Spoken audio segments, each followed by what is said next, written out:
The following is a presentation of the St. Louis Chess Club.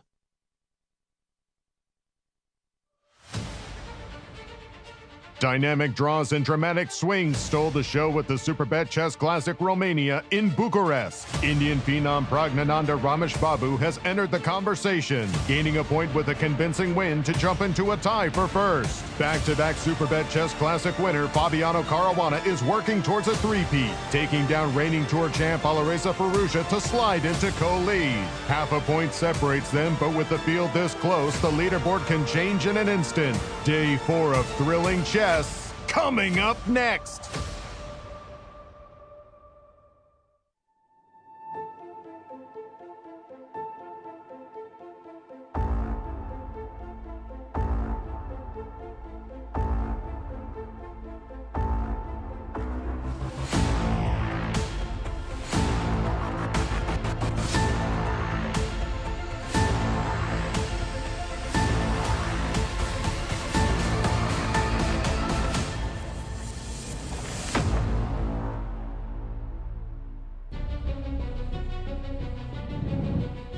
Welcome back, chess fans, to day 4 of the 2025 Superbet Chess Classic, held here in beautiful and sunny Bucharest, Romania. Behind me is the statue of Carol I, one of the most influential kings of Romania's past.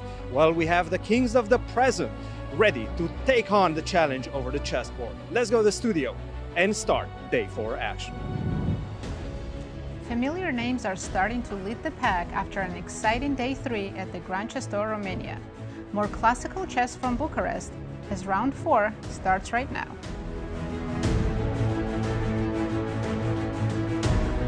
Hello and welcome everyone. I'm your host Nazi Paikidze and I'm here with my brilliant co-hosts, Grandmasters Yasser Seirawan and Peter Svidler. Peter, hello. We're back to brilliant. I love it. Hello everyone and welcome to the GCT Tour. The first 3 days have been incredibly intense. The fighting across all the boards. Everyone is playing for a win. And we have 2 co-leaders. Nazi, do the honors. Tell our viewers the standings. Let's have a look.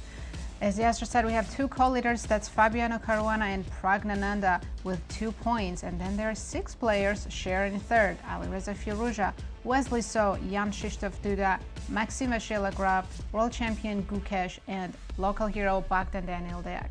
What a trailing pack of wolves. Tell us about the format for the Superbet.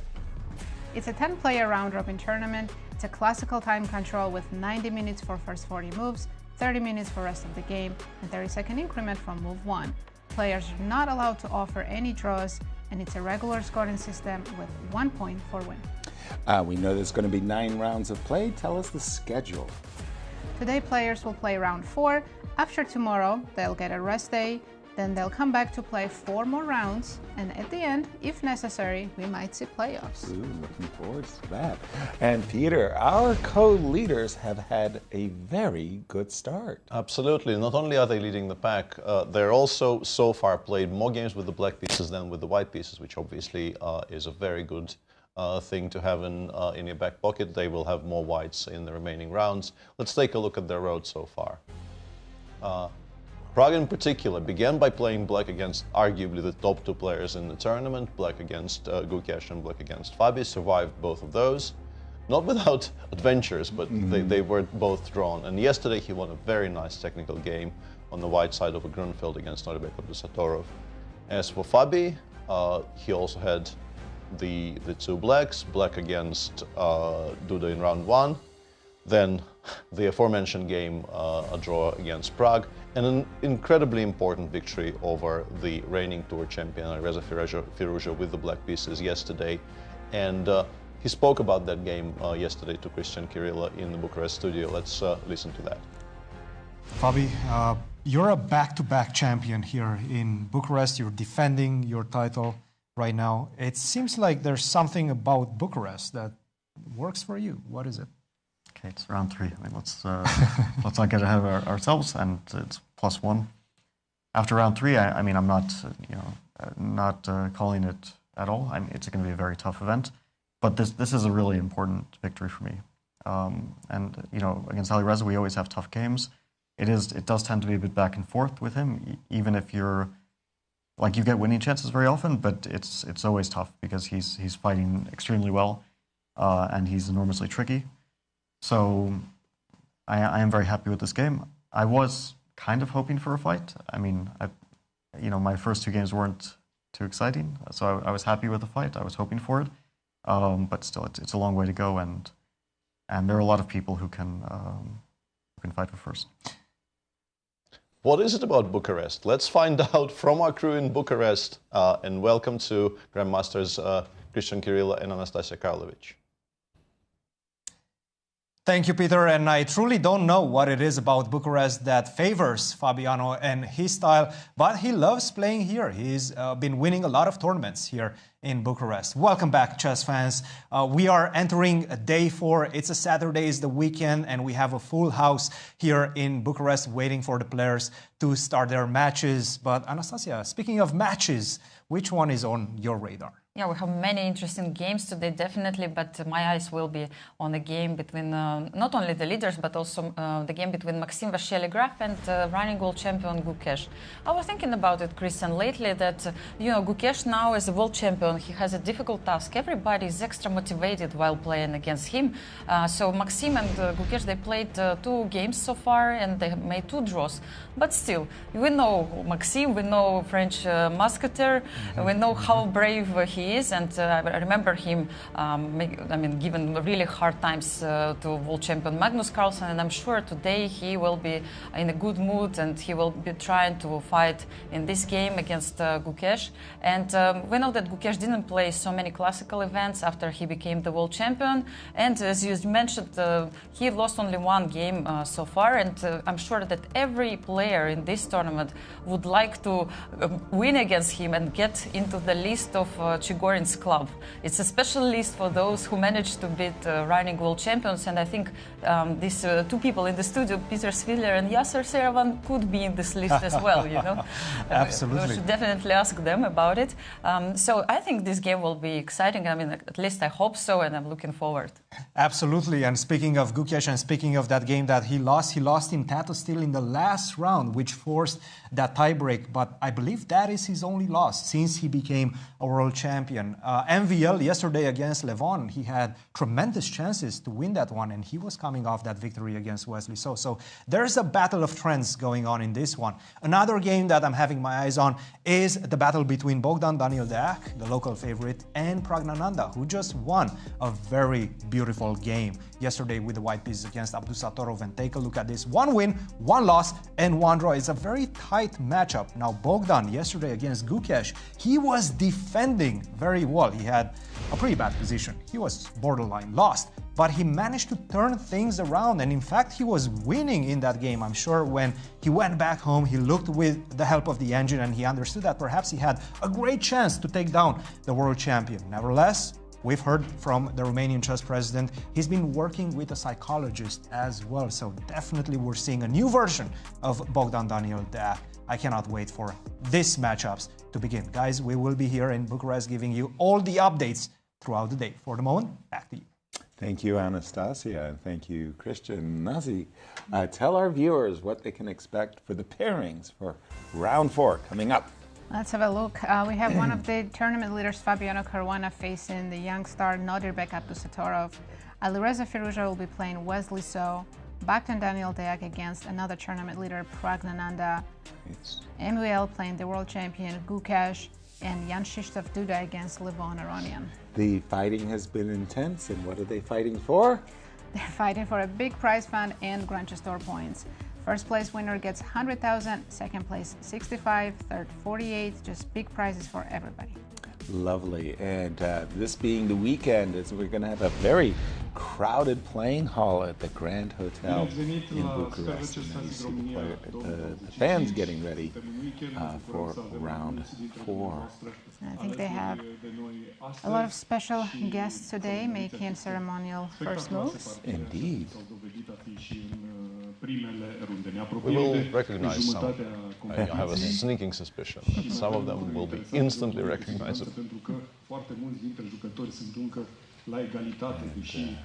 That is the person we're talking about, the Grand Chess Tour founder. Former world champion. I want to say 7, 8 times world champion. How would I say that? Said like 8 world champions? Gary Kasparov. Today, once again with us for this important The chevron just stating the of importance. Bogdan Deac, the #1 Romanian player, and So he Pragnananda comes to Deac's board, not even to Gukesh World Champions board. D4. Yeah, and what I've seen referred to as a Smyslov Thank you very squeeze. much. I don't know if that's the official name for it, but the kind of the turning The twisting. into the square you're playing. Yes. Gary did that against me multiple occasions. Screwing the pawn into the square. Iar unul dintre cei importanți cu adevărat este One United Properties. Din partea One United Properties este alături de noi Ana Maria Diaconescu. So from the One United Properties, the main partner of this competition, Ana Maria Diaconescu, Events and Institutional Partnerships Director, will make the move at the first table of Fabiano, Caruana, Nodirbek, Abdusattorov. And a Romanian goalkeeper, Mulțumim foarte mult D3. pentru tot sprijinul. Thank you for your support, for being with us today, every day, Safe and solid. in the last years of this prestigious It occurred to me that of all the quirky first moves, this one probably is not actually being played all that much. People do play C3, people definitely play E3. And E3 is a main line these days. But E3 somehow a revenit în țară săptămâna aceasta cu echipa de robotică Quantum Beats, elevi de gimnaziu pe care i-a coordonat cu locul Welcome. lume și marele Yes. There we go. Best by test. Aggressive. Susține lotul național de junior la caiac în programul Recaro cu sprijinul Fundației Superbet. Se pregătesc pentru campionatele europene de caiac ca noi. Mulțumim, doamne Andreea Paul. Mulțumiri încă o dată tuturor celor care fac posibil acest eveniment. Nu avem, iată, locuri destule astăzi pentru toți cei care au dorit să vină și ne bucurăm să fie așa. În weekend mai avem o săptămână de competiție de cel mai înalt nivel aici în București. Ne pregătim de start. Îi dau cuvântul acum domnului arbitru, cu atât mai mult cu cât sunt mai mulți spectatori, este important să respectăm regulile de a asista în sală. Bună ziua și bine ați venit la runda a patra.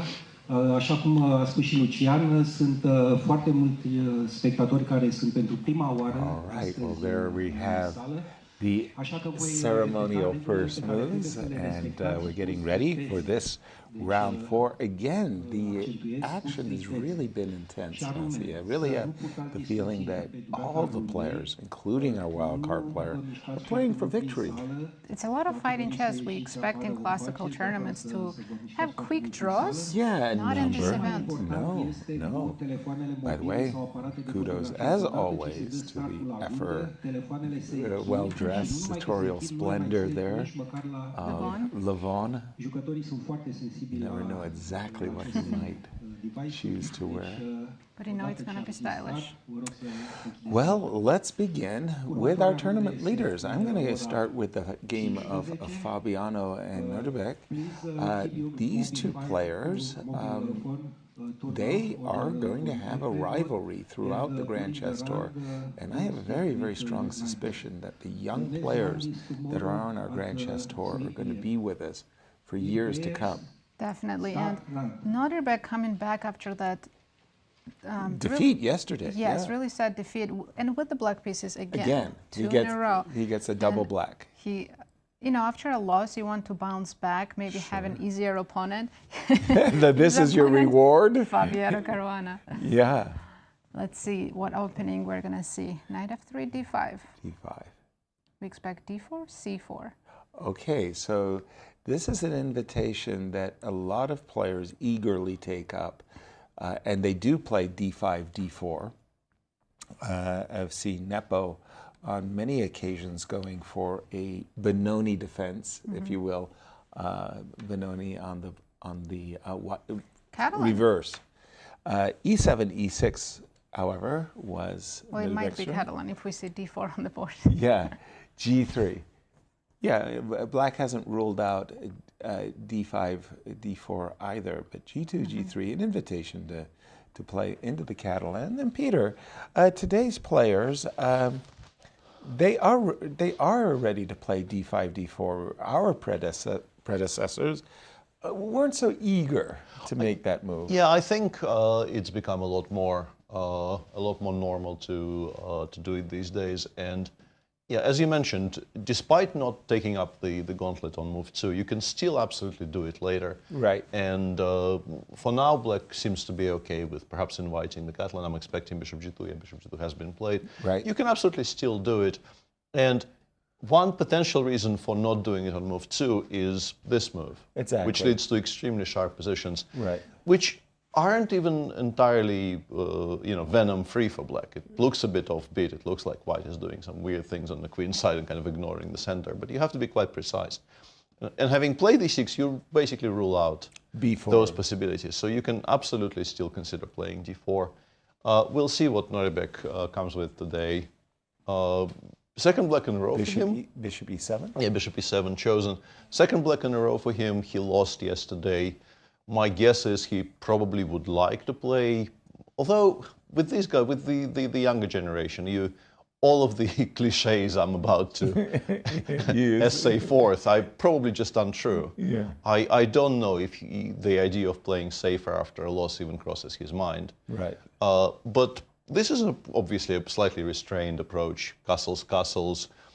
We're not obliged to enter into a full-scale Catalan here. People have been playing b3 a great deal in this position. There's also the Grishuk special, the move d2, d3 here, with the intention, by the way, of meeting c5 by Tarash a full tempo down. I'm not kidding. Yeah. This is absolutely what people do. I've done this myself on occasion and gotten good positions, shockingly. And Queen c2 also exists, but I think if you want to avoid the mainline Catalan, it's either b3 or d3. But we're not there yet. We'll see. What happens here. Thank you, Peter. How did these two match up with one another, Nazi? Let's have a look. They haven't played too many games yet, just 6 classical games and +1 for Fabi. Not a bad result for Nodirbek, I'll say. I mean, he's so young. With 6 games between them, you kind of think that Fabi might have a bigger score, but there it is, 2-1, and castles on the board. Now the moment of truth: Queen c2, b3, d4. I don't think that there's any other choice. A bad choice for white would be knight c3. Knight c3 would just absolutely invite d5, d4 with the tempo. Let's move on to our other co-leader, and Let's that would check be how Prague is doing against Bogdan-Daniel, and they have Ragozin. Ragozin, that's in our ECO code of drawing openings. Bishop b4, Bogdan very, very well prepared. In fact, I'm quite impressed. I was really surprised by his setup against Gukesh, knight c6, bishop d6. Somehow he made it work, and he got a really bad position, but then he recovered. Exactly. And outplayed Gukesh. Pretty remarkable. Bishop b4 on the board there. It looks like he was surprised by this and didn't prepare for this specifically. That's what it seems like. Because Bogdan, but as we know, he likes to use his clock a lot.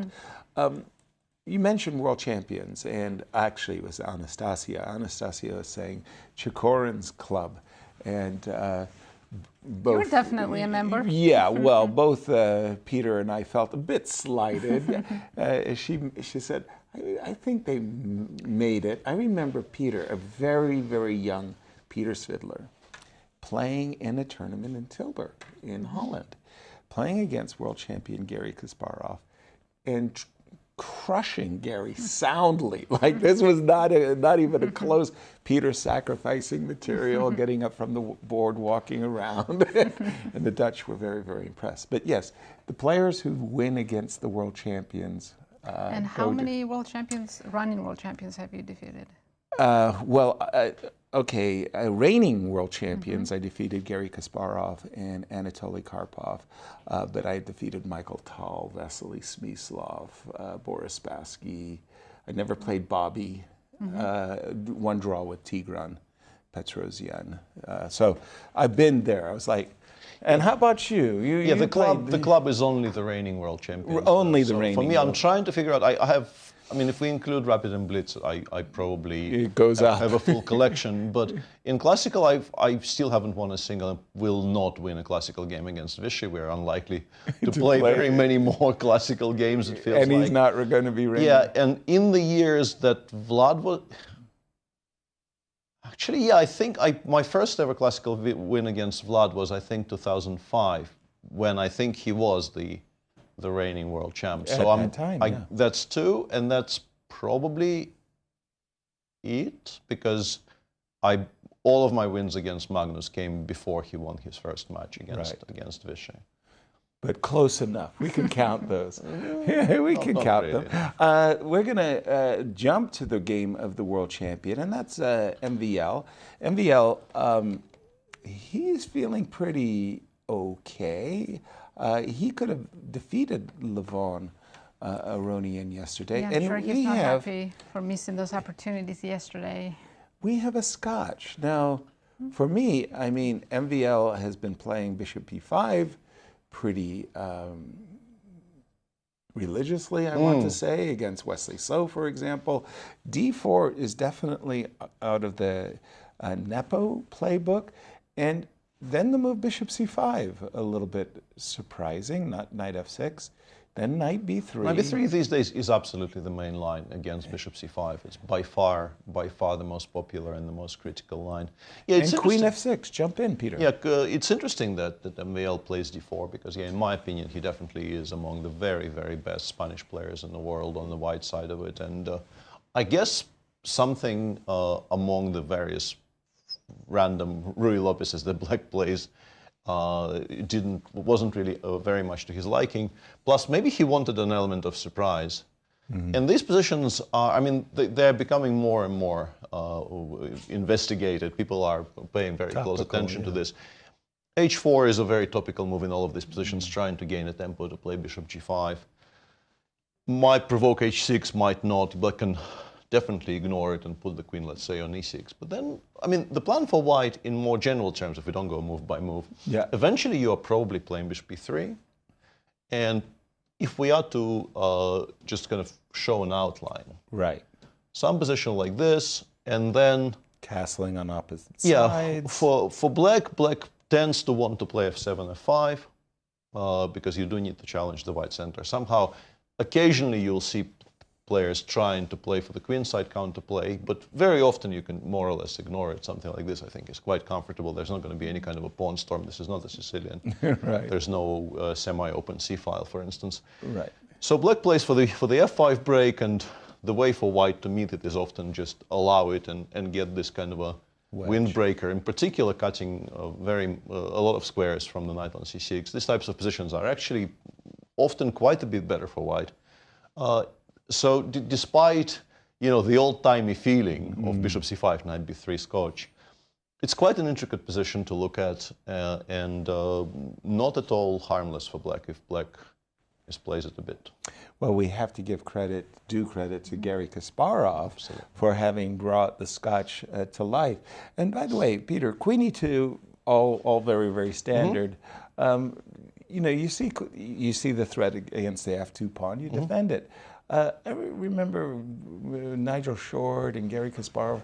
They had these Queen f3 standoff positions. Not here though. Not here though. I think that was very much the fashion in this line, where yes, you ruin your structure on the king side, but you also sort of spoil the black structure on the queen side. And importantly, there is no knight on c6. Here you play, let's say, rook g1.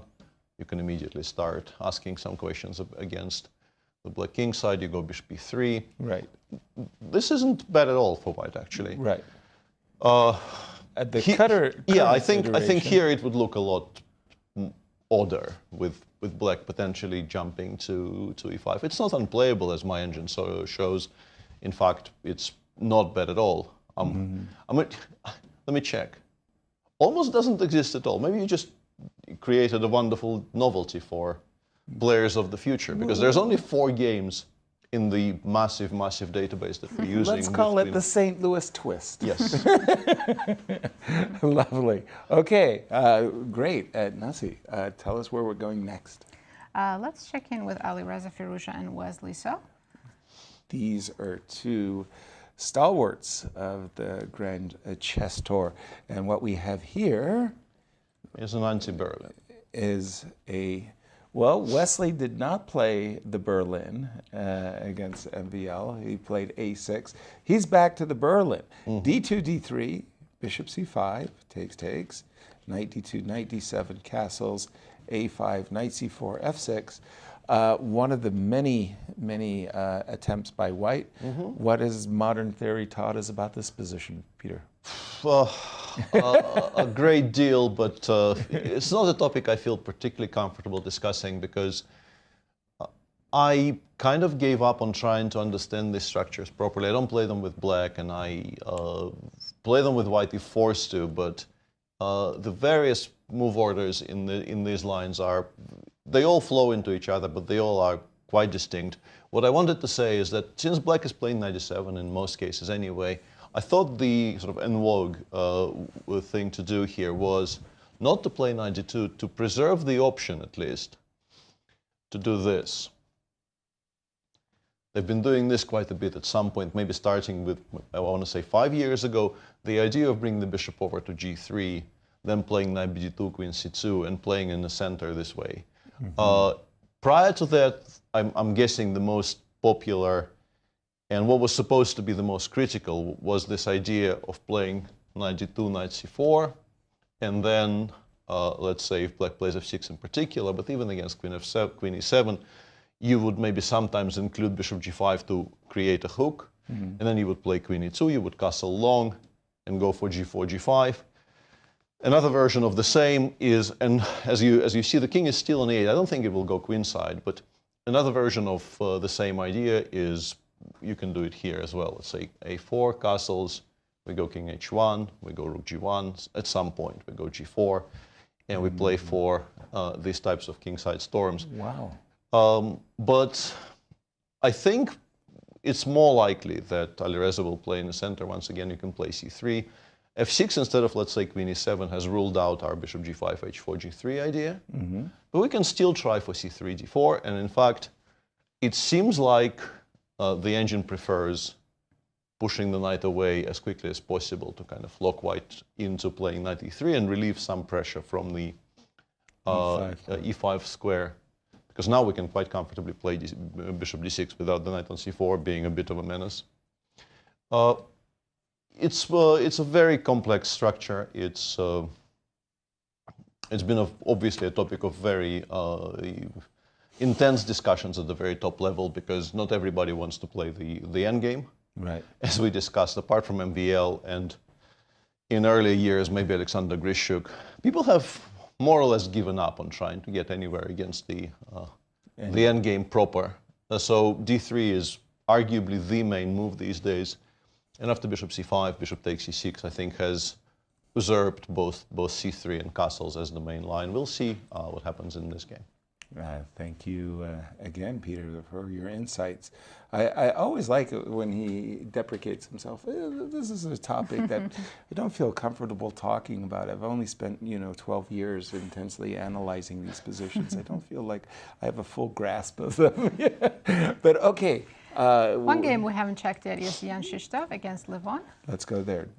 Oh my goodness, look at this. This is, I mean, sometimes you look across the board and you see an old friend and you just have to smile. Yeah, I haven't seen this in a long time. Two knights defense to the Gioco piano and knight g5. Of course, I grew up scholastics chess featured these positions. I mean, this was a tabia, and I loved the so-called fried liver attack. Obviously, the bishop on f7, the knight on g5, the bishop on c4, hitting the pawn on f7. and there was a very young Bobby Fischer. He was on the white side of this position, and his opponent, and Bobby had, of course, studied the move d7, d5 intensely. His opponent played the move bishop c5, seemingly ignoring his threat. Bobby said, I almost fell off my chair laughing, like I'm playing such a potzer, a weak player. And then he started thinking. He did not go for knight takes f7, forking the queen and the rook, because he's thinking, what if my opponent didn't make a finger failure? What if my opponent actually is planning to play bishop takes f2? Check, king takes f2, knight takes, whoa. The queen's coming in. Queen's coming in. And he, at the board, discovered the best, what is considered the best line of play to take with the bishop and then to drop the bishop back. He went on to win the game, but the move really threw him backwards. Knight g5, d5. This is the main line and has been played for many years. Again, another nice story from Bobby Fischer, my 60 memorable games. Bishop e2, h7, h6. Now, of course, knight f3 is the main move. Okay. Bobby plays knight h3. Okay. And his opponent is Arthur Bisguier. Now, Bobby, before the game, it was a morning game, Bobby had played blitz chess all night, hustling. And Bobby came to the game and fell asleep. Oh, no. Yeah, fell asleep. So there's Bisguier, made a move. Bobby's clock is ticking, and Bisguier is thinking to himself, do I wake him up? Do I wake him up? And if I don't wake him up, I just win the game. That's an end of story. So Bisguier says he made his worst mistake of the game. He slapped Bobby on the shoulder, said, Bobby, are you with us? Bobby woke up, said, oh, yeah, sorry. Made a move, and the game appeared in my 60 memorable games. Don't. Big mistake waking him up. We used to study, don't ask me why, knight f3, e4, knight here, queen to d4. This used to... I remember having this on my kitchen table for hours and hours. And don't ask me why. It was fun. Today, this whole system has been revived not because of bishop e2, but bishop to queen f3. I was actually going to and bishop ask d3. you that. I think bishop d3 is the main move, right? Exactly. Or does it just transpose?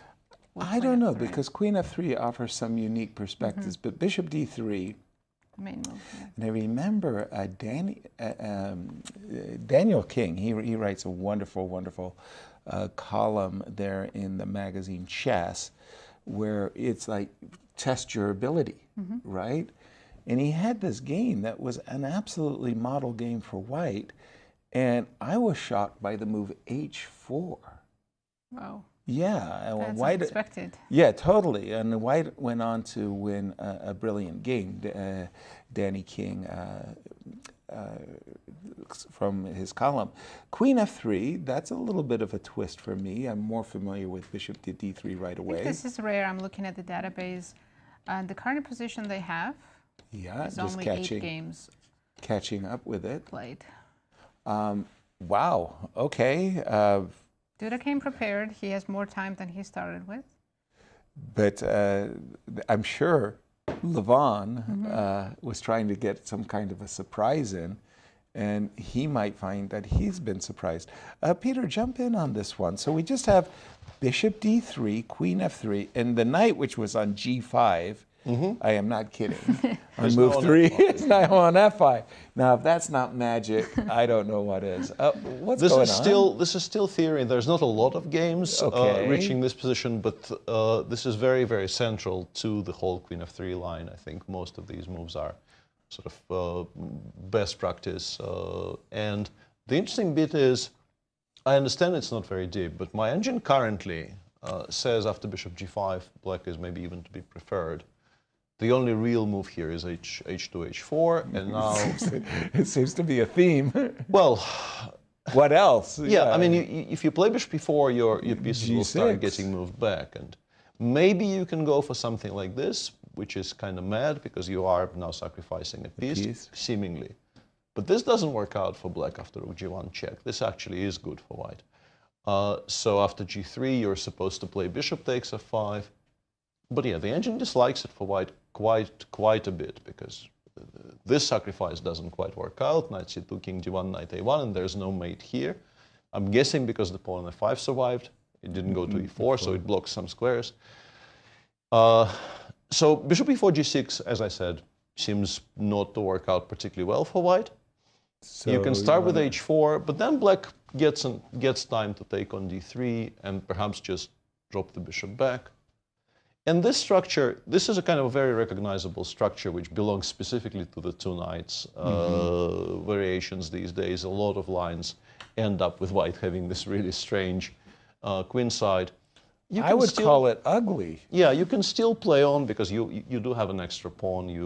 The bishop will get developed via this diagonal. In fact, the screen has now revised its opinion and thinks it is playable for white. Okay. Unsurprisingly, because obviously Jan-Krzysztof is aiming for this with his full chest. He's going for this not by accident. But yeah, very strange position. I've not seen this particular subline of the queen f3 two knights before. I don't really have any experience looking at this. Me either. Levon also is blitz up. This is maybe the first moment where Levon began thinking properly. So it's not. We have one more move. Knight d3 and queen d3 happened. No c takes d. Okay.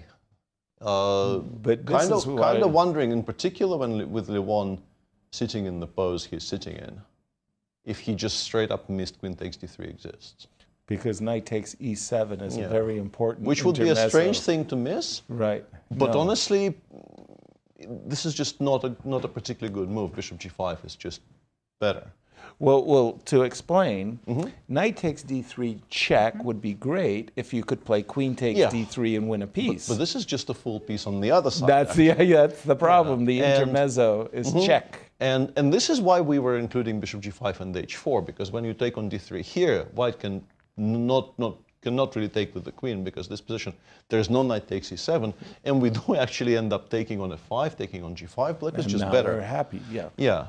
I have a feeling it's either kind of a strange oversight or a kind of a finger feller where Levon maybe thought he's already played bishop g5. It happened to me at least once. Has it happened to you? Oh, of course. I think we all forgot to include a move, And in your mind, you're already on the next move of the variation. Exactly. And then you kind of jolt yourself awake. Like, wait a minute, my piece is hanging with a check. Is Levon now worse? Yes. I mean, it's a healthy pawn. I mean, best machine suggests playing something like bishop b4 here, but the queen can go to e4, it can go to f3. We are 2 moves away. Like we'll castle, we'll play d2, d3. We're just a healthy pawn up, and also that guy on a5. If it was on f6, you could argue there's a decent compensation, but it's on a5 for now, and it will take black quite some time to get it back into the game. Wow. It's not lost, but it's definitely not what you would like. A major failure. Wow. Yeah, I think he just missed that queen d3. He was supposed to include bishop g5. I'm sure he was, but you had gotten into a very intriguing position, I must say, with that. But bishop f4 in particular leads to some very strange positions, and I was very much looking forward to them, I have to say. Me too. But we're not going to get that. What we do have instead is that Duda has played queen takes d3 and currently a pawn to the good, and according to our Silicon overlord, where we are in good position for Duda. Let's just enjoy the healthy extra pawn. Statistically, we really appreciate the efforts of Ben Underwood, our local statistician, to tell us who's going to win the tournament. Let's see. And he runs all of these tournament simulations. I believe 15,000 tournament simulation. Pre-tournament, Gukesh was the favorite at 17%, Abdusattorov in second, and a bunch of the players very close, Caruana, Firouzja, Wesley So on. Let's see after round 1, because Wesley and Firouzja won their games. They became the favorites at 22%, Gukesh at 14%. I noticed that when you win a game, you suddenly get 22%. You get into the 20s. And then there was only one Firouzja. Firouzja led after. He was the sole leader, so he had almost 30%. Gukesh still remained in second, and Wesley dropped to 8% after the loss. Right. And then after round 3, complete change. The 20% tiles all went to... Now it's Fabiano Caruana who's leading at 27 and Prague at 25. They're co-leading the event. Gukesh still remains in third. And yeah, you can see. I was surprised that Firouzja fell from grace. He was really up there, Well, 27%. he Yeah, well, lost. lost, but then losing 20 points. Okay, Pie charts are unforgiving. totally. Okay, let's see. One final game we haven't Yes. looked at is the game between Bogdan-Daniel Deac and Okay. one of our co-leaders, Prague. Prague. It was Rogozin, right? Yeah, no, that would began its life as a Rogozin and is now a mixture of sort of everything. E2, E3 here is an attempt, I guess, to switch to actually Rubinstein? it's kind of a fashionable way of treating the Nimzos. Yeah, they play E3, castles, bishop D2 quite a bit here, and I'm pretty sure your reaction was the same, right? When this became fashionable, Yeah. when I saw strong players do this with white, unironically, Totally my first confused. reaction was like, what is this? Is this Right. kindergarten? Like, why are we doing this? Right. But it's a serious line, Yeah. these days in particular, because all of the quote-unquote, principled central lines have been analyzed into absolute dust and seem to be a draw. Right. So people are going back to the drawing boards and starting to, revive the Zemish. Let's say a lot of people are playing A3 or E3, A3 these days. And if you don't want to play positions which you might be worse in, E3 bishop D2 is very much an important stand-in. So here we get a kind of a similar approach. C takes D4, and it's weird to say such a thing about a position after move 7, but it's an important turning point, because if you don't play E takes D4, like knight takes D5 is basically a draw offer. Right. Knight takes D4 makes no sense strategically, and knight takes D4, not everybody likes playing with an Isolani. And Deac already has spent some time in this position, which I think implies that he is sort of considering going knight takes D5. He's had a very tough start to the tournament, not a bad one at all. He did lose the game, the first game to Wesley with a one-move blunder, but he bounced back admirably. He won game 2. And he was basically one move away from beating the world champion yesterday. But maybe he feels like giving himself a bit of an out today is not the worst thing in the world, because I'm sure he understands the way to play a full-blooded game of chess here is to go E takes D4. Right. But maybe these structures are not really to his liking, and also knight takes D5, which takes everything off the board pretty much. Right. Does indeed exist as an option here. I mean, this is a draw. Right. So we're very much hoping for E takes D4. But he's been thinking for a bit. Yes, he has. And E3 takes D4. Playing for the Isolani, that's the fight that we're hoping for. But yeah. You were mentioning the move bishop to D2, and I had absolutely the same reaction. And I wanted to say, from a Nimzo move order, D4, I was studying a book. It was Vasily Smyslov's Best Games of Chess. And I really didn't appreciate him as a world champion enough, because it was sort of like Botvinnik had his reign, and Botvinnik, seemed to dominate Soviet chess so much. And people forget, well, in that reign, and there was a period there that Smyslov held the world title for a couple of years. And then I looked at their record against one another. They had played like 100 games, these two players, and world championship matches and so forth and so on. And then Soviet championships, and then I looked closer, and Smyslov had a plus score. That's I incredible. mean, one guy held the world championship for 20 years, the other guy 2 years. Maybe he did deserve to become world champion. And he played this move, bishop d2. And I was thinking to myself, this is got to be, I think it was like e3 castles, bishop d2. This is like the most modest move of all times. And then to Peter's point, very strong grandmasters like Wesley So have adopted these kinds of... This. Yeah, exactly. So, okay, our current position, Deac, he doesn't look like he's ready to answer yet. either. So he's still thinking, do I make a draw right out of the opening with knight takes d5, or am I in a good mood? And you have to be in a good mood, right? Like, okay, I'm going to win today. I got to play e3 takes d4 and play for the win. And let's jump to Anastasiya and Cristian in Bucharest for the view from the tournament hall. Well, I have to say, guys, there's a lot of very interesting games happening today, and one of them is this one between Jan-Krzysztof Duda and Levon Aronian. Levon Aronian obviously has been having some difficulties in this event, and right now, Jan-Krzysztof Duda is playing this very sharp line, I would say. You're taking the pawn, you know that you're going to have to face some consequences because of your lack of development and active play of black, but a pawn is a pawn. And he played queen to f3, which is not very often seen, especially at the top level. Generally, they go bishop to d3 or bishop to e2. Bishop to d3 has become very, very trendy nowadays. Queen to f3, bishop to e7. Of course, you might be asking, why don't you take another pawn, right? But generally, after take bishop to d7, you castle, you're just pretty much going to face the music against these two bishops. And look at these pieces on the queen side. Not developed, not looking great.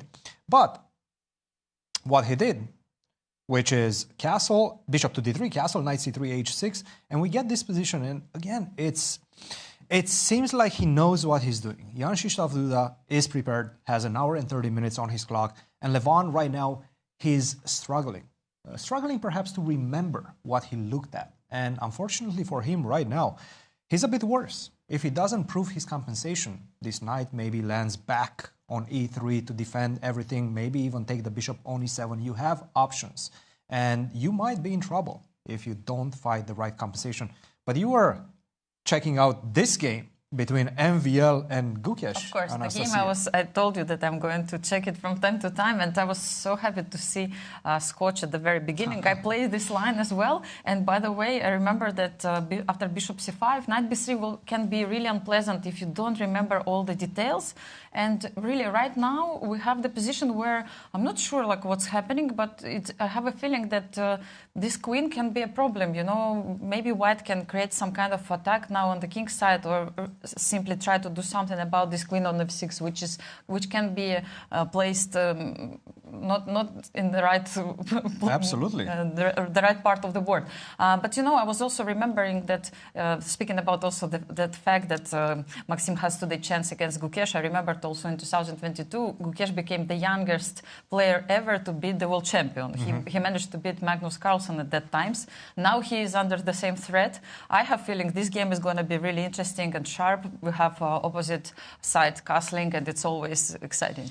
And I have to say, this is the trend with Gukesh in this one against Abdusattorov as well. Abdusattorov came for an interview and he said that Gukesh misremembered something in the opening and allowed Abdusattorov to get the advantage. If he would have played that queen to b3, maybe you guys in the studio can refresh the memory for us on that side. But he's doing exactly the same in this one as well, with a short castle early on. What you have to do, it seems like you have to wait to see what white is going to do.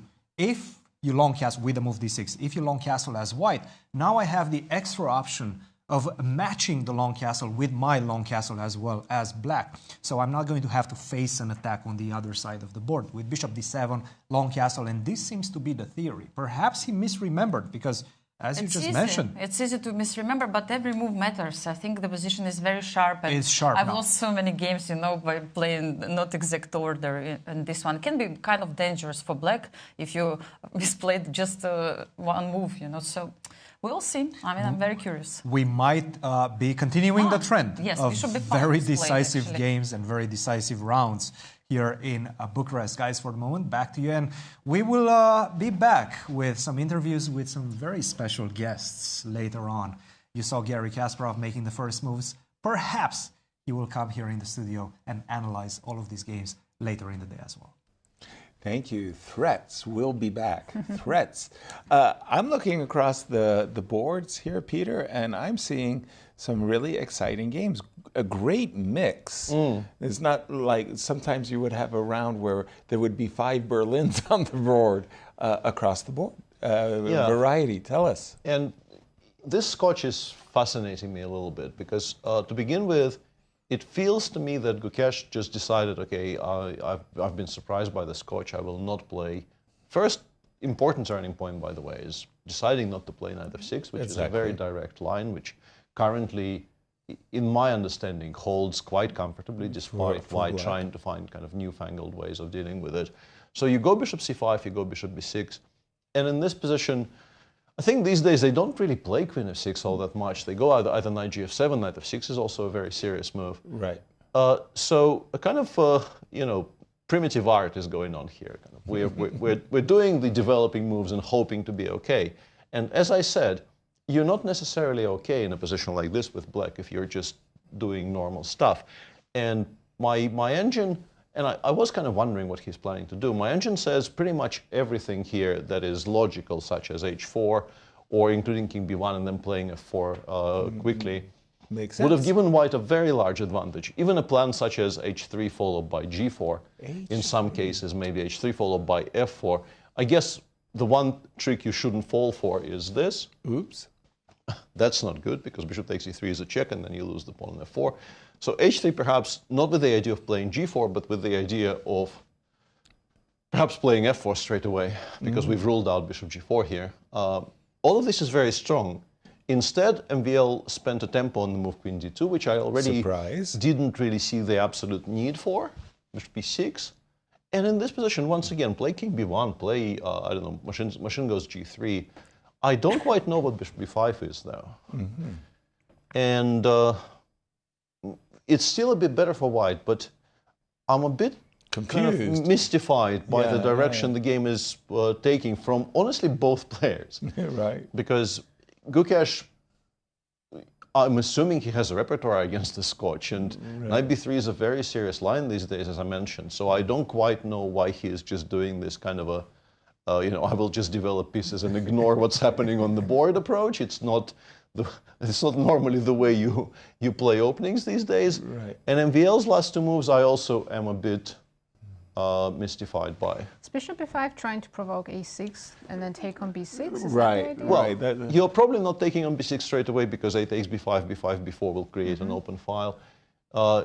You do play bishop b2, but bishop takes e3 is playable, and honestly, you've burned so much time that I'm a lot happier about this, for instance, because maybe I will get to play d6, d5, which is something that I badly want. And normally black should never have enough time for that. Like it's because we've been, faffing about with bishop d2, queen d2, and bishop b5, e2. But also, somewhat shockingly, it also says I can give you bishop takes b6 even. Just allow it. Wow. Because d6, d5 now is coming next move. If you can stop it only by playing knight d5, but then the structure changes back to something which black doesn't mind at all. So yeah, I'm not really very much in favor of the last two moves Maxime has made. Thank you, Peter. You made a really kind of a funny point that I just wanted to share with our viewers. F2, F4 looks very, very desirable. You want to expand, and you pointed out that the move bishop G4 kind of hurts, because you end up losing the bishop on E3 with check, and the pawn on F4 would fall. So the idea of preparing the move, prophylaxis move H3. With the move H3, and then you pointed out that after bishop E6, now you can play F4, not necessarily G4, but F4, and then it caught my eye that you could play bishop C4. Oh, from the other side. You come from the other side. Nice. The problem is, when you're on G4, you're hitting a rook. Yeah. When you're on C4, you're only hitting a bishop. It's funny, but this doesn't win. Queen F2 there would have to be a rook on F1 for the bishop C4 to make sense. But I with you 100%. King B1, Queen D2, so you can play bishop B5. Yeah, we'll see what he is planning, because that doesn't feel not clear. That doesn't feel right. Like I think those were two important tempi which we spent on kind of wasted things which are not bit. First order of business. Let's put it exactly. like this. I want to go back to our tournament leaders quickly. Fabi versus Nodirbek, because again we have a very nice mix of openings and defenses, and it did turn out to be a Catalan. Yes. After all, transposed into one of the main lines. Absolutely, with A4 knight C6. This h6 move, Knight though, I c6 haven't seen before. is not a very popular move. Although, I mean, it's combined a second, yeah, it's a second most popular move in this position, but it's 10 times less popular than bishop d7 is, I guess, my point. Yeah. So going back to knight c6, queen takes c4. Right. Here, h6, yeah, way down on the list. Way. Borderline novelty, h7, h6 here. Yeah.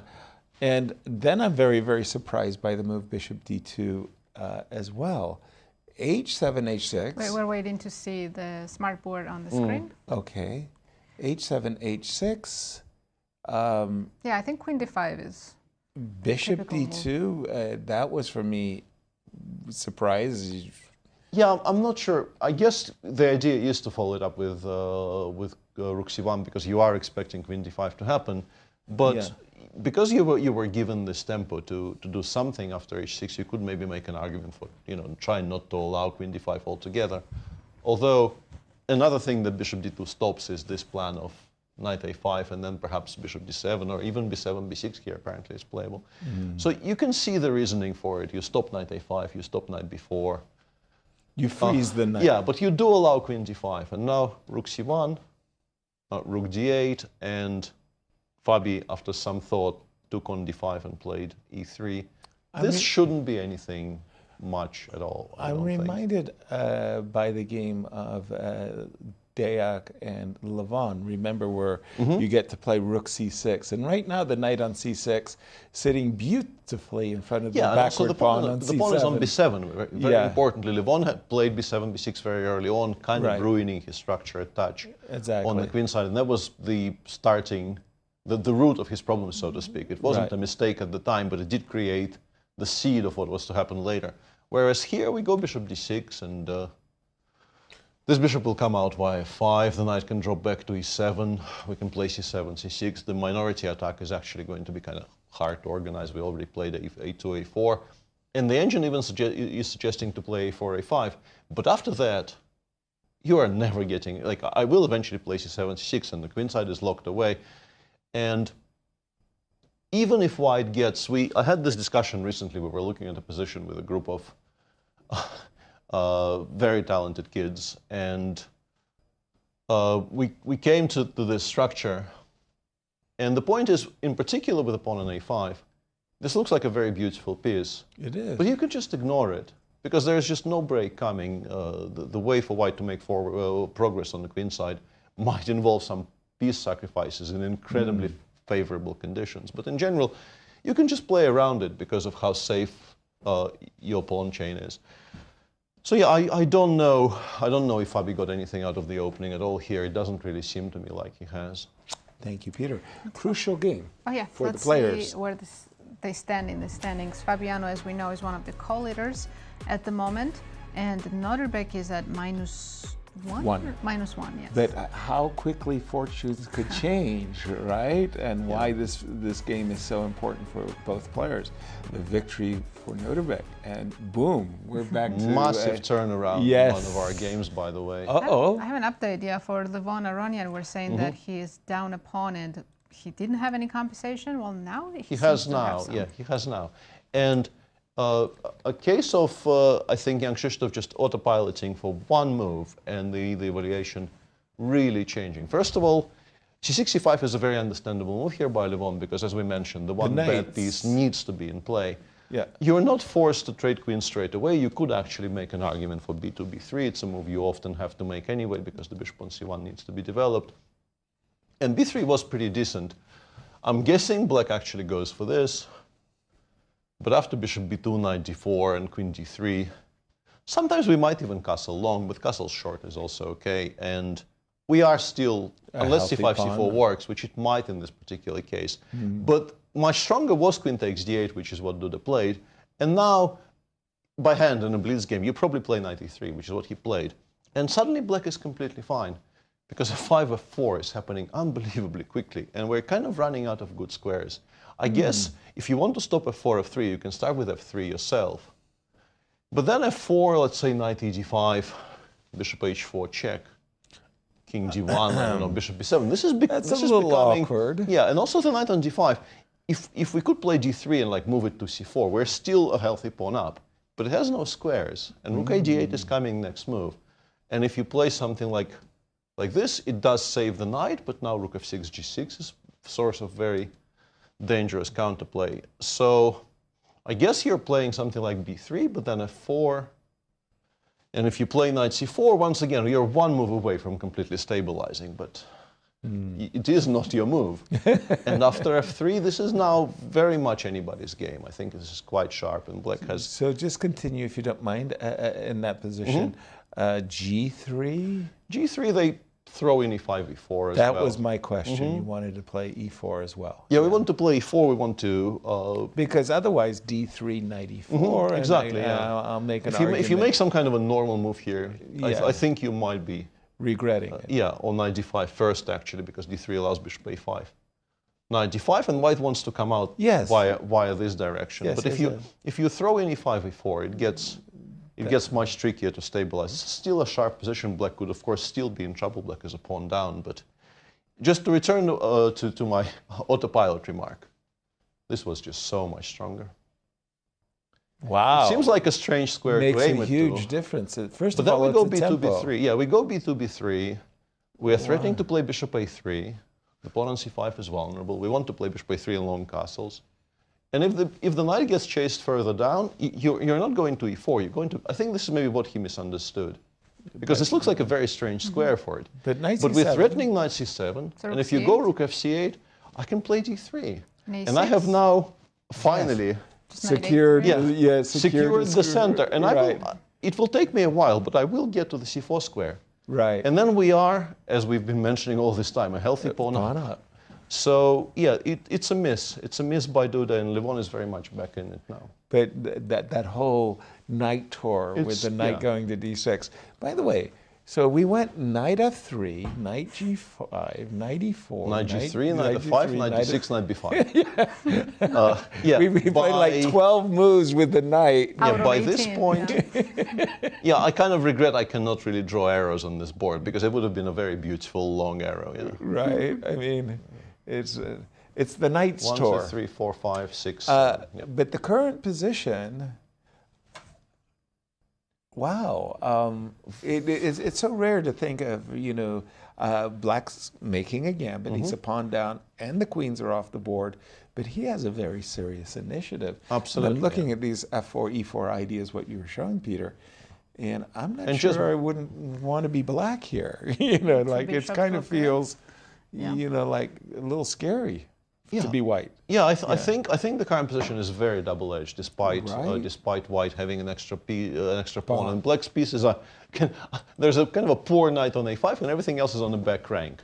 Yes. And despite all that, this is quite an unclear position. And I do want to mention briefly, because it is a game featuring one of our tournament leaders, but it's kind of a regrettable news break. Did we see knight takes d5? Yes. Yeah, once Deac took a long time. But I think he was surprised by the Rogozin, and by the time he began thinking here, I looked up at the clock. I think he already spent half an hour on the first 7 moves. And it did feel to me that if he doesn't play e4 more or less straight away, the longer you think, the more probability increases of you actually bailing out. Right. Yeah, this is going to be probably a very uneventful game. Right. Just like that graph told us, Rogozin is the most drawish. The most drawish, for a reason. In the good old days, or dark ages, when they did allow the draw offers, when you offered a draw, and if your opponent didn't immediately accept, you understood that he was going to decline. But if they thought for 30 minutes, in 35 minutes, then you were absolutely convinced that they were going to take the draw offer. Yeah, this is. I once made an offer of a draw to John Fedorowicz, and he spent 50 minutes declined. I'd like to play on, but he had been wrestling with the draw offer for 50 minutes and couldn't bring himself to accept. And of course, he collapsed completely. Yeah, there are some examples from the other side as well. There was, I think, suddenly the memory of this, which really hasn't returned to me for 30 years, floated up in my mind. There was one of the very, very first tournaments to which an extremely young Peter Leko got invited was, I think, Belgrade 95 in Westbanka, round robin. And he played a game against Vladimir Kramnik, and Vladimir in those years played the Richter-Rauser as his main weapon as black. He was playing some Sveshnikov, but for a win in particular, he would be playing the Richter-Rauser. And he mixed up some move order. He was completely busted by move 12. But Peter had a bit of a reputation in those years for A, being extremely solid, and B, not really being against the idea of making a draw in pretty much any game. Right. Slightly unfair, but not entirely untrue. Right. And Vladimir thought, okay, this is completely horrible. The one chance to save the game here is to make a draw for immediately.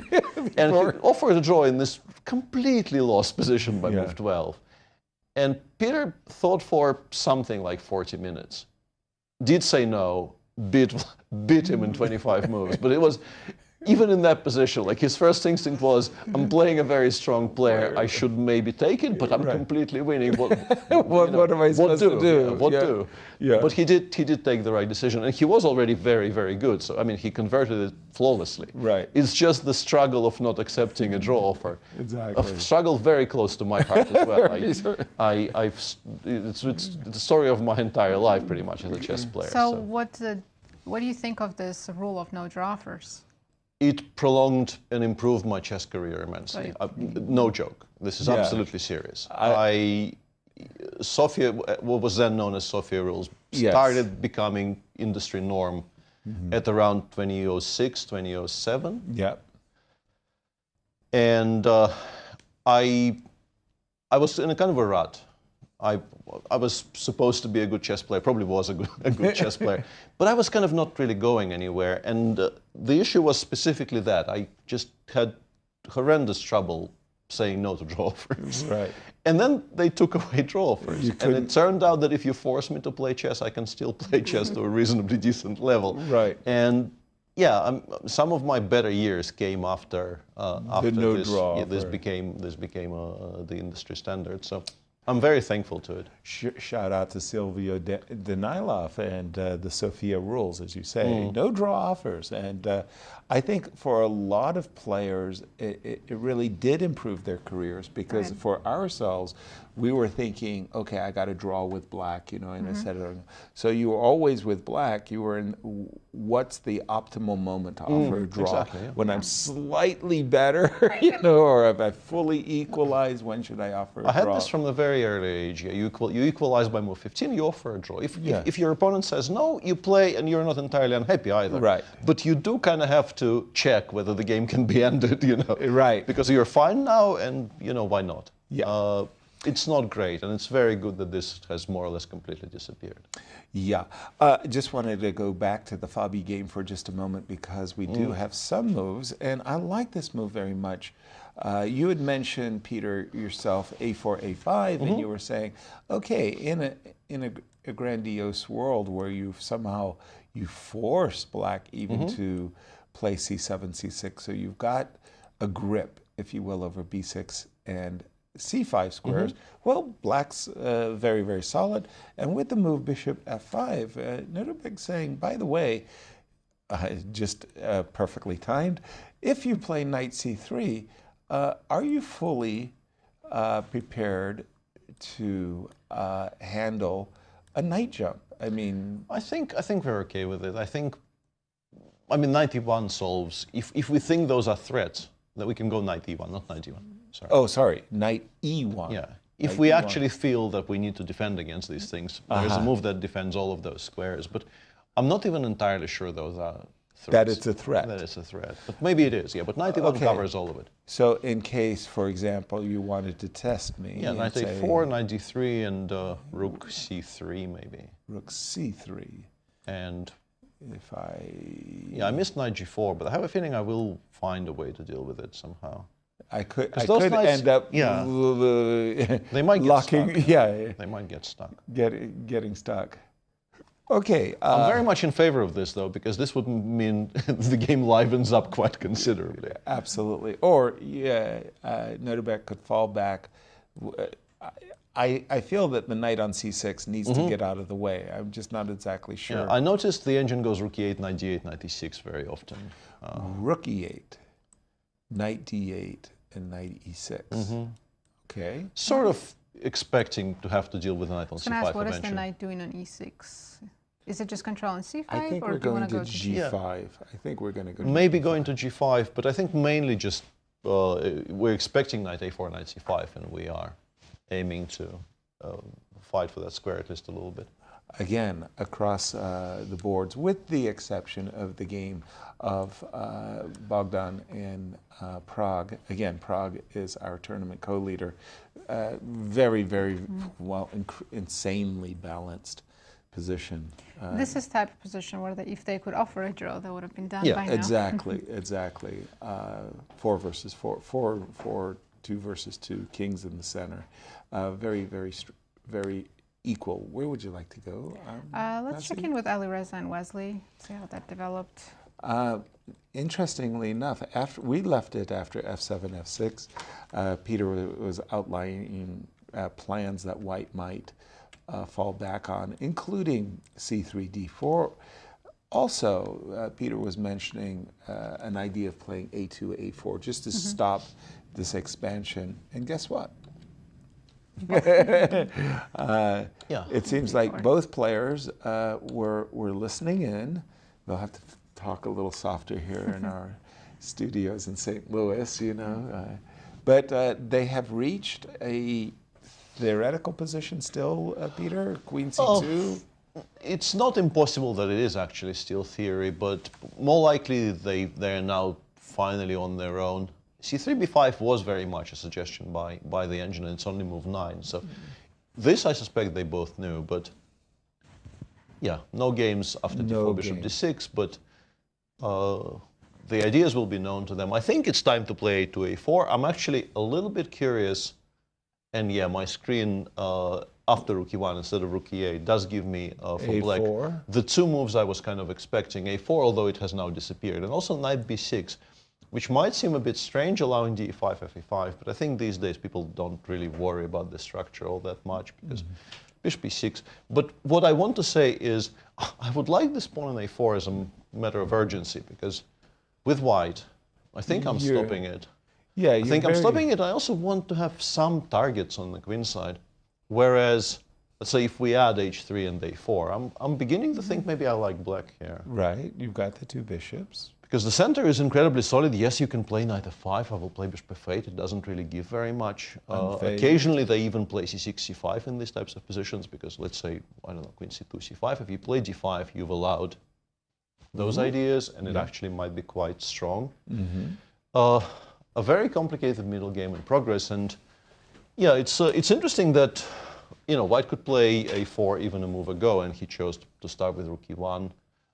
And black for now is not addressing any of those issues at all. We'll see.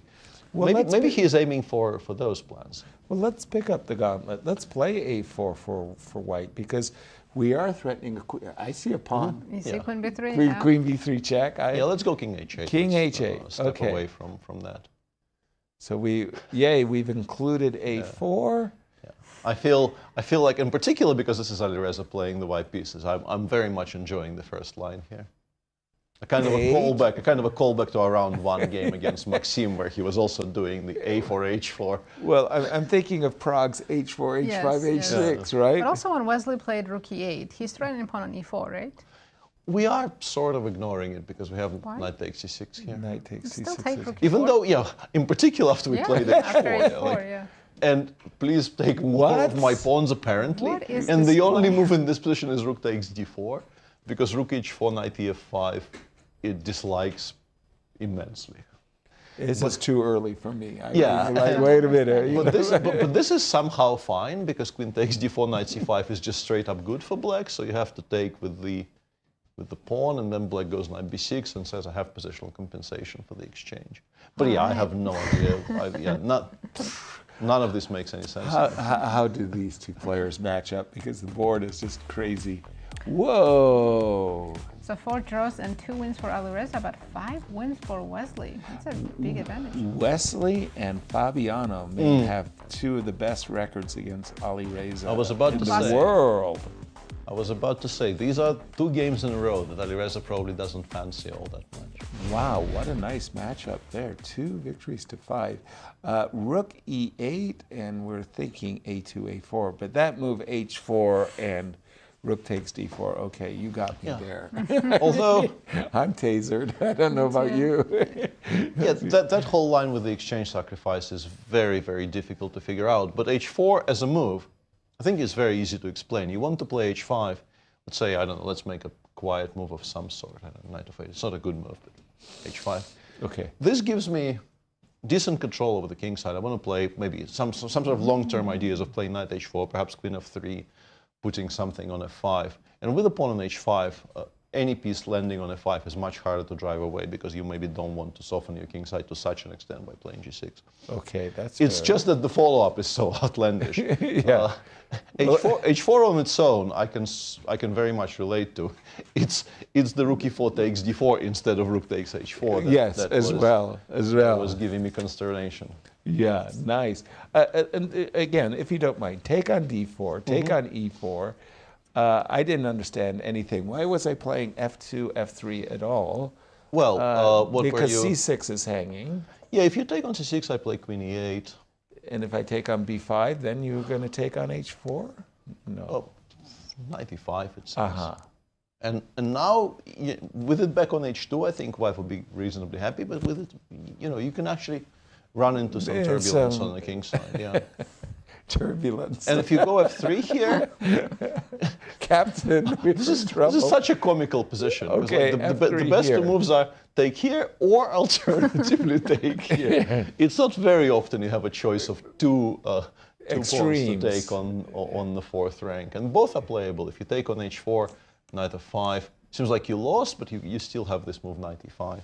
What? Both knights are hanging. What? Both are hanging. If you take this one, the rook actually survives and black is completely winning. So you have to take... if I take the rook? Yeah, just compensation for the exchange. Sure. Makes sense. I need a break. I think we all need a break, actually. Yeah. After those exchange sacrifices. But before we go on break, we're going to check in with our friends at Q Boutique and ask them what they have for us. Well, guess what? Tote your roll-up board and chess pieces in style with the official St. Louis Chess Club logo travel bag. The zipper pouch holds an entire set of pieces comfortably while your board fits underneath. Gold screen printed ink on durable vinyl. Don't forget the chess pieces and vinyl roll-up board available at Q Boutique, STL.com, and all your chess shopping needs as well. And as we go to break, Anastasiya talked to world champion Gukesh. So take a listen and we'll be right back.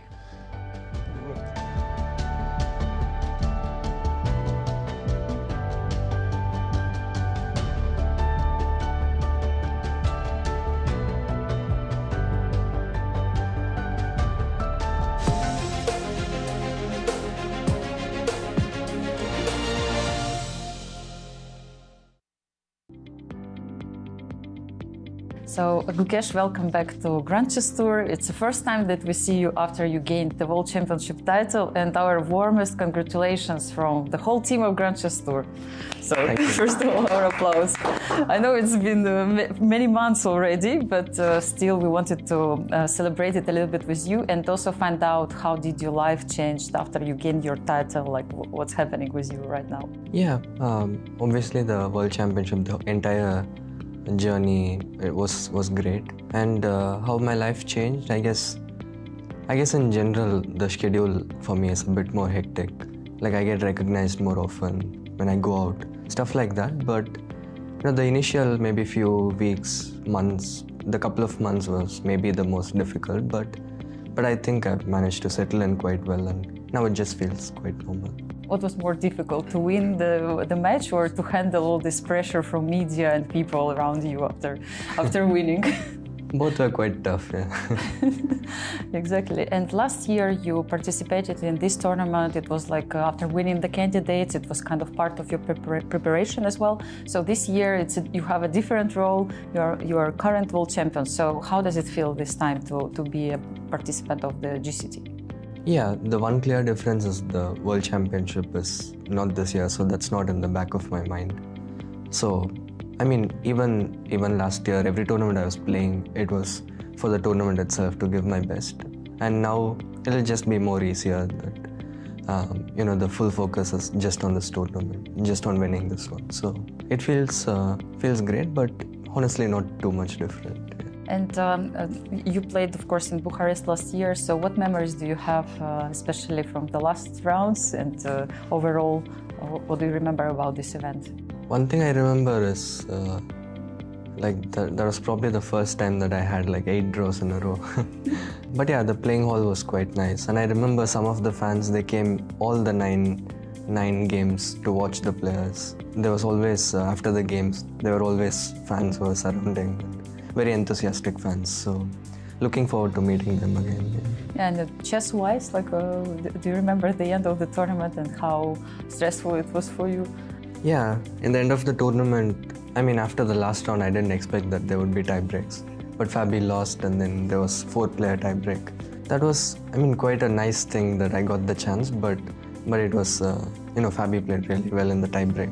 That's quite an important lesson, how to be able to switch quickly from classical to faster time controls and stuff like that. And also the classical games were I quite liked the first game that I played against Deac, and a lot of interesting games. Hopefully this time more interesting games and better results. Absolutely. Now you played a few events after gaining the title of the world champion. Do you feel a little bit different approach when players are playing against you, or is more or less the same? I don't know. Maybe players are a bit more motivated to when they play against me. But for me, it has always been the same. Just go to the board every day as my best self and try my best. So for me, nothing really changes. I try to keep doing the right things. And hopefully this time it'll go well. Now, being the world champion, do you feel that you have some different challenges ahead of you, or do you feel something has changed? Do you have any pressure being in this position right now? There is obviously a bit more higher expectations from myself or from general people, but it's a new challenge. I've been exposed to expectations from a very young age. And this slightly new level, but I don't see myself being too much affected by it. Speaking about the field in Romania this year, I see one name, which Jan-Krzysztof Duda, the one who was helping you during the World Championship match. Obviously, you talk about your team after the end of the tournament, and how does it feel to play against your second? And what do you think in general about the field this year? Yeah, this year the field is quite strong. There is no one clear target or anything like that. So it's quite a level field, and everybody is capable of playing at the best. And about Jan, yeah, we've developed a close working bond. We've played a lot. We've trained together a lot. It'll be interesting, but I've already played against my World Championship helpers in the next tournaments. In Vachier, I played Vincent and Hari, so it's a funny challenge, but when you go to the board, it's about it's your opponent and you want to beat each other, so it's the same. Anyone else you are looking forward to play against? Everybody is quite strong. I've played in the classical, probably I've not played much with Maxime, so yeah. Let's choose Maxime, yes. Okay, that's great. Thank you so much for the interview, and I wish you all the best in this tournament. Thank you.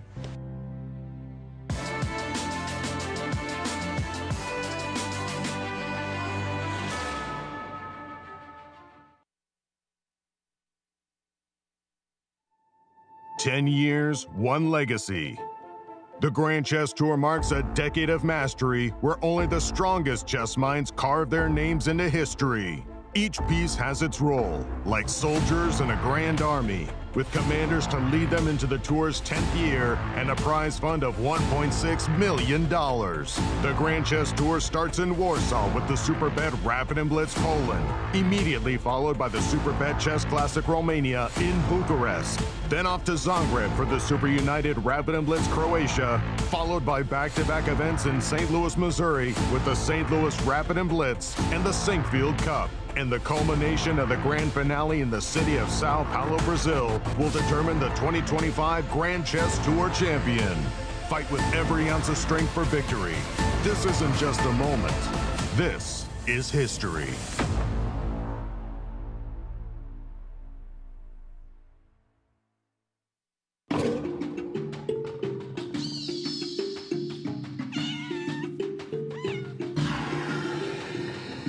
Just had our grand opening of Paws and Pawns Exploring Animal Chess Sets. This show contains over 50 chess sets, sculptures, photographs, and other artwork exploring the connection between chess and the natural world. We have sets and boards that date from the late 19th century all the way up to the present. You get to see a little bit of how artists have reinterpreted familiar chess pieces using the imagery of the animal world. The World Chess Hall of Fame's collection has over 800 chess sets, and as we were going through this collection, I noticed so many different ways that people integrated animals into these artistic chess sets, and it just seemed a natural fit to make a whole show of it.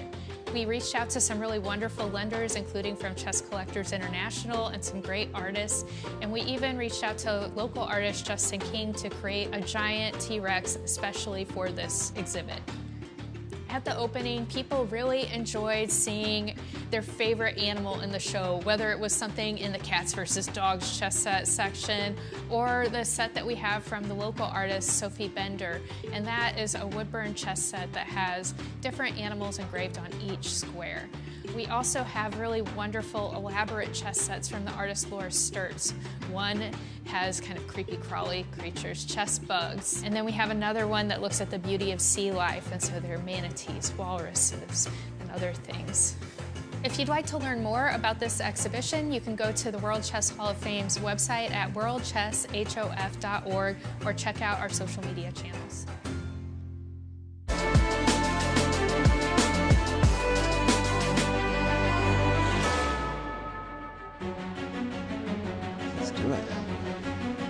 Welcome back, everyone. We're in the middle of round 4.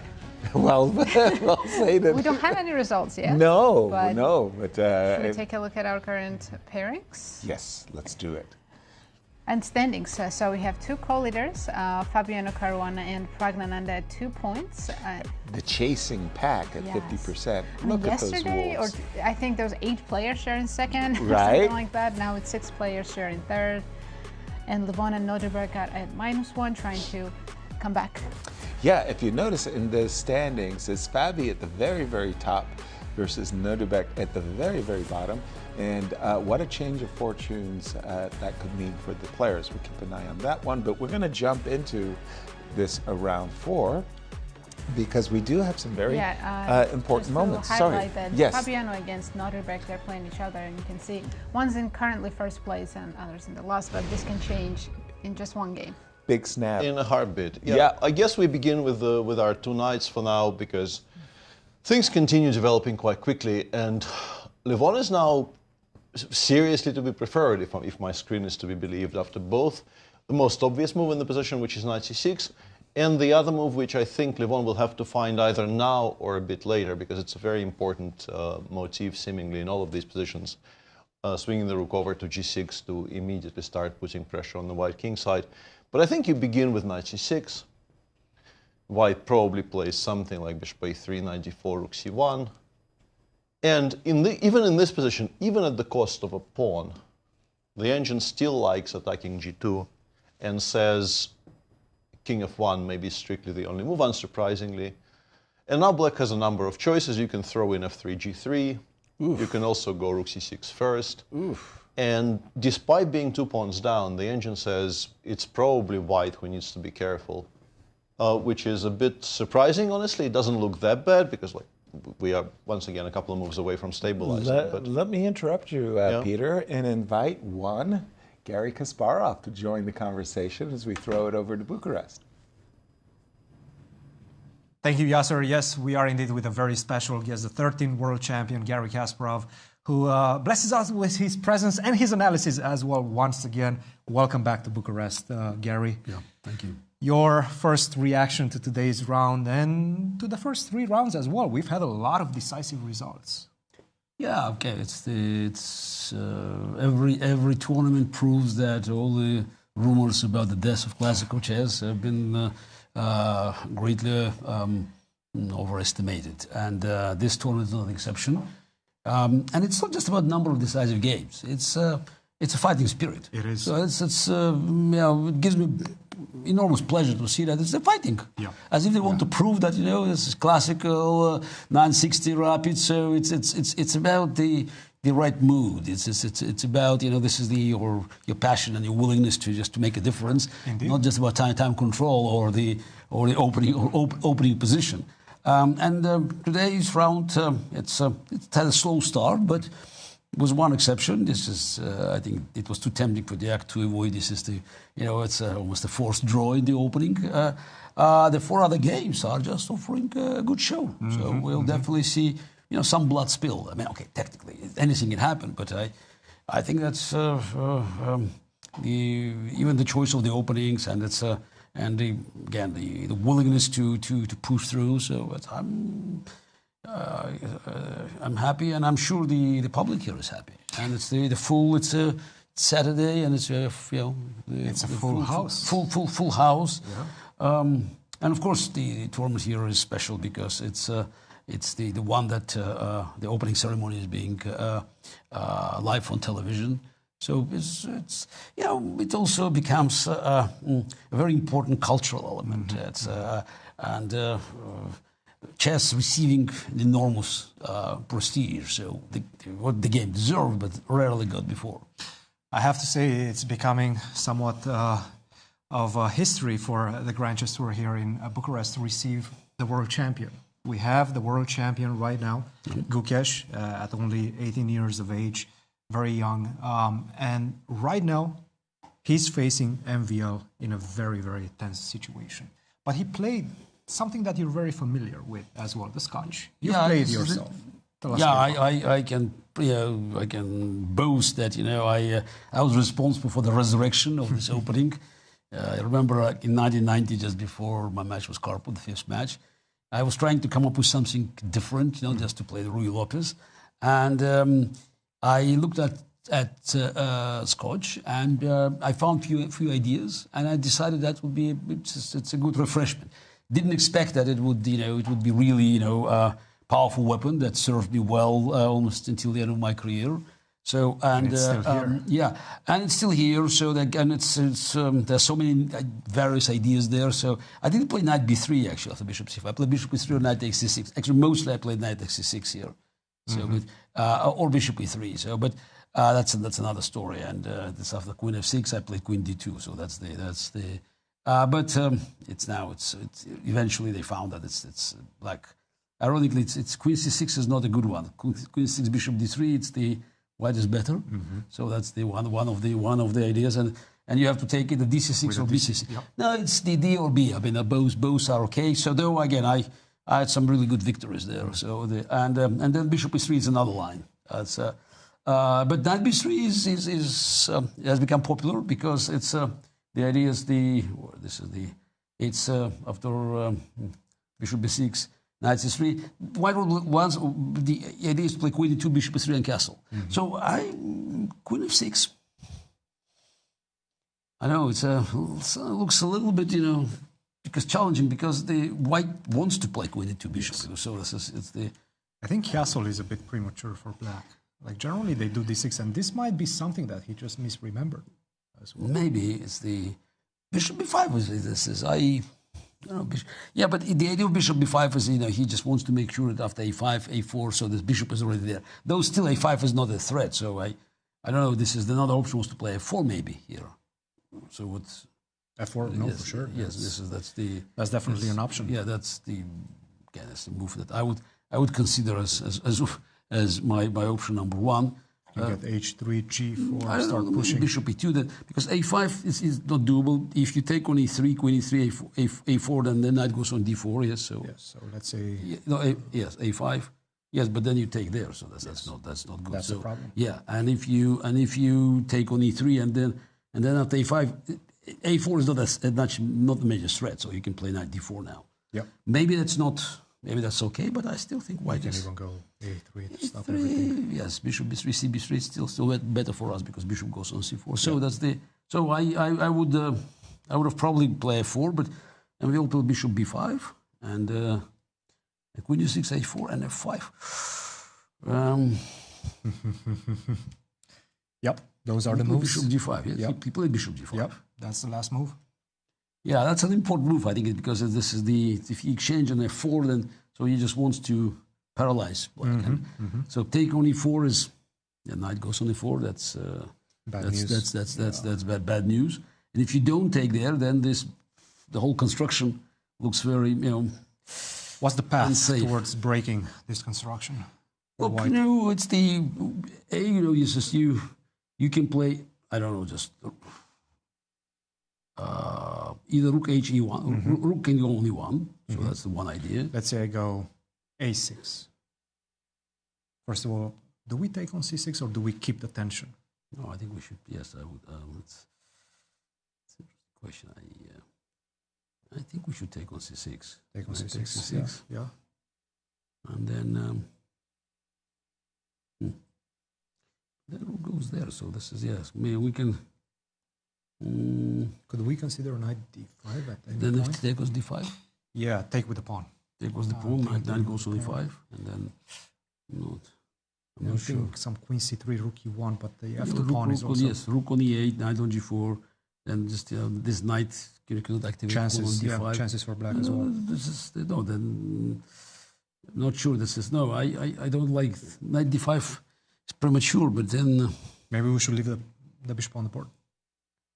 Yeah, this is But then his next move was rook E8. I was thinking, I don't know, just maybe it's stupid. I was thinking something like F4. That's not good. That machine doesn't like it. Yes, A5 now. Yes, probably. That's A5. A5, yes. So maybe it's that rook H1. Yeah. Let's say I go continue A5. Who's first? We can go even. It's becoming somewhat double-edged. It's double-edged. It's definitely double-edged. Yeah. Because knight D5 now you play A4. Yeah. Knight B6, A B3, and this is the bad news. So yes, maybe we can show that actually. It's very nice. Yes. Oops. Yes, this is yeah. So A6, yeah. Hasn't been played. In fact, Did he play A6? No, he's still thinking after Bishop G5. No, he took on E4. No, it's not on the board. No, Bishop G5 is his thinking right now. I don't need to ask you about Gukesh because I don't think I've had your reaction after his match victory against Ding. It happened a while ago. What was your take? Did you expect that? Yeah, this is. I think it's. I mean, he was in my view he was a favorite because I mean Ding was the pale shadow of what Ding was before COVID. I remember Ding's performance in one of the events in St. Louis. That's 2019 against Magnus. Yes. I'm absolutely phenomenal. Just absolutely phenomenal. So, and I was not one who thought that Ding would be a natural challenger, and Ding at his best against Magnus, that would be a match. Yeah. So, but then COVID ruined him. So, and Ding after COVID was just a different player. Still, very tenacious. Tons of resilience. Solid. Some interesting ideas. In match against Nepo, there were a couple of moments of his brilliance, but not the same player. While Gukesh, just he was rising, and after he won the candidates, again everything happens in the World Championship match because it's a long match, by modern standards, long match, not as long as I played against Karpov, but long match. But he was always ahead, so it's Ding. I mean, fought heroically, he nearly saved the match, but I think the result is justified. So that's Gukesh played just he was a better player than Deac. So that's. You were extremely young when you became a world champion. What is the main thing that Gukesh is adjusting right now? No, it's a phenomenal accomplishment, but I beat the strongest player in the world. Gukesh is yet it's in a slightly different situation because Magnus is there. So so he is official world champion. There's no doubt about it. But there's somebody else who is widely considered by all metrics is a better player. Mm-hmm. So he has to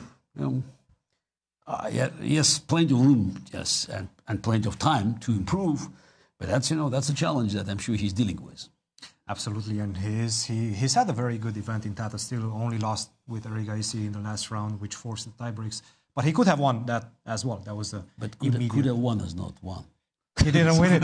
That's a good point. So that's exactly the pressure he's dealing with now. Yes, and that's exactly what he's dealing with right now. Let's move on to the next game. He played A6, yes?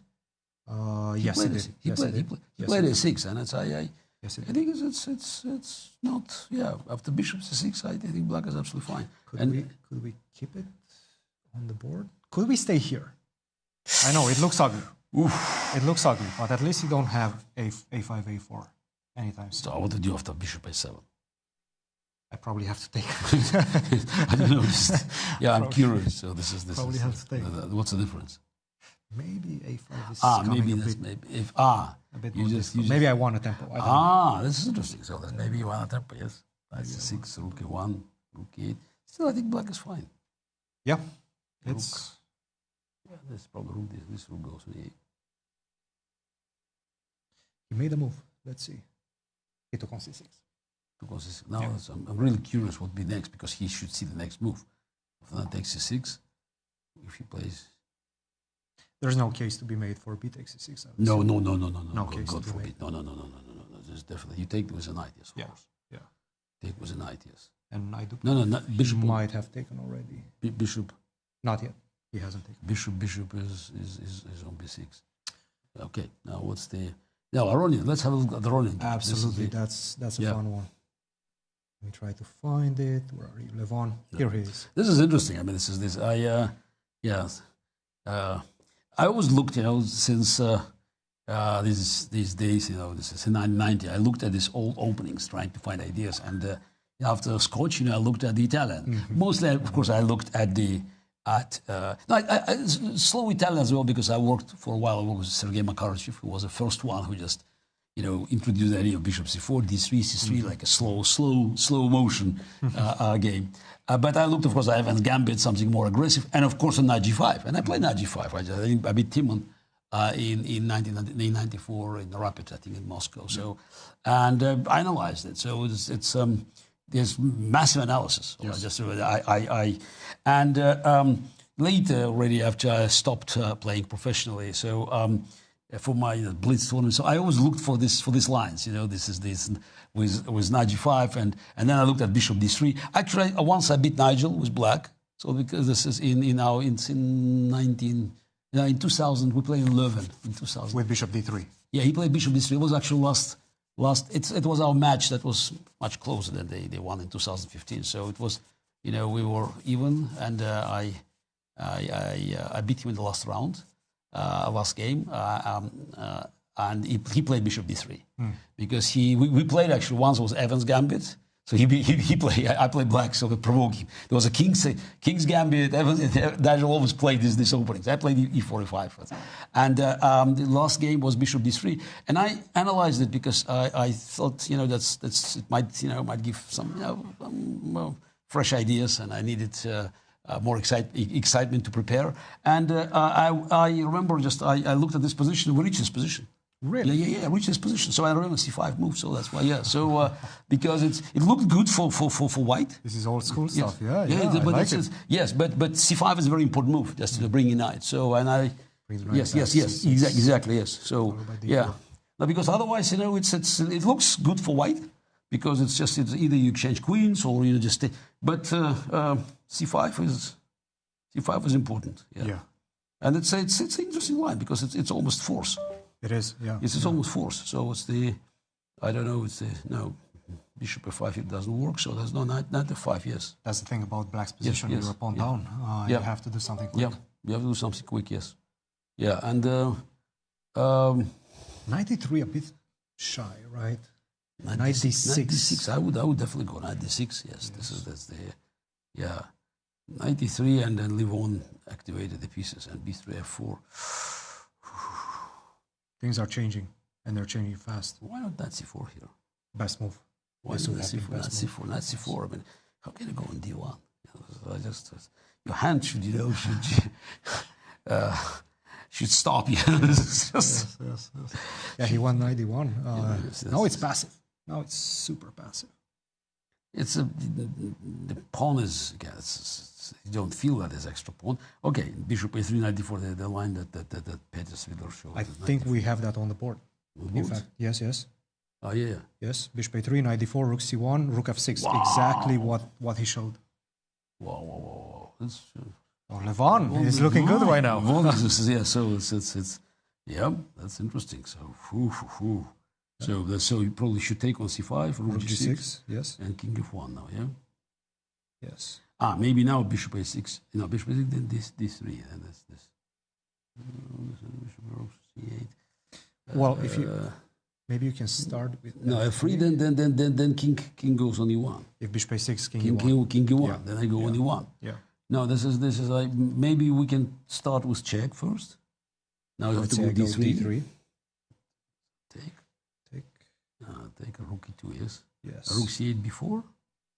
Yes. Yeah, rook c8 before. b6, but there's knights will. What about rook c8? As long as I manage to keep that bishop on c5, maybe no, I just safe. thought bishop b6. No, of course you're safe, yes. I thought bishop b6, but that's not. Yeah. Not that. Maybe knight, even knight on e4. Knight e4, then knight d3. Yes. A bishop b6, maybe knight e4. Yeah. That's actually probably the best move. Yes, because this knight is good. So you have to start with. So you have to start with f3 now. Yes, I guess. Yes. So f3 followed by bishop h3 seems to be the machine. King a1. King a1. Now rook c6. Yeah. Job is done for rook on g6. Yeah, of course, yes. And it's paralyzed here. Yeah. Very old-fashioned. It's difficult to assess, right? Because you see the knight coming back to e3. It's a good square for the knight. Yes, but not so fast. Not so fast. So yes, if you go bishop a3, maybe I can go bishop a5. That's a good point. Maybe just to keep pressure. Yeah, no more knight e3. Knight e3 this is maybe when rook takes e3. Yes, it might be too dangerous. Yes. Yeah, so it's some play. It's paralyzed. Yes. Some play. Yes. A lot of fun. Yes. Again. Levon, he's been struggling a little bit, but he's trying to stay true to his. Yeah, he was lucky yesterday. His colors. It was MVL. MVL played a great game. Yes, just one step short of winning is b2. Yes, b3, b2. b3, b2. That was so nice. He came into the studio, and neither of them saw that line with b3, b2. What was what was he afraid of the b2? That's a good question. What did he miss? I think he missed. There was an exchange sacrifice on f4, and then the line was going b2, b1, queen. And then there were some queen c8, queen d7 checks. Looks so natural. So so they both missed something. Okay, what else do we have? Let's see. So Bogdan, that's going to be a draw. Yeah. Let's talk about Fabi's attempt in the Catalan to try to get an advantage in this endgame. Yeah, it's how much does he have? They play this all this knight c6. Okay, it seems they just don't like to play bishop d7, bishop c6 anymore, which was the line that is, and I think white should be somehow better here. It does feel like that, right? There's some pressure. Bishop f1 now. Somehow it reminds me of the endgame that Bogdan had against Levon.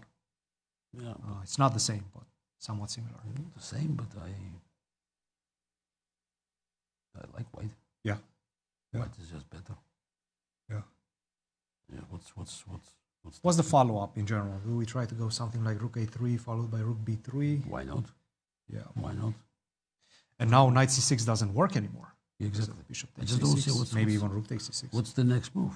It's a good question. Yeah, this is It's a very good question. because bishop doesn't, just do anything on this diagonal, so it goes here. Yeah. And it works now nicely here. Let's say I just sit. What do you want? Not sure. Okay, if I move as recommended. Yeah. Would play rook b8. How you protect The the pawn? computer is saying some weird stuff, but Knight c2. take. I guess take on g3, but who does this, right? Knight g5. Sorry. Knight g5.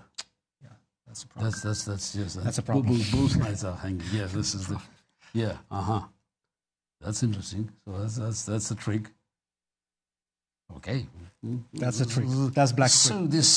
Okay. Maybe white should play h4 first. Maybe good move. Yeah. Yeah. I know. I like that. Yeah. Maybe even. Yeah. Bishop f1 first. No, bishop f1. Yes. Bishop f1. Stop knight d3. Yes. And rook now e8, h4. and maybe h4. Yeah. I like that. And the machine does like it. Maybe g5 now. Yeah. Machine changes. It's mine. Yeah. It says knight c6, but nobody plays knight c6 in this position. What's the? I'm not even sure what happens after this, right? Knight takes a5, yeah? Supposedly, it's fine. Yeah, knight takes a5. Yeah. Yes. Knight takes a5, so it's interesting. Okay, we'll see. So again, plenty of fight. So it's not a Catalan draw. So yeah. Fabi seems to be really enjoying playing here in Bucharest. He's won back-to-back classics here. He's trying to defend right now. Yesterday against Firouzja. Did you see that game? I saw the game, and it's I think Firouzja, he didn't feel the moment where just the table turned, because I think he was trying to push. Okay, I just let slight pressure and then isolated pawn, and all of a sudden, boom! So there's no more isolated pawn and worse end game. Yeah, it's an end game, and an h4 pawn, is a weak. Yeah. So I think it was a very subtle moment, and I think he just totally missed it and then panicked. I mean, he still probably could have saved the game, but psychologically it was very challenging for him. He thought I could put up pressure, so he was preparing for just long game where just he could torture Fabi, and then the rules have changed, and Fabi very precise, just finish. He's very consistent, right? At the Grand Chess Tour. He's always around the top. Yeah. First, second, third. He's very consistent, period. Not only very consistent. Yeah. Yeah, so it's... Yeah, he's maintaining that. Okay, so what's and the last one, speaking of Firouzja. Yeah, speaking of Firouzja. Alireza versus Wesley. Now this is... Of course. This is the Berlin. but how often he plays bishop b5? Because he plays bishop c4 most of the time, yes? That's true. Yeah, so that's... So I think Wesley, I just wasn't in the audience. I think Wesley was a bit surprised when he played bishop b5. He spent probably about 30 seconds before playing knight f6. Yes, because Alireza is known for bishop c4 for all. What's his mindset right now? He lost with white. He has white again against Wesley. What's Alireza's mindset? No, look, I think he just wanted to play a long game, and so it's a very sharp game.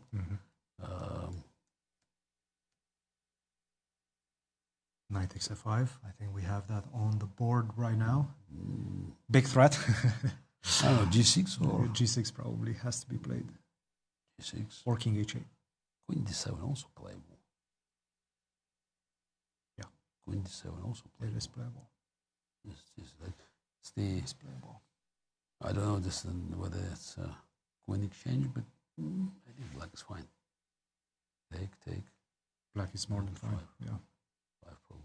Maybe even better. Yeah, d5, knight d5. So this is but okay, it's slightly better in development. This pawn is weak, so he played g6. I think it's probably maybe after queen d7, h4 was the maybe it was yes. Here maybe h4.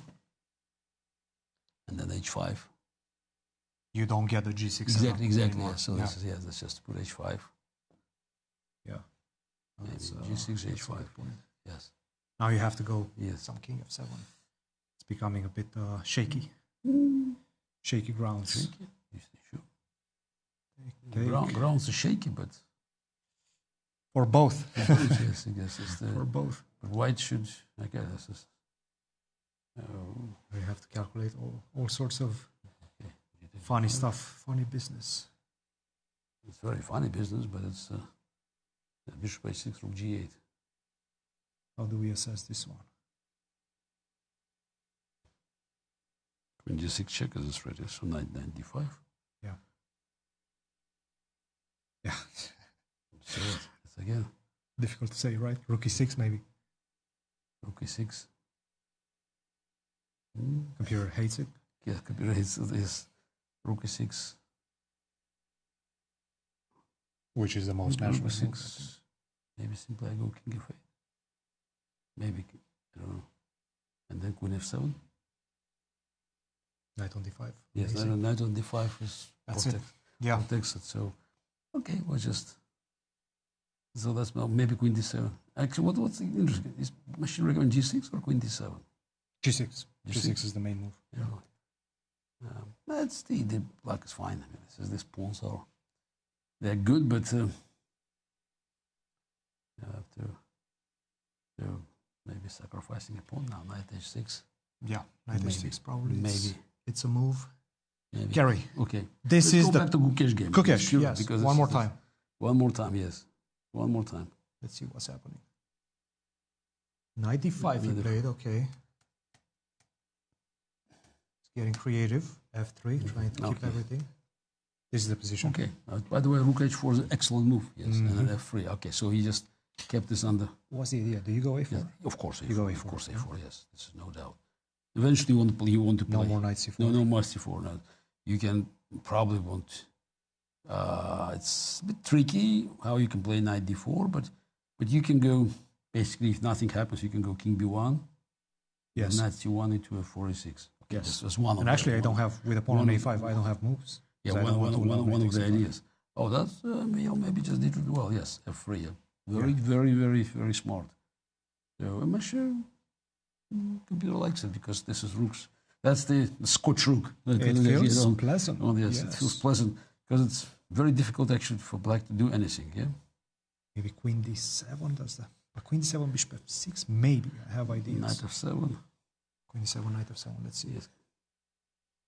So yeah, but as you said, king b1, best move. You just simply don't have a lot of moves as black. Probably bishop f6. Things are getting worse. Why not? Let's go. Yeah, bishop e3, bishop h6 is you can get it, make it mated here.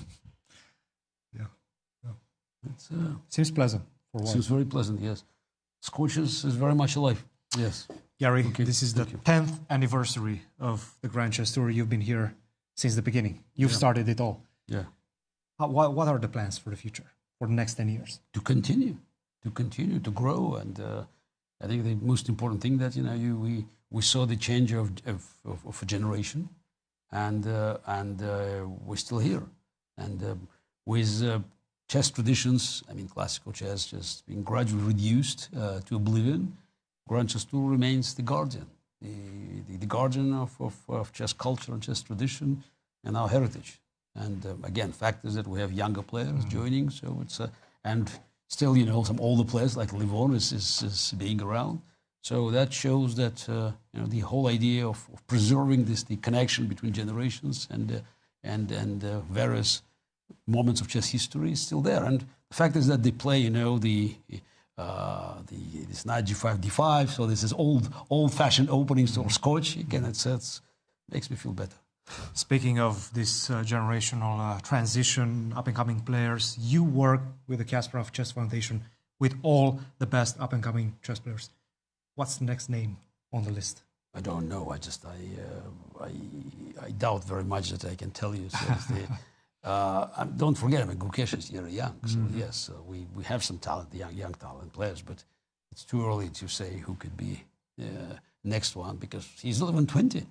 So I think that's the chess cycle doesn't work, with the same speed. I know we have some Romanians, we have some Ukrainians that are knocking on the door.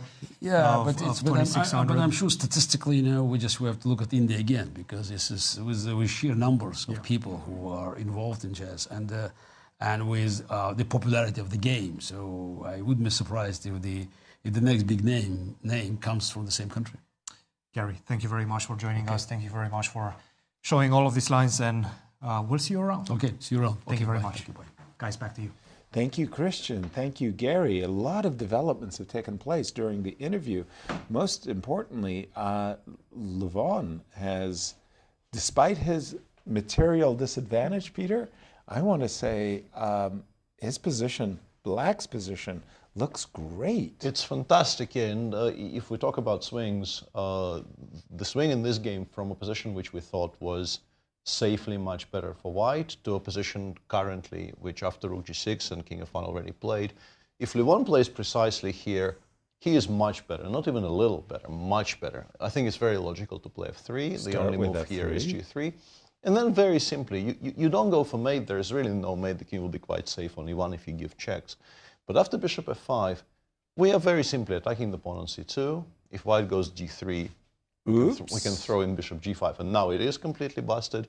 I think that's maybe the reason why the computer now switched to playing h2, h4 to at least take away this square, but we can now protect the pawn on c5, and if white plays d3, as is often the case, you can start breaking the door down properly.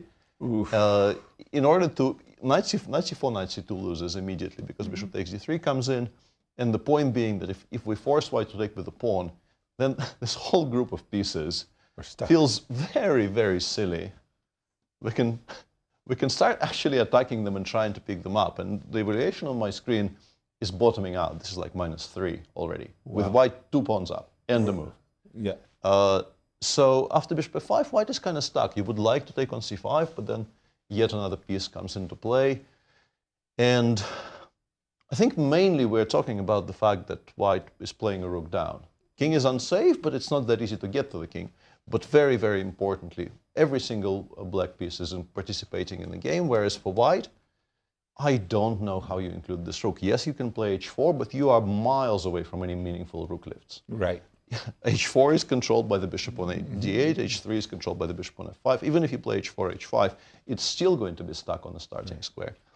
And this is move 22, and at move 15 we were here.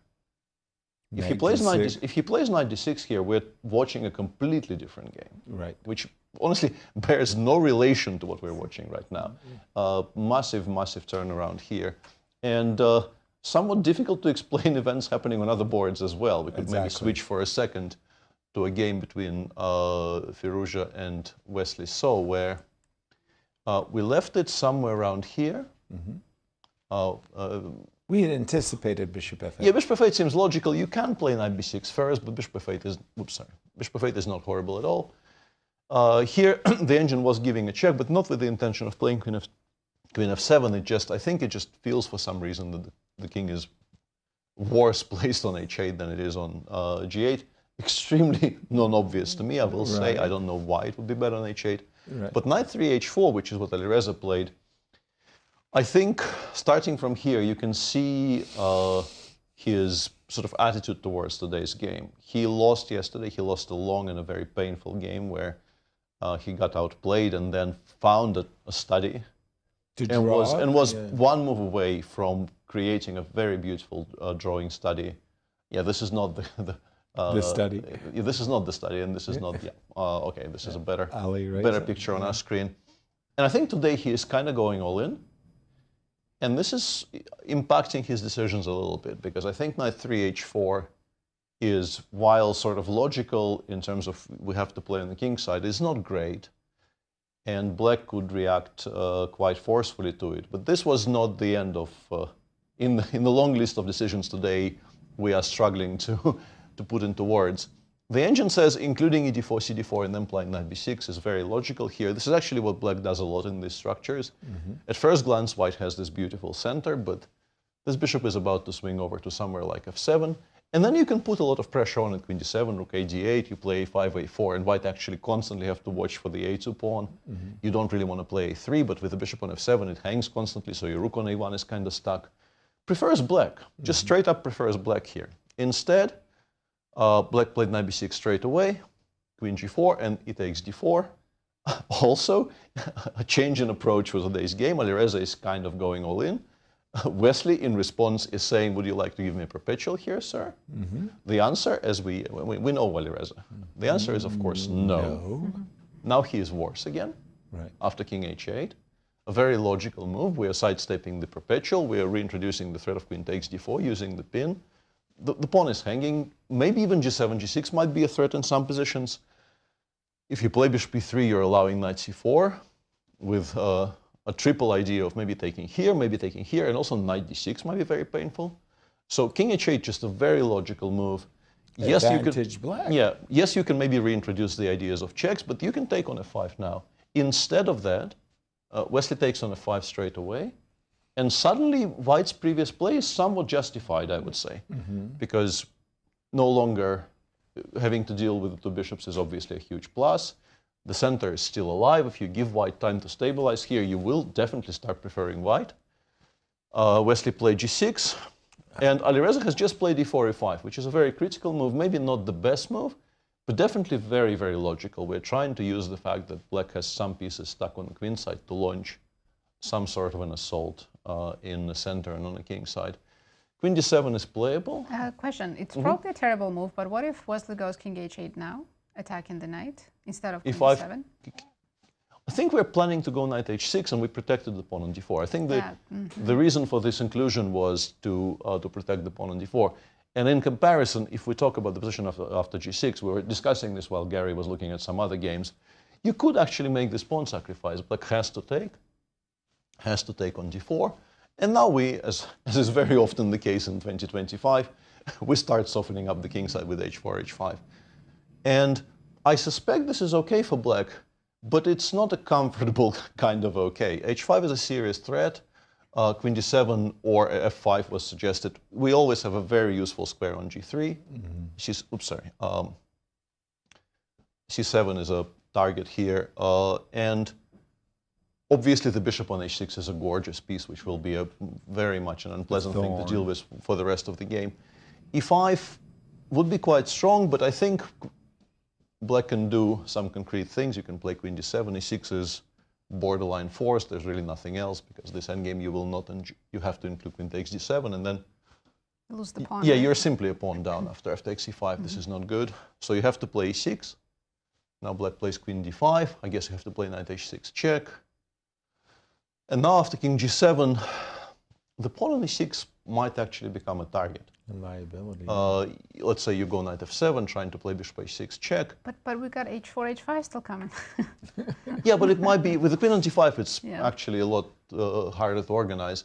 And now king g8 is a bit of a draw offer, or you can play rook e7, just telegraphing the fact that you would like to bring the second rook to e8 and collect on e6.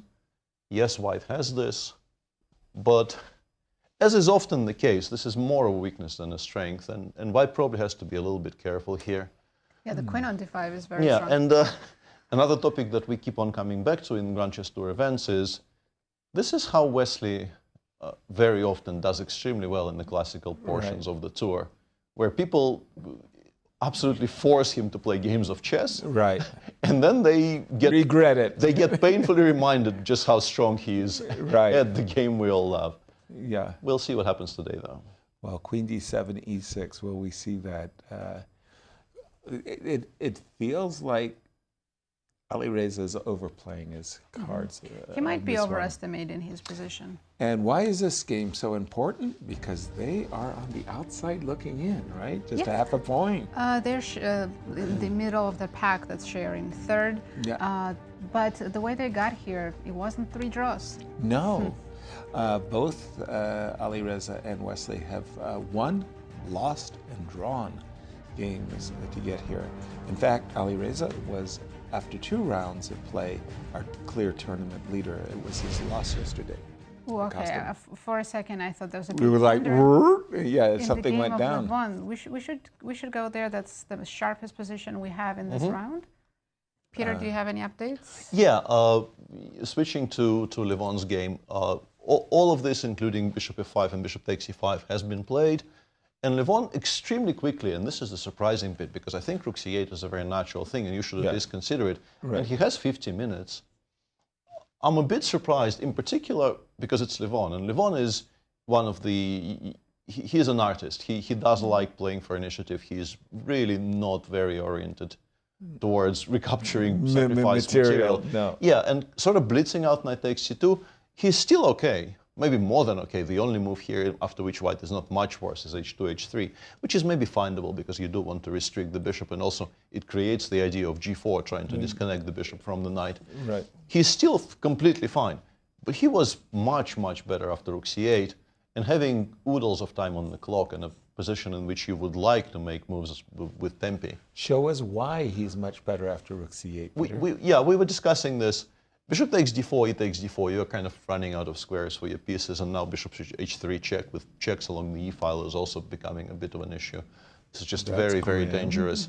If the bishop takes on a7, let's say bishop, among other things, bishop g5, just suddenly everything starts crumbling because d2 is hanging, and there's really no comfortable way of protecting it. We're also threatening rook takes c3, followed by bishop takes c1, bishop takes b2. Ouch. This is kind of bad.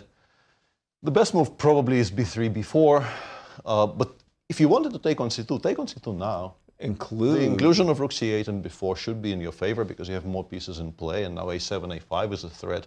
You can also play a7, a5 I was about to say, with. yeah, and if you force a3. Exactly. Duda played, he didn't play h3, he played h4. Is there a big difference between these two moves? h4 is weaker because now we... Yes, there is a big difference. h4 is weaker. Yeah, no, I think the reason is what I mentioned earlier. I think the point is...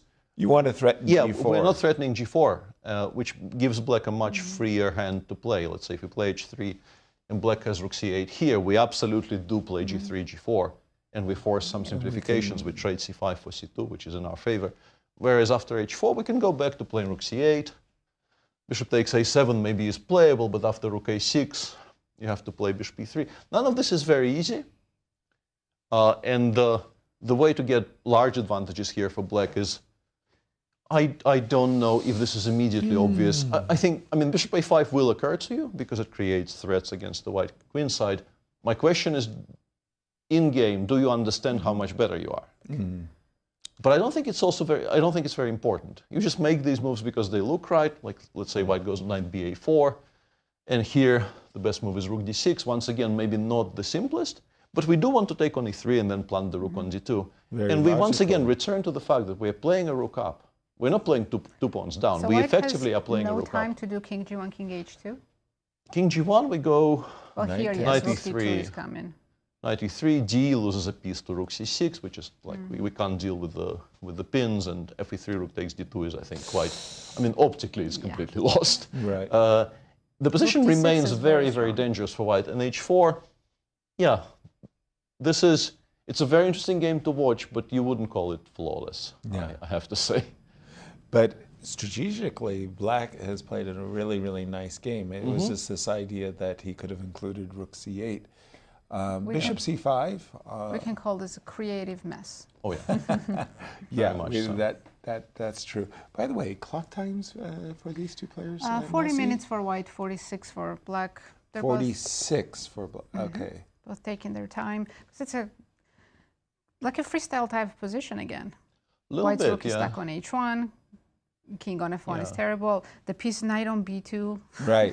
So unnatural. I think white definitely is playing freestyle. But black isn't. Yeah, black maybe not so much, but white definitely is trying to play a freestyle game. Okay. Want to check in on our tournament leader, Fabi versus Nodirbek, because the board is full of pieces. There's no queens, but all the other pieces are still on the board. When we have left it, we more or less were around this. I don't think we really looked at rook c8. Knight b4 had... yeah, we're looking at knight before knight e1. And knight e1 was a suggestion of Peter's. Knight a5, rook c8, knight a4, okay. I think Nodirbek is not... he's making moves one by one. It doesn't seem like he has a plan necessarily, and he's played himself in a situation where white has very ambitious options. You have to be fast with white here. You still don't really have very much time to burn. If black gets to play knight d3, for instance, his life becomes much easier and so on. But in particular, there is a very curious opportunity here for white, which I think is very missable. You can go knight c5. This isn't missable. This is obviously the first move you look at. Bishop takes c5, d takes c5. If you go knight c6, I mean, I suspect it might be holdable, but it's going to be very unenjoyable. Yeah, like, maybe you don't lose, but you are going to suffer a great deal. I think what you want to do is to play knight c2. I think this is the intention, because you would very much like to take on e1 and then just play c7, c6, and breathe a sigh of relief. c6. Hello. And now the choice is, you can go knight takes a1, c takes b7, rook b8, knight c6, knight b3, and maybe it works out for you. But actually, maybe it works out for you for a very specific reason. You need to see this move. Oh, dear. From afar. From afar, because everything else is borderline losing. Oh, this rook e8, I guess. Yeah, you're trying to give yourself an attack on the bishop on e1. Precisely, d4, rook e8 is what you're trying to achieve. Remarkable. Yeah, and if you don't see knight d4, you're kind of busted here. Everything else is losing, pretty much. And the other option would be after c6, you go b takes c6. White takes on c2, takes on c6. You have to prevent the fork on e7, and now simply bishop f1. I mean, I say simply. We are currently with white, a full exchange down. But we are going to pick up the pawn on a6. That's important. Yeah, and not only pick up the pawn on a6, but transfer the knight to this glorious square on c5. Once again, a kind of an evaluation where I think the engine makes a draw with black, probably even quite easily. Human player probably doesn't. Yeah, you like white here. So if Fabi spots all of this, and these are not very easy things to spot, but he has time and also his Fabi, so you can't rule it out at all. He might have something. Thank you, Peter. For me, Nodirbek is one of those players. He seems very unbiased. What I mean to say is, from the position that they had after the move knight a4, he's played the move knight e4, bishop e1, knight b4, and after knight e5, he's kind of come to a dead end. And he decided on the move knight e4 to f6. Yeah. I personally would have a very difficult time unwinding. You know, it's sort of like earlier, he played the move knight e4 with purpose and gusto, and let's go. Then he got to a position where he said, you know, I don't like my knight on e4. I'm going to go. I'll take it back. That's very, very hard move to make. It's sort of like you want to do everything else except admit that you made an error. But that line that you were showing, Peter, with knight c5, bishop takes c5, d takes c5, knight c2, finding these this variation with c6, that's beautiful. It is very beautiful. I really wanted to show it before we deviate from it, and if we deviate from it, because I really hope that they do go down this, because it's great stuff. I don't think we ever completely finished our assessment of the Alireza versus Wesley So position. He is being rewarded for the gamble, actually. After e5, Wesley did not play queen d7. No, he did not play queen d7. He did not play c6, c5 is a much less obvious move. I think queen d7, I would be tempted to go queen d7, queen d5, because I would like to provoke e6. It removes a lot of tension from the position, and also, as we mentioned, it's a target very often in these types of structures. Instead, he played king h8, knight h6, another chance to play queen d7, by the way. And he played queen d5 here. And now, I mean, no points for guessing the best move. It's very logical. Like there are some positions in which it's kind of outlandish, but here it really begs to be played, because you want h4, h5, you want this pressure, you want to ask black, what do you want to do about your pawn on g6? White is better. Yeah. Nazi, I wanted to ask you this. What's going on in modern chess today? It's about the h6 square, right? Yeah, we keep seeing that pattern. MDL. In this tournament, we already had it 3 times. Prague went h4, h5, h6 against... MBL against Aronian, he was winning with black, but that h6 square was the issue the whole game. And now we've got this knight on h6, but h4, softening up the king side, wanting to play h5. The current assessment of the position, Peter? White is pressing? White pressing, and it's not even a little. It's actually quite unpleasant for black. Now, on the other hand, if the pawn had been induced to go e5, e6... control over the fifth is actually very relevant. This knight could swing over to d6, which is also a very useful square. And as we were mentioning, you can often just go after the pawn on e6 with rook e7, rook e8. So you probably still do it even here. And h5, f5 is, for some reason, not the way to go. I don't know how easy it is to spot the move queen h3. I guess maybe in some positions we want to include the option of playing knight g4. And also, I suspect we are sidestepping f6, f5. We're making sure f6, f5 is not a tempo. Rook a8, we go h5. And now g5 is more or less the only move. And after knight g4, knight d7, maybe black is doing okay in the end. Once I have to remind myself and the viewers that this engine doesn't really gain depth as quickly as you would like. So you have to... By the way, Alireza did play h4. It's on the board. No surprise. And no points, I am told, for guessing h4. Yeah. And why is this game so important for our two players? Well, these two players are currently sharing third and are hoping to jump back to the lead because the round before, or 2 rounds before, they were co-leading at some point. Right. Well, Wesley had that win after the first round, in round 1. As did Alireza. I'm going to go... The game of Gukesh against MVL, I think. Yes, from the very beginning, Gukesh has been worse, but then maybe MVL didn't play the most accurate moves. During the interview there with Garry Kasparov, we saw this position after bishop g5, and Peter, my first impression was that MVL was actually taking over some hugely important squares after bishop g5 and had an advantage. Absolutely, but it's interesting that both MVL and I suspect Gukesh, and also importantly Garry Kasparov, who is not bad at chess at all, even now when he doesn't really play and is occupied by many other things. Everybody seems to think that bishop takes e6 is kind of forced here, where in fact bishop a4 is very strong. And the second best move in this position is bishop f1. I think the moral of this story is the knight on e7 is extremely poor, and keeping both of these knights on the board just creates a kind of a traffic jam for black. You don't really find spaces for these pieces so easily. I think bishop a4 in particular is a difficult move to play because it seems like you're inviting bishop a7.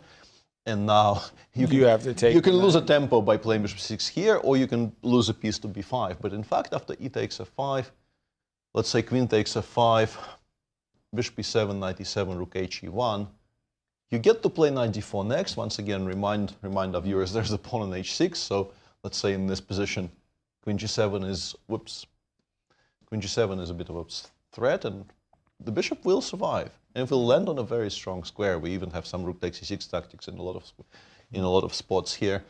So bishop a4 was very strong. And I mean, I'm not going to talk much about bishop f1. Nobody ever plays bishop f1 in this position. Instead, they went down exactly the path that Garry was showing to Cristian. Takes, 95, 95, rook h4. White is still better, but compared to the types of advantages the computer was showing after bishop a4, this is maybe slightly easier for black to handle. Rook f8, f3 played. The knight on e5 is quite a bit hampered. Black played bishop a7, king b1. It's difficult to play this position for black. You would like some active moves, but there's not a lot of on offer. You can maybe play b7, b5. Bishop a7, I think, is a very strong suggestion that you would like to play b7, b5, trying to at least finally land some jumps. But even something like this, which is maybe not the absolute strongest, but is definitely one of the suggestions of engines here. Just continuing to restrict the knight on e5, making sure the knight on e5 cannot jump forward. You can go back if you want, but not forward. My biggest issue for white here is I'm not entirely sure how we're breaking through or even making sort of any progress.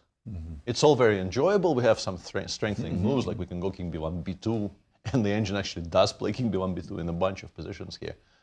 But I'm not sure what that does. We're not really threatening to play g4. we're not really getting to the G7 square while the knight is only 5. So how we're winning this, I don't quite know. Right. But it's a nice problem to have. We can Actually, enjoy my it. question was, and I think audience will find it useful too. So White played rook h4, which is a beautiful rook controlling the 4th rank. But in the current position now, if rook was on h1, would it be any different? Let's say here. The analysis you were showing, yes, in the b3 position, right here, yes. Because do we really need the rook on h4? Probably not. I think the reason it was played there is you wanted to prevent a 5 of 4, because then the bishop on g5, you could start maybe some counterplay against it. Now that black played rook fe8, we no longer have to worry about a 5 of 4 so much. And I think it's a good point. I think maybe we actually wanted only one. And yeah, I was trying to find a job for this rook, and it's doing a kind of a controlling job. But we've now ruled out both knight c4 and knight g4 with pawns. We no longer need it for that. A 5 of 4 isn't really coming, so we don't need it for that. Yeah, I think you're absolutely right. I think maybe we drop it back. Yeah. Rook back. We understand rook lifts, rovers.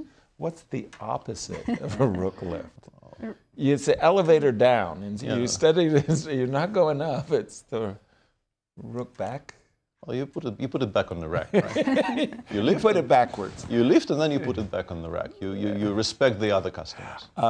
We've reached another wonderful moment in our broadcast where we like to stump the commentators with a featured question. Nazi. Let's have a look. How many Superbet events have been won by players who eventually won the entire Grand Chess Tour that year? I think this we can figure out. Well, I mean, we've got Fabi as back-to-back champions. He won one of the tours. So that's one. Magnus? This is specifically Superbet. Are we talking only about Bucharest or also Warsaw? Because Warsaw is also sponsored by Superbet. Superbet events.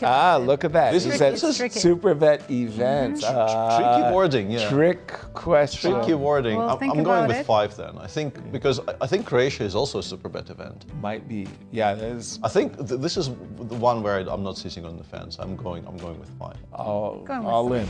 I'll go with 5. We'll find out the answer after the break. And as we go to break, Anastasiya asked the players how they deal with the time zone differences. How do they adjust? So take a listen and we'll be right back. Very badly. Very badly.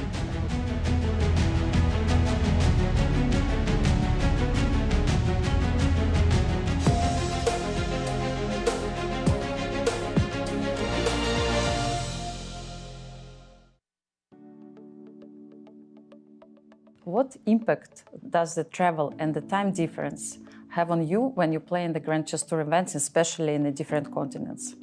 Yeah, I mean, the jet lag to USA, for instance, is very tough. So the only way to manage is to go a few days earlier. So if you don't go a few days earlier, then it's very tough. When I traveled one time 2 days before only, and it was like very tough.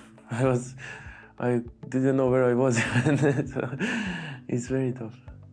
I guess for Indians, it's like the most tricky when it's like Canada or the US, because the time zone, time difference is a lot. But Europe, I've generally, I always come to Europe, so I don't even feel any jet lag when I come these days. And also Romania, it's only 2.5 hours compared to other European countries. So yeah, I don't really feel anything.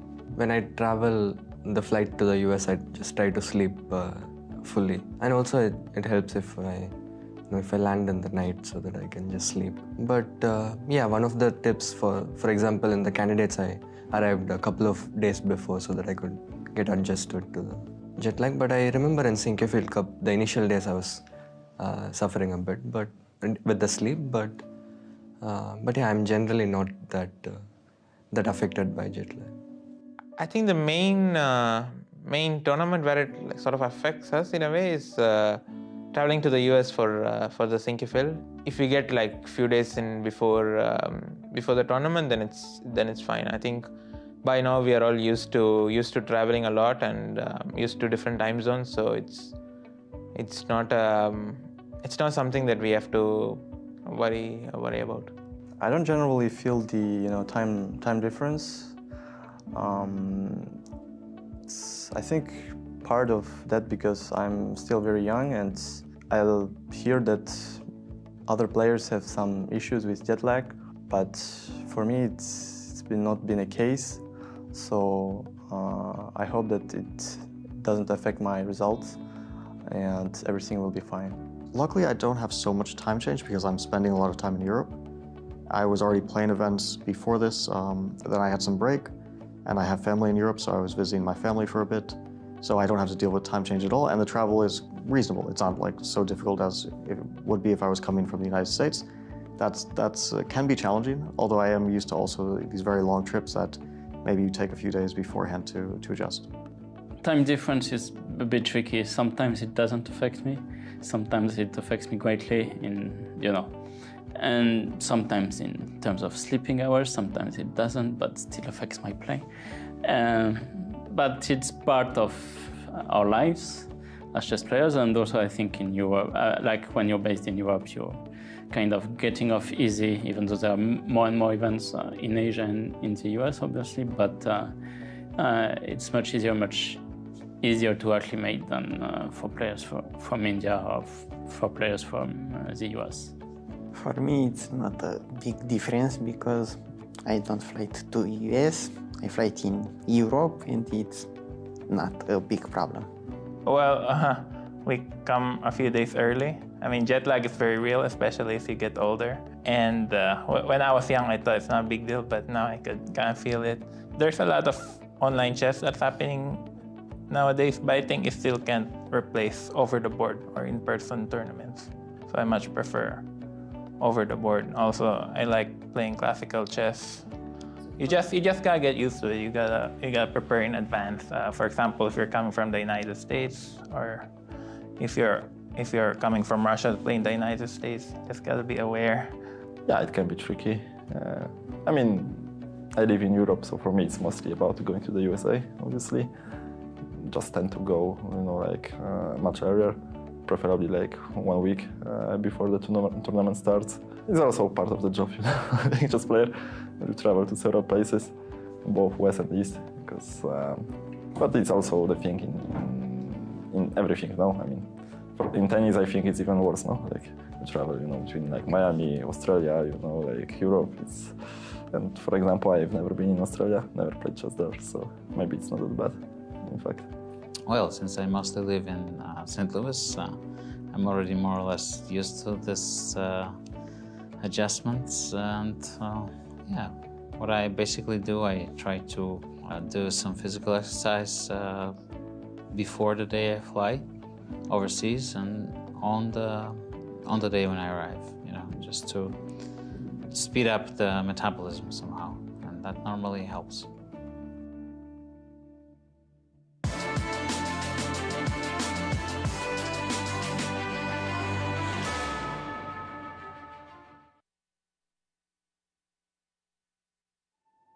"10 years, one legacy."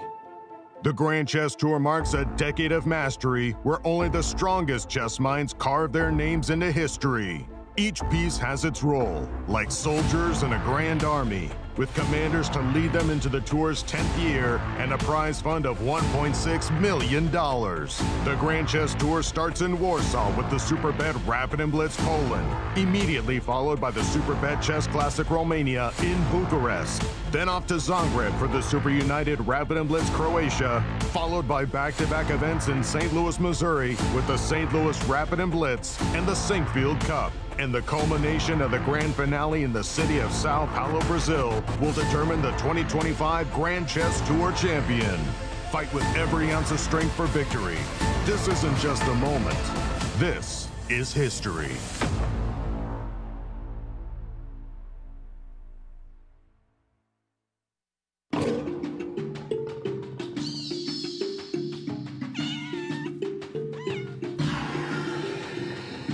Just had our grand opening of Paws and Pawns Exploring Animal Chess Sets. This show contains over 50 chess sets, sculptures, photographs, and other artwork exploring the connection between chess and the natural world. We have sets and boards that date from the late 19th century all the way up to the present.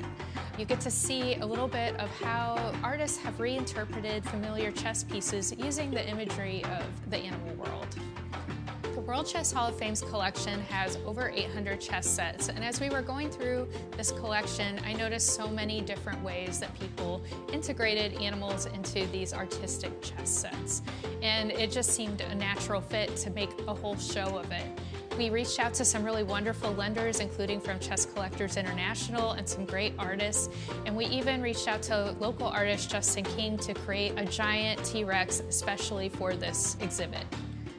At the opening, people really enjoyed seeing their favorite animal in the show, whether it was something in the Cats versus Dogs chess set section or the set that we have from the local artist Sophie Bender. And that is a woodburn chess set that has different animals engraved on each square. We also have really wonderful, elaborate chess sets from the artist Laura Sturtz. One has kind of creepy, crawly creatures, chess bugs. And then we have another one that looks at the beauty of sea life, and so there are manatees, walruses, and other things. If you'd like to learn more about this exhibition, you can go to the World Chess Hall of Fame's website at worldchesshof.org or check out our social media channels. Ladies, are you looking for something fun to do? Do you want to make new friends and broaden your horizons? Ladies' Night is the premier all-female chess event in St. Louis. Every Wednesday night, you can meet and play with new people while learning one of the world's most popular games from a certified woman grandmaster. Plus, St. Louis Chess Club members can attend for free. Whatever your age or skill level, you're welcome at Ladies' Night. If you love playing chess and want to put your skills to the test, the St. Louis Chess Club welcomes you to our monthly open tournaments. This is your chance to compete in a 5-round Swiss system tournament with 2 sections, Open, which is FIDE rated, and Under 1800. Feel the thrill of competition as you contend for a share of $4,200 in prizes every month. To learn more and to register, please visit stlouischessclub.org. You know Q Boutique at the World Chess Hall of Fame has the region's best selection of chess sets. But this store is so much more. Discover our masterfully curated selection of unique jewelry, clever kids games that nurture critical thinking and creativity, quirky greeting cards, books for all ages, and a wide variety of locally made goods. Find just what you're looking for at Q Boutique at the World Chess Hall of Fame. Mark your calendar. The 2025 Strategy Across the Board Gala is Saturday, August 16th at the Chase Park Plaza Hotel. Enjoy fine dining and world-class entertainment, all while helping to support chess education, cultural exhibits, and public programming at the St. Louis Chess Club and World Chess Hall of Fame. To learn more and to purchase tickets and sponsorships, please visit stlouischessclub.org.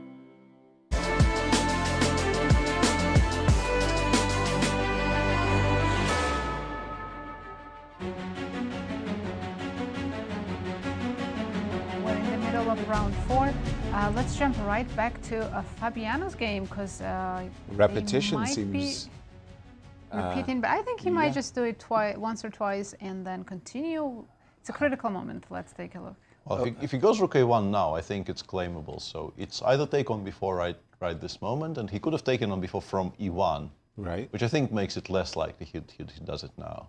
So with the move rook on a2 to a1, the game ends by a 3-fold repetition. And he's down to 17 minutes against 42, so it's more likely he's going to take the draw. And bishop takes, bishop takes. Also, black is completely fine, which I think makes it less interesting to Fabi to do that. Exactly. Doesn't seem like much of an advantage for white. But to set up the moment, it was right here after the move knight f6, a move that I complimented, by the way, that I was very surprised by the move of bishop c3, which kind of invites this 3-time repetition, which we've been seeing back and if forth. you don't see this whole line starting with knight c5 and c6, perhaps there's not much else, because knight c2 was threatened, and there's no easy way to parry it. And also, by the way, we do have a first result of round 4. Right, Nazi. it was a draw between Bogdan-Daniel, Deac, and Pragnananda. As we expected, it was a drawy opening. Sad to say, there was not much content going on in that game. From the very opening, it just seemed balanced throughout. This was a beautiful line for those of you joining us late. Bishop takes c5, d4 takes c5, knight c2. We've been seeing this back and forth, and you would just like to take this bishop, followed by c7, c6, and you're perfectly fine, except it's white to move, and white does not move the rook. But with the move c5, c6, as Peter was explaining to us at great lengths, white is for choice in the resulting positions. That was why the move bishop c3... Not an easy move to see from afar, No, but bishop c3 really eschewing all of those tactics. That was pretty sad for us. And again, we are in the situation where with the move rook a1, Fabi can claim the draw. Now, I wanted to ask you, Peter, when you were playing Anatoly Karpov, when Karpov was white, he would make a repetition here and there, and then he would always play on. Whenever he was white, he really felt like he should play. Do you think that Fabi is in that mold of Anatoly Karpov, that white wins? In general, I don't even think it's connected with him playing the white pieces here. I think he is just a very ambitious player, as most of players starting, I guess, from his generation are. It's just that the way not to make a draw here is to play bishop takes b4, which, as I mentioned, he could have done from e1. Right. If he thought this gave him any advantage whatsoever, he could have done it instead of bishop c3. Right. It's available here. And I would argue the rook is better on a1 than it is on a2. I don't know what it does on a2 necessarily. Exactly. So I think he is kind of... The reason draw hasn't really been agreed yet is because he is very ambitious. And even on 15 minutes, even after clearly not finding anything, he is double and triple checking to see if maybe he is missing some way to continue. But yeah, I think he still doesn't go for it here because he is down on the clock now, and the resulting positions after the trade are very safe for black. There you have it. Rook a1 on the board. Nazi, Peter was just saying that the time differential is pretty severe. Actually. Yes, it's 14 minutes against 41. And there we're stopping of the clock. As Nodirbek is about to tell the arbiter, I intend to play the move knight c2, and I intend to claim a draw. And it will be upheld. Yeah, it will be upheld. And so this is the first round where we do get to see what used to be absolutely normal fare in close round robins. Yes. People making somewhat uneventful, shortish draws. Yeah, but a lot of fights on the other boards, though. And some very startling developments, in particular in the game between Maxime Vachier-Lagrave and the world champion Gukesh, where starting from this position with f2, f3, if we go back here, Gukesh has made 3 moves in a row, which at first we were kind of giggling, and with his final move, giggles are about to stop. He played bishop a7, we've seen this, and I was after king b1 saying he clearly is intending to play b5. I'm pretty sure bishop a7 was played with the intention of playing b5. And then I guess he no longer liked this position. So the bishop went back to b6, which is not something you see very often. White has a bunch of improving moves here. In fact, something like a2, a3 is very useful. And it was maybe even a bit stronger than knight a5, but knight a5 also makes sense. And here, Gukesh decided, okay, I can no longer wait. Of course, rook a b8 is available, and it's probably the best move in the position. And it's definitely stronger than what he's done, because c7, c5... I mean, I can understand him trying to break free. Unfortunately for him, the d takes c6, en passant, b takes c6, and MVL is still thinking, oh, not anymore, and a very natural move, queen c3, after which both c6 and d6 are already hanging, and your entire position, honestly, is on the verge of collapse. And the evaluation on my screen is plus 2.5 in a position with equal material, which is normally not a good indicator. No. And like, none of these things are missable either. D takes c6. Like, of course, you cannot allow black to just play c5 unpunished. Bishop will come to g8. Black will actually start normalizing his position. So dc6, you see that, and queen c3 is also by far the most natural move in the position. Attacking the pawn on c6, making attacking the pawn on d6. Yeah, I guess maybe what you can miss is that after rook a8, rook d6, bishop a5, queen a5, knight c4 is completely lost after simply this exchange sacrifice. And then, once again, reminding the viewers, there is a pawn on h6, which means that... Rook d7. Yeah, let's say you play queen f7, white can simply continue collecting. But this king is so unsafe that it would be an unpleasant position with a pawn on h2. I still feel like probably white would be doing quite well. But with a pawn on h6, it's just completely lost.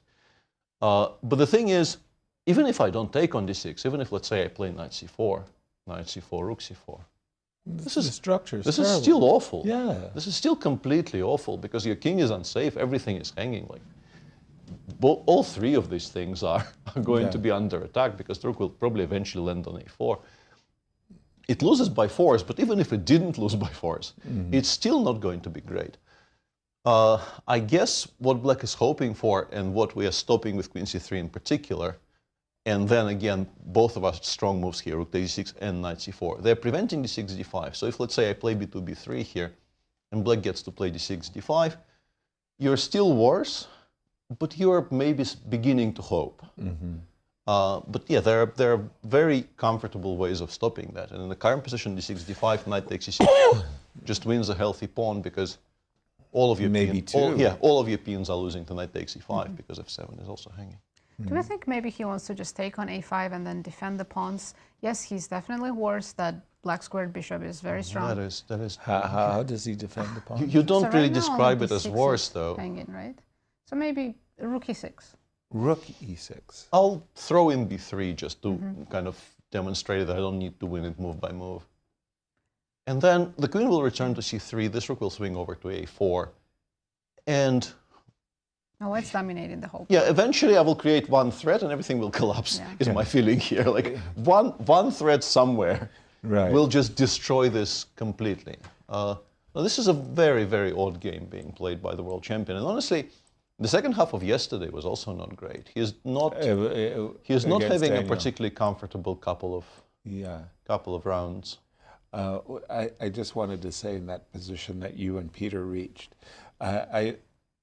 it's the funny thing about the chessboard is that the long diagonals are like magnets to the bishops. The bishops just love long diagonals. And if you gave me this position as white, one of the first things that would go through my mind is bishop comes back to c1, the bishop comes to b2, and yes, I push the knight away, and I give you a checkmate. Among other things, this is a very strong plan here. And that magnetic, and I'm with you, Peter. You don't necessarily have to win the pawn right away. It's just the position's just not good. Okay, you had another elsewhere in the round, we are still watching this really exciting two-knights game between Levon and Duda. After rook c8, h4, rook c8, bishop takes a7. Our engine was suggesting starting with bishop, rook a6 was good, but bishop a5 immediately is also very strong. Knight c4 is the way to go for white. There's really not very much else. But now after takes, and rook a6, you have to play bishop b3. The engine does suggest you can play king g1 because there are some forks with knight d6, but the simplest, I would suppose, is just doing this. And then you play bishop d3, e4, e3. Hopeless. Looks hopeless to me, To my eyes, looks pretty hopeless. So you play bishop e3, black takes on a2, king g1, and it's only specifically bishop e6 that is pretty bad for white. I can't take on c4? Yeah, I was wondering about that as well, but I guess rook takes c2 works. To stop knight takes e3, yes. Because, your idea of landing that, this is instantly completely lost for white because, f2 will come, but rook c2 importantly works out. Okay. But you can play bishop e6.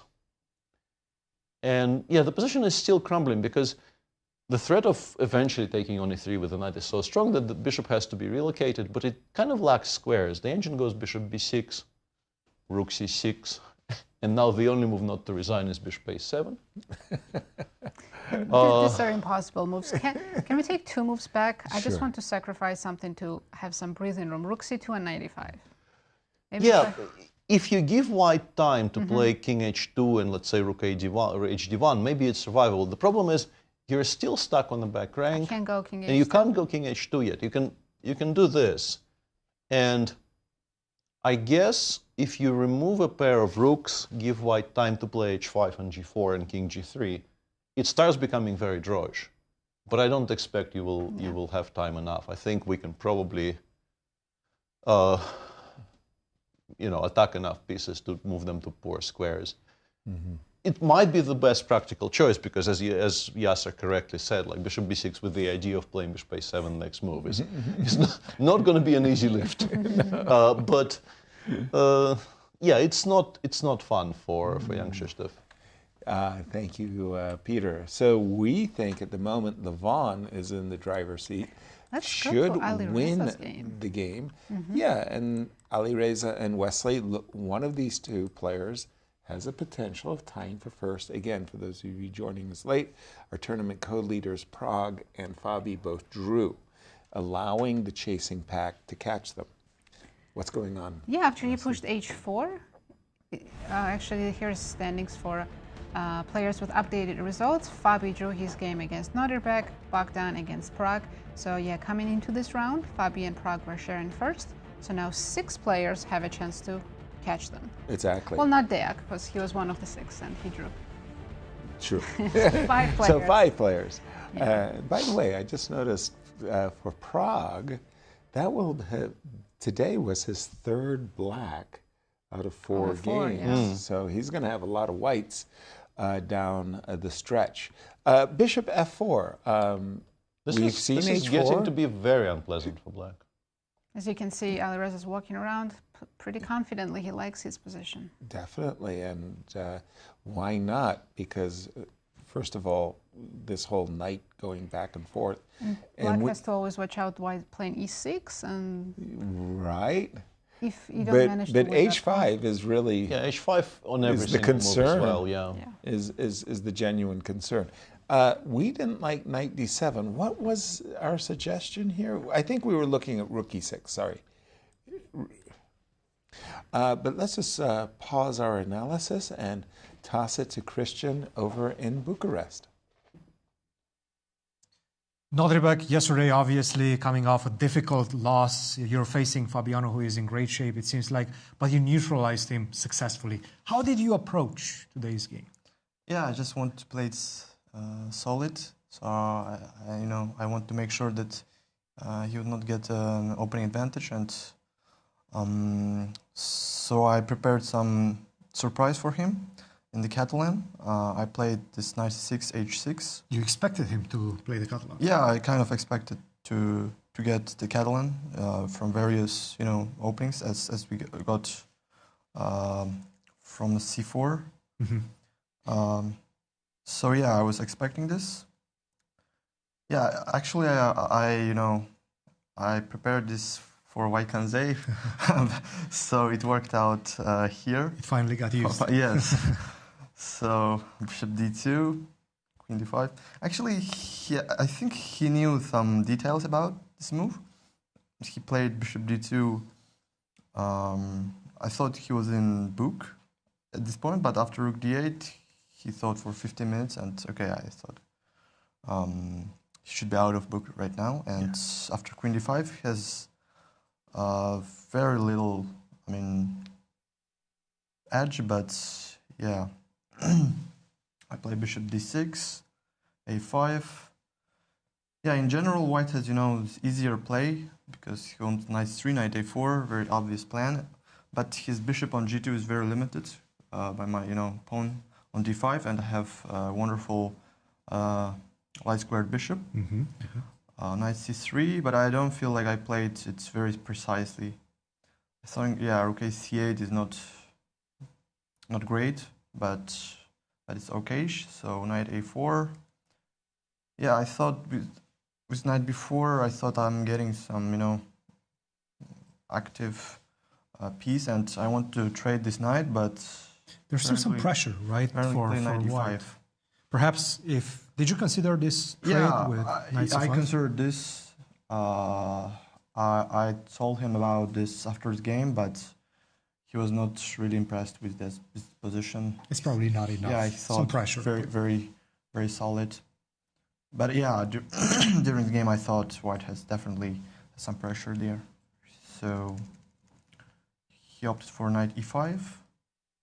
Yeah, I have to play knight f6, otherwise my knight on b4 is in trouble. So I have to create this c2 square. So yeah, again, he had to go for this, but obviously he wasn't that impressed. So yeah, after bishop 3, we're just getting this repetition. So yeah, in general, I'm satisfied with my result today.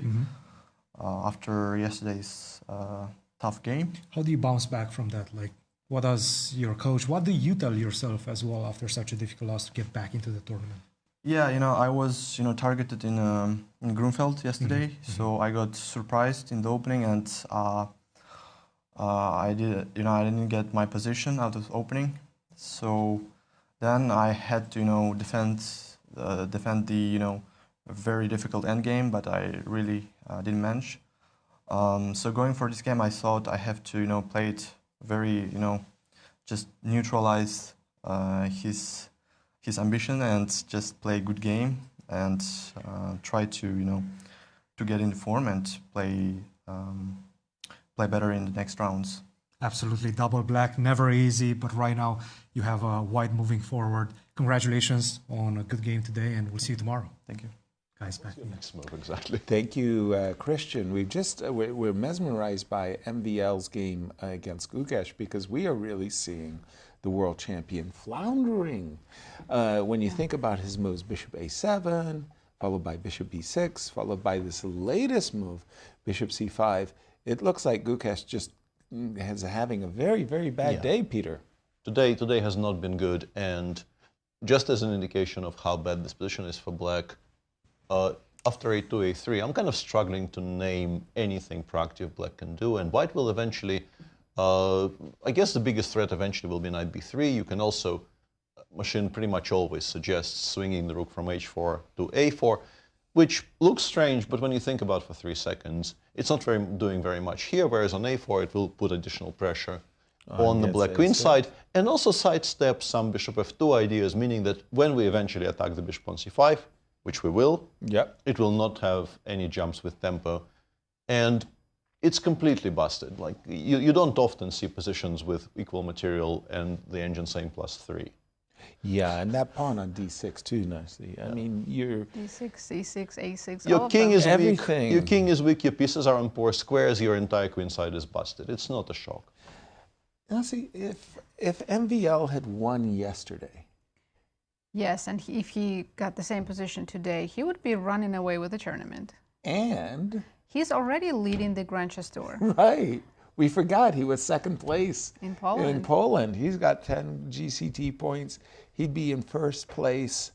Then others would have to just play catch up with MVL. Absolutely. But bishop c5. The most obvious move to my eyes, Peter, is knight b3. And then you're kind of forcing the rook to go where it wants. But black does get to play d6, d5, which is the one small dream you have here. Okay, so there is something to be said finally, because I just didn't even see any reasons why I would find myself attracted to bishop c5. More I think about it, the immediate rook a4 just sidestep. He played it, and MVL just played the best move in the position. Yeah, you just sidestep this bishop f2, and you say, by the way, you can't play d6, d5 because your bishop will suddenly be hanging. What do you do for a move? I can't find a good move for black. I mean, maybe suggestions rook e6, but rook e6 maybe. If we're hunting for something to go somewhere. Well, we are anticipating knight b3, so we're defending the pawn. Yeah. And now we can continue improving with white, or we can start cashing in, like knight b3, knight d4 comes to mind, or many other things. Knight b3, probably the bishop has to drop back. Yeah, let's go knight d4 here. Suddenly it's like everything is beautifully coordinated. Beautifully coordinating. I'm pretty sure there's something that wins faster, but this isn't bad. Yeah, as far as evaluations go, I'm pretty certain I know what the evaluation is here. Yeah, we just look at that pawn By on the way, h6. Gukesh also kind of in time trouble. He has Uh-oh. 10 minutes for next 15 moves, and his position is very difficult to play. We'll see how he handles this, but on the other board, Alireza is putting a lot of pressure on Wesley So right now.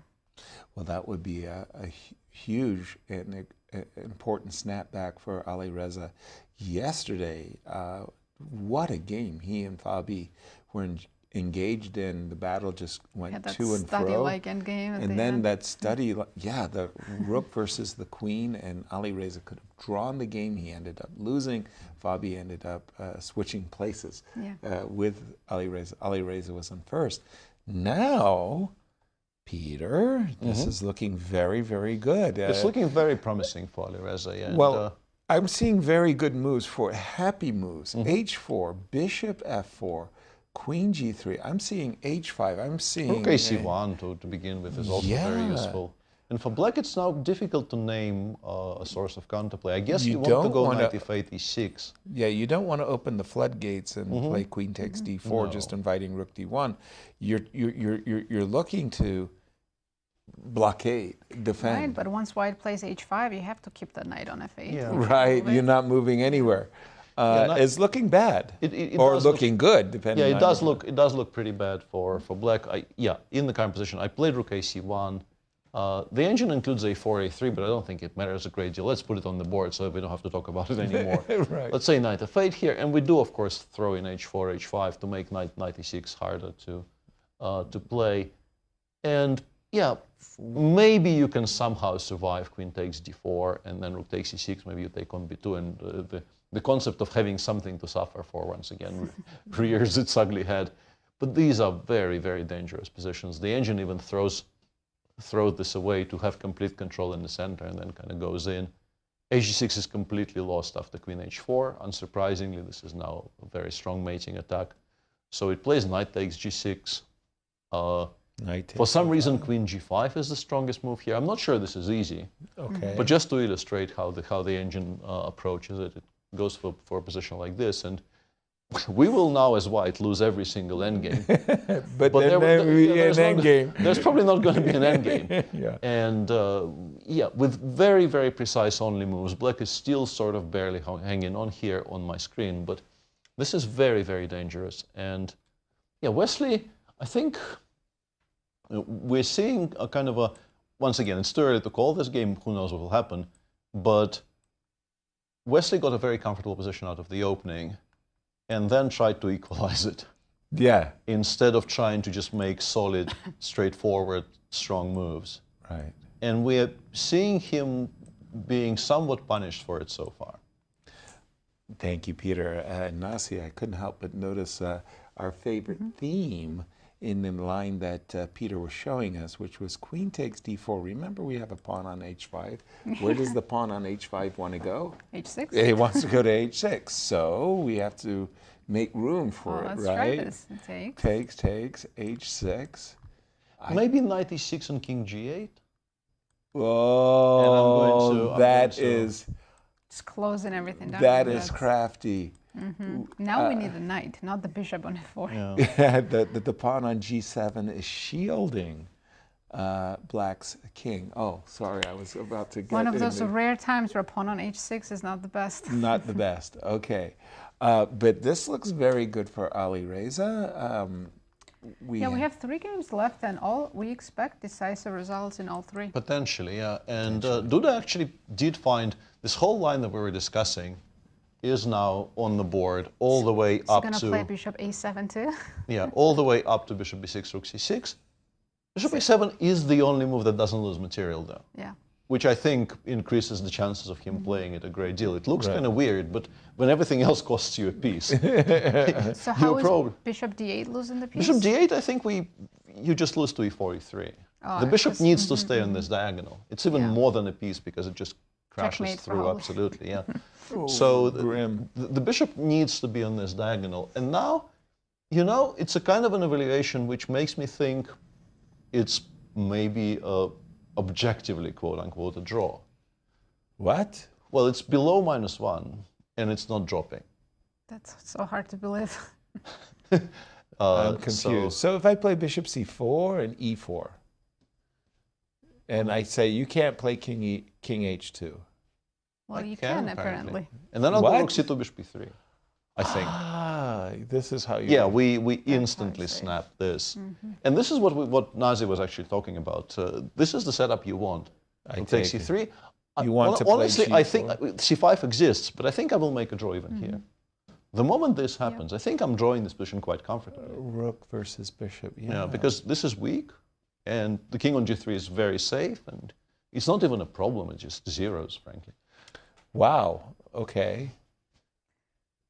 But if you look at... But by the way, the body language between these two kind of speaks for itself. Duda looks just so... Why did I get out of bed this morning? Yeah, dispirited. Wow. Poor Duda is like, okay. Is that because he doesn't see bishop a7? He should play it. He He's really should thinking, play how it. did I end up in this situation with white pieces in 20 moves? Well, if you don't see bishop a7, if you do look at bishop d8, e4, e3, then you can have this type of picture that we're looking at, like, oh, God, this is terrible. But He's down to 11 minutes, but it is move 31, about to be move 32, so it's 11 minutes for 9 moves. And they will start becoming more and more logical as we go further in the game. So, because he will have only moves pretty much. Yeah. I bet you that for Levon, he is thinking, how am I going to beat bishop a7? I mean, Levon, again, I like that he got up. Yeah, so that he doesn't indicate to his opponent, like you do have a move. You have a move, and he doesn't want to reveal that. Whereas Duda's expression is like, should I resign now, or should I play one more move? Honestly, he does look like a man who thinks he's lost, which is correct. Which is a bit confusing. Because he does not see bishop a7. But that's his only move. I mean, that's it. He'll find it because he'll just run out of anything else. Yeah, this is not a picture of a man who lacks interest. It's a picture of a man who lacks moves. Could he be thinking about knight e3? Knight e3, I thought about that, and I didn't check with the machine, but I think knight d4 wins. He's played bishop a7. He's played bishop a7, but he didn't play it with conviction. No, he probably still thinks that he's completely lost. That's why he looks so defeated. Yeah, he definitely looks forlorn there. But bishop a7. But to his surprise, Engine says black's only less than -1. Wow. And there is this dream of sacrificing an exchange, managing on a very good day to put our king on h2, our pawn on g4, bishop on e3. I guess will if be an the exchange plan down. of e4, e3 doesn't work, maybe we just win all the c-pawns in the world and go from there. We take? And then take instead of e4. What happens there? Takes, takes, takes. So king h2? Yay. We just have now this. Our bishop is actually hanging. No, the bishop is hanging again. Why isn't this more? This looks like it should be more than -1. Only move is bishop b8 or... Bishop e3, rook e3 probably no. should be good, right? But bishop b6. Maybe this is not so bad. Your knight is pinned for now. And again, I'm dreaming. Finally, my rook on h1 could play the I think next game. to moves g4, king g3. If I get that in, maybe I'm I mean, I'm I alive. just, right. And there's no way for us to shift it away from this diagonal somehow, which is weird. Well, we I thought have maybe to rook keep c6. f2. Yes. Yeah. Rook. Oh, sorry. Over to you, Peter. Rook c6, and the only move that doesn't lose here is rook b1. Unsurprisingly, because as we keep on mentioning, the bishop needs to be on this diagonal. Rook a6, attack again. I guess rook hc1 is a draw. That's the point. Suddenly, you know, finally, White can actually play with all his pieces. Shockingly, for the first time in the game, this rook plays, and this is probably just a draw. Kind of a shocker because it really does seem like there has to be something here that wins. The line that the machine suggests, there's either this waiting move h5, and then after king h2 it starts sort of not shuffling exactly, it does this, forces bishop c5, and then rook b3 is strong, and there's also this move, because we have an attack against b3. But the lines I'm watching appear to be leading to positions which are probably a draw. Or alternatively, in the position after bishop a7, there's a very cute idea of using the corner of the board. And once again, rook b1 strictly the only move, but we don't seem to be winning. Yeah, we seem to be kind of coming close, but not really winning with black. And thankfully for Jan-Krzysztof, many of these decisions will be no-brainers because you either resign or you find the one move that stays afloat. Again, it's kind of one of those situations like we're in the comfort of our studio. We can see that the chess engine is saying, well, white's got very decent drawing chances. And there you see the picture of the grandmaster in agony, suffering a lost position. Does that happen to you, Nazi, where you're depressed, you have a bad position, and you know you're lost, or you're absolutely certain you're lost, and then you're kind of thinking to yourself, gee, I have some resources. Yeah, it has happened, and also happened the other way around. Your I thought opponent I had resources, and then it's actually completely lost. But when you play with that poker face, that you've got something, it does work. It does. So Duda's doing the opposite. Like he's conveying to his defend, but he's conveying to his opponent, like, you got me, you got me. You just, it's terrible. But Levon is not taking this easy, because you can see he knows white has some resources. Yeah, I won't ask Peter this question because he's famous for. I was about to bring it up myself. I know it's coming, so I might as well, start the conversation about me being an idiot. Well, that's a lot more forceful than I had intended, but now that you mention it. But we know it's true, yeah. But it's a short show, Peter. We really cannot explore the depths. Time constraints prevent us from exploring it in the topic in its full glory. Correct. Duda, we'll keep an eye on him. Can he hold? And his position is just getting progressively worse. Somehow getting worse. Yeah, you wouldn't think it's possible, but it's getting worse. Materially, it's still completely equal. Rook a4, very, very good move from MVL. Asking Duda, what are you going to do about your d6 pawn? When I play knight b3, d6 pawn is hanging. Well, Gukesh has played queen c7. Look at that eval bar. It's almost to the 8th rank. Yeah. Oh, it's almost queening, yeah. a3, rook a7. Well, but he's stalemated. I understand this looks ugly, but he's completely stalemated. And now after bishop f4, yeah, it's now going to finally collapse. We play knight b3 next move, and it starts to just crumble. Yeah. Our producer, Tom, he loves Zugzwang. Bishop Pretty f4, Zugzwang. Pretty much, yeah. Tom is excited. Gukesh down to 5 minutes as well. Queen b6 played.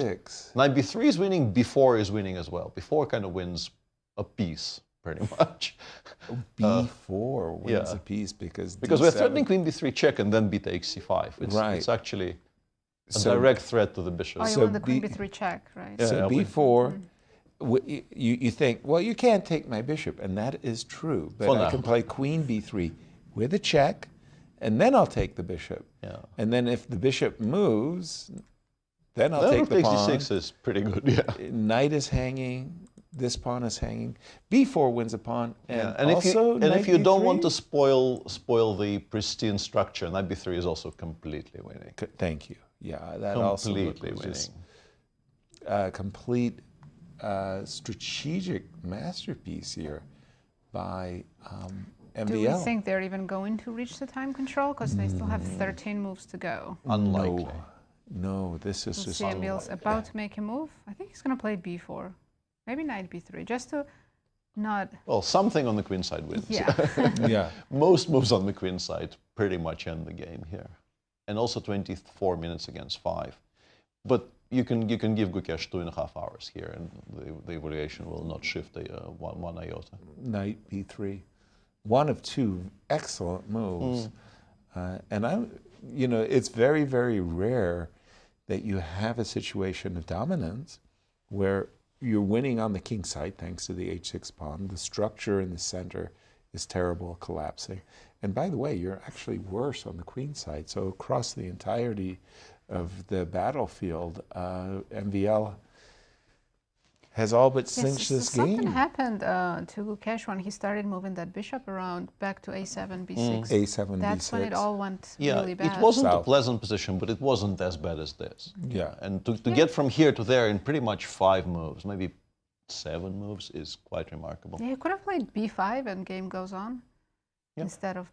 All right. Yeah, he went a5. He went a5, and now... Which one do we take, a5 or c5? I think the simplest is to go take everything on c5, go rook e1, force rook e7, take on a5, and at that point you start quoting the evergreen story about Viktor Korchnoi. the one, yes. The one where he inquires whether his opponent speaks English. Rook e1, the pin. Yeah. You're forced to defend, and then you go rook takes, and you're threatening to capture everything. By the way, this guy's still alive. It's still on h6, yeah. So, of course, the evergreen story that Peter is referencing, Viktor Korchnoi is playing an Arab grandmaster, Mohammed. Are you sure it's him? I thought it was a player who was slightly weaker than that, but the gist of the story stays the same. Yeah, and Viktor is completely winning. Yeah. Completely winning, and Viktor just kind of leans across the board. Excuse me. Yes, says the man, kind of nervously. Do you speak English? Yes, says the grandmaster. Why don't you resign? Viktor Korchnoi. Yes. That's a rather awkward question. I think it's one of those positions where, and it's over. Gukesh said, okay, I've seen enough. This is, and for Maxime, 31 moves. You got to Maxime salute. Maxime could have had 4 decisive games out of 4 had he converted yesterday. Wow. But it's still a very, very admirable performance for him and a good tour so far. 10 points in Warsaw and joint lead today, probably. Yep. Well, not probably, definitely. Definitely. Both leaders drew. Yeah. Right. So we will have the Trinity at the top, unless, because you said we have 5 players potentially who could. Well, unfortunately for Gukesh, he's no longer one of the 5. Wow, what a great win for MVL. Very impressive. And now he'll come back so confident tomorrow. Yeah. Alireza, another player we thought, okay, by the way, again, the theme, we've been seeing it throughout the tournament. It's all about the h6 Nazi. I was saying, don't worry about your center. Get your pawn to h6. Yeah. And in a way, it's actually just a sort of a callback to yesterday precisely, because the engine suggests that probably the easiest way to convert from here is to start offering endgames. We have this position after h6, king g8 on the board, and the first line is just to move queen g3, f3. Queen g3, f3. Yeah, because also the pawn on c6 is extremely weak, which means that once the queens come off, we can start doubling on the c file and just winning the pawn on c6 pretty much. Why are we rushing with the queen trade? Why don't we double on c file first? Yeah, we can absolutely do. Which move would you like to start? Let's say rook e2. Rook e2. Yeah, it's also very strong. But let's say black goes rook f8, rook ec2. We are sort of inviting black to play c6, c5, which is horrible, but maybe an improvement compared to other positions. I think Alireza might actually go for this.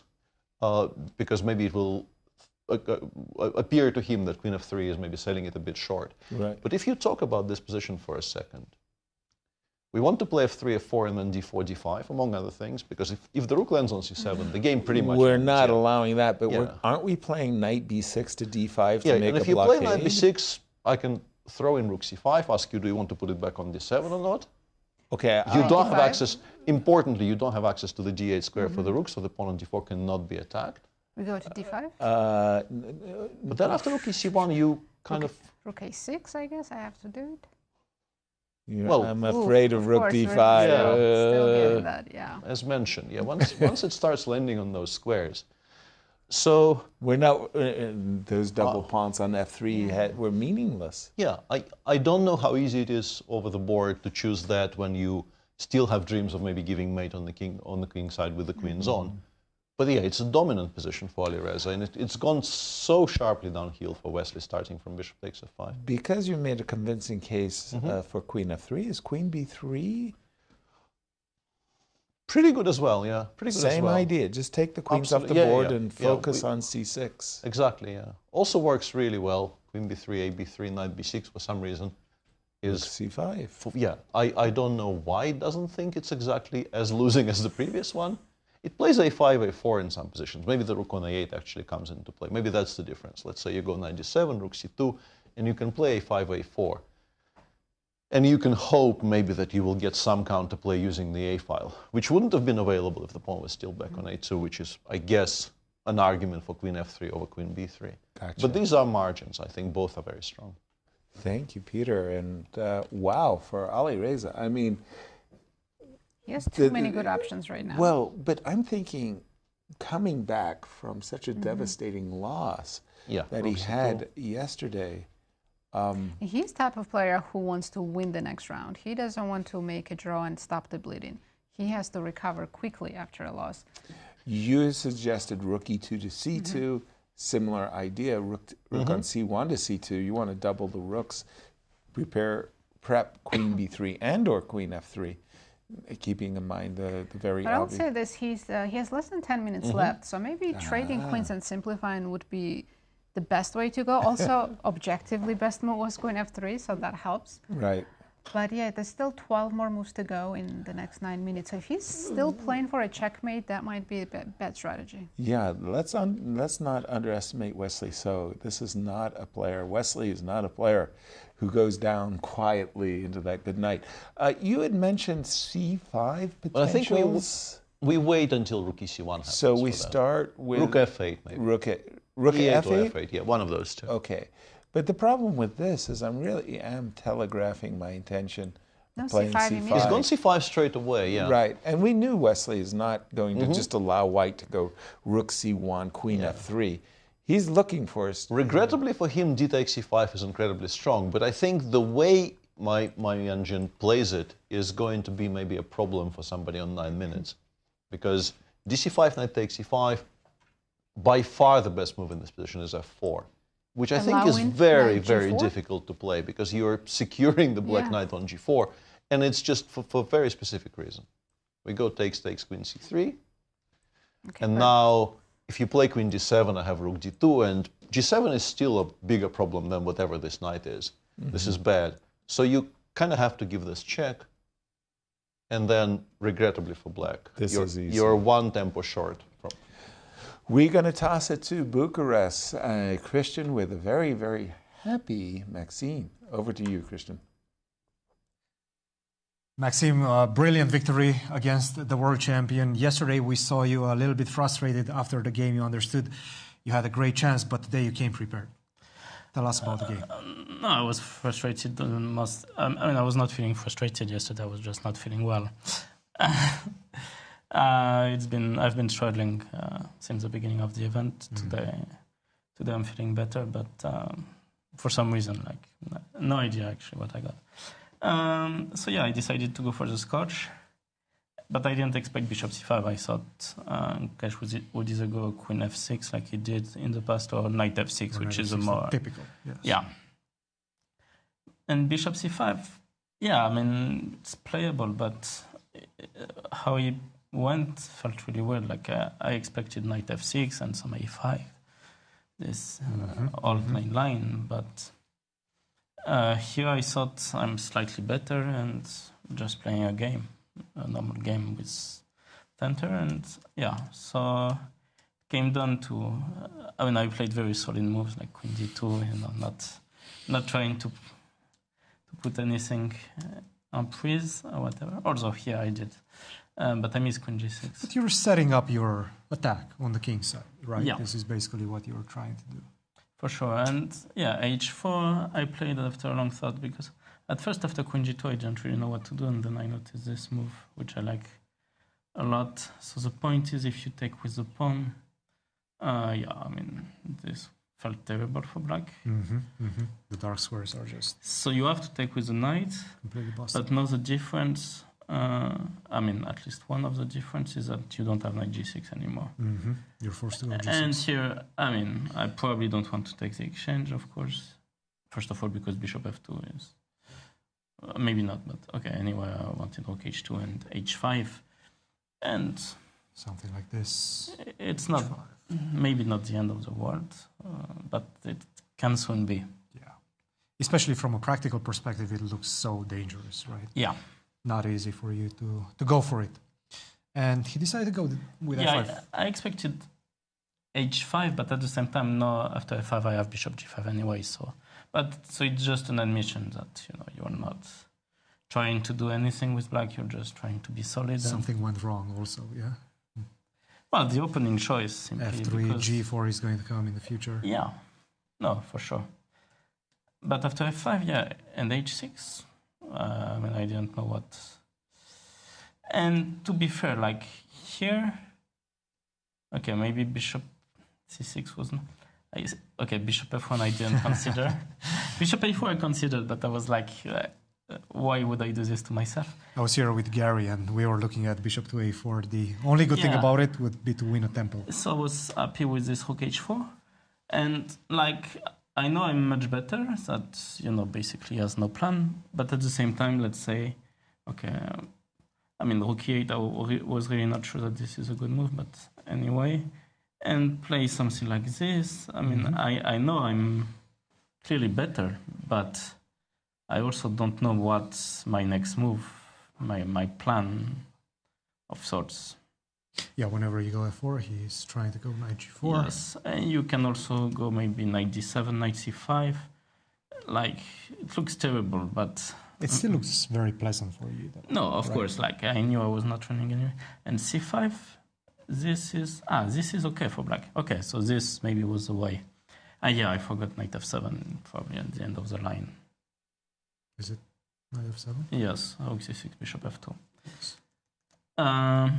And then if I don't take, if I play, let's say, knight d2, which is natural, bishop d8, I mean, I'm better, but again, good chances to survive. But, okay, bishop a7 felt a bit weird, but okay, at least, like, yeah, I didn't know what... It felt like he was very uncomfortable. Yes, with his I mean, position. the position is very uncomfortable to play. And like I understand that you don't want to sit passively like I just shot. Exactly. But c5 was just a meltdown. Yeah, like this is game over. At this point, you understood you're completely winning. I mean, my next moves were like okay, 4, a3, and just to highlight that there's simply zero move. No moves. Mm-hmm. Yes, bishop f4, and just like at some point. One pawn, one something will collapse. It's a matter of time. Too many weaknesses. It's somehow a bit unusual, right? The position is equal, but black simply has so many weaknesses, and this pawn on h6 coupled with the queen on c3 it paralyzes his whole position. Yes, and strangely enough, we have this same structure in Alireza's game. No, actually, since I have you here, you did mention this before we went live. You have somehow the same structure, yeah? This pawn on h6. It's really tough to play against that pawn on a6. Yeah, but it's obviously a better version for Wesley. Maybe Ali should have taken on c5, tried to open some files, some lines. Mm-hmm, mm-hmm. Like here, I'm not sure what happens after c4. Maybe f4 and d5. f4, c6 is... Yeah, you don't have d5 and rook d2. I mean, d6. computer is not happy about my move. Maybe you start with a4, actually. And then have something. Maybe rook d2. To get ready for knight b6 to meet with d5. Yeah. Now you cannot stop f4. That's a good point. Well, Maxime, you said the first 3 rounds were a bit difficult for you for health reasons, but now you're feeling better. How would you assess your tournament so far, heading into the second half? I mean, if you had asked me after the first round, not good, but now, I mean, what can I say? I mean, it's going great. +1 for you. Congratulations for a very important victory. It's never easy to be the world champion. We'll see you tomorrow. Thank you. Guys, back to you. Congratulations, Maxime. We are seeing potentially 3 victories First of all, let's go over to Alireza's position. He has played Queen F3, but at the wrong time. Yeah, one move too late, seemingly. Queen takes F3 has already been played, and now the best two moves are C6 and also Rook C8 potentially. The point being that we want to force White to take on C5, take on E5 with the Rook. And as we know, those positions are still not very easy. If the Rook from C2 somehow lands on D7, White still will win, but seems to be maybe manageable. The best move here is Rook D1, and let's say you go Rook takes C5, Rook takes C5, Rook D6. The idea is, of course, to play Bishop E3, kick the knight away from A6 and land on D7. But you still have some, you're not entirely defenseless because you have Rook C7 here, for instance. And the engine still gives White an edge after, let's say, Bishop B6, taking away the C7 square.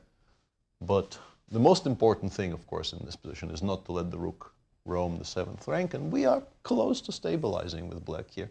And the material is level.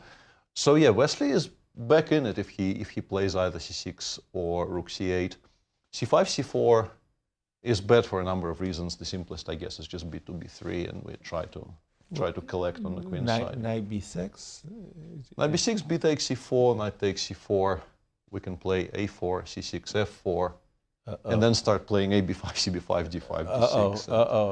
I don't want to... Yeah, this is not great. I'm not signing up for that. No. Yep. So still a nice position for Alireza, but a downgrade from what we thought was close to a winning position objectively. Nazi, you said to me that Duda had misplaced his bishop, and that he had to play Bishop B6. Or King H2, and now Levon is completely winning with 3 different moves, at least. So this was the moment that Duda had was forced. He has to maintain the defense of F2 with the move Bishop B6. No, you have to start with King H2. King H2, sorry. Yeah, Bishop's not hanging yet. Yet. Black takes, Rook takes C3. Rook takes C3. Sorry, I think I got the wrong... No, it was right. Position. King H2 here. Rook C3 and then Bishop B6. Right. King H2, Rook C3, and then Bishop And as B6. we were discussing, Bishop B6 is the only move, and also Rook A6, Rook B1 is strictly the only move. So maybe one of those things was missed. Right. But yeah, and we have to come back a little bit maybe to that conversation we had about his body language. Because it did seem like he was making all the right moves, but he still felt like he is probably lost. Right. He had no real belief in holding, and yeah, now he still doesn't have belief in holding. Now I think it's even worse. Yeah. Well, but what I wanted to say is, Nasi, you were telling me the problem that Levon is having. He's got Knight D4. Knight B4. Knight B4. An E4 move that he chose. And E4. E4 hasn't been played yet, I guess, although it has now. Yeah, I'm pretty sure that the hope for White is to play Bishop F4 and stabilize, but unfortunately E4, E3 wins anyway. Bishop. Right away. Yeah, E3, and if you take with the pawn, one specific move that wins on the spot is very beautiful here. And no. Yeah. So if all of this lands and in this position Black wins with the move Knight C2 to E1, which is a very pleasant move to make onto the board at some point in your career. Yes. This will be a massive, massive turnaround for Levon, who's not really had a particularly good event so far, and was struggling out of the opening today as well. He's taken on C3. And he did it very quickly. Yeah, he's still in control, but it might take him a bit longer now to convert this into a full point. But that was a beautiful point. Yeah, E3 followed by Knight E1, I think would have appealed to Levon very much, because he does like to make beautiful moves. And the whole point is... This costs you 2 rooks, not 1. Exactly. It costs 2 rooks. You can't go up, because we then promote with a check. You have to go here, and then the very well-known skewer. Oh, that would, I mean, you know, as a chess artist, that is so appealing. That makes it... Too bad he rushed a little bit. Yeah, that makes it on the cover of your best games book. But Rook takes C3, did he spoil it? No, unfortunately for Duda, the problem now is that the desire... you cannot connect the rooks. Every time you play King H2, you immediately lose to E3, E4, E3, and then E3, E2. And you can't even force black to immediately cash it in with e1. It will stay on e2 until it costs white a rook, pretty much, I would suspect. Just a second. Hold on. I'm trying to get that ending you've been telling me about for some time. I want you to play e2. Yeah, king g3. And E1, I want you to play e1. I'm not going to play e1 here, I think. I think something like rook a3 followed by rook a1 probably collects a full rook. Rook a3 followed by rook a1. Something like that. I'm not sure. I will need to think about the cleanest solution, but something like this probably is even stronger than e3. I must admit, you don't really see this too often. A protected pass pawn on the doorstep of e2, and right? Black's not even promoting and winning the exchange. No, let's just keep the pawn on e2. We're just going to keep the pawn on e2. That's confusing. But we had this moment where there was a forced win with the move e3 that Levon has missed. But if you look at Duda's body language, he's been in this kind of pose for the better part of an hour. Like, it's all gone wrong right out of the opening. I've been lost, and I've been lost. He didn't realize he had some resources, but now he is. Now he is probably helpless because the rook on h1 is just not going to re-enter the game anytime soon. Elsewhere in the tournament, we only have 2 games running. Today has been a very fast-moving day. Wesley did not take on e5 with the rook, and he is now, according to the engine, in more trouble than he was earlier. Although the reason for that is maybe not immediately clear. After c5, d takes c6, c6, d takes c5. Instead of rook e5, Wesley played knight e5. Of course, he played king g2. All those checks need to be prevented. Black went rook a8 because, of course, the pin is very unpleasant. And now the engine says f4, knight f7, rook d1 is massively, massively unpleasant for black. But you think it's a rook ending, and the rook ending, you instantly feel like, why am I doing so poorly? But black has very few moves, and once again we come back to the pawn on h6. If the pawn on h7 ever falls, you pretty much lose. Right. Which means that a lot of things which... This is just a draw, I'm pretty sure. This isn't. Wow. Because we have all the time in the world to improve. We will play something like b3, maybe king f3, then we will double on the d file. And eventually we will create some threat against the pawn on h7. I'm shocked at how bad this is, to be honest. Obviously, white looks better. But the fact that this is on my screen plus 2.5. Well, Alireza missed f4. He did not play it, and now looks like Wesley's fine again. Wow. Wait a second. How is Alireza fine? No, Wesley is fine. Yes, but how is Alireza? Alireza blundered a full exchange in one move, is what I'm saying. He's still not worse. This is the shocker. That's knight takes e1 check. This is what I'm saying. Like I thought, why is white not resigning? But I guess we play rook d1. We play rook d1, rook e2, rook takes d3. And we are full exchange down. We're not even worse. This is the power. This is the power of the pawn on h6.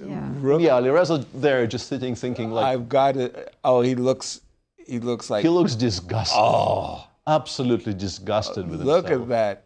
A look of just self-loathing. f4 was just winning, and he just missed this. Yeah, f4 was winning, but even if you don't find f4, there were moves there which gave him a very solid advantage, and instead he just rook d1. It's going to be a draw, but that is a massive throw there by Alireza. Very uncharacteristic. Boy, have we've all been in that position. This is a great Dutch joke, the angel in the park. You'll have to remind me to tell you the joke, but this move, he played the move king g2 to avoid exactly this, all the knight forks and what have you.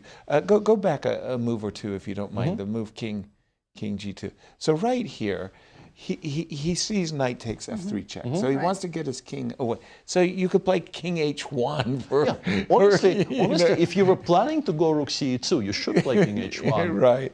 Just rook e8, rook e2. Right, just to avoid the stuff. And then play something like rook d1. Unfortunately for you, here knight takes f3 works out. Oh, no. You do land a rook on the 7th, but because this knight is so strong and the bishop is hanging, Okay. it works out move by move.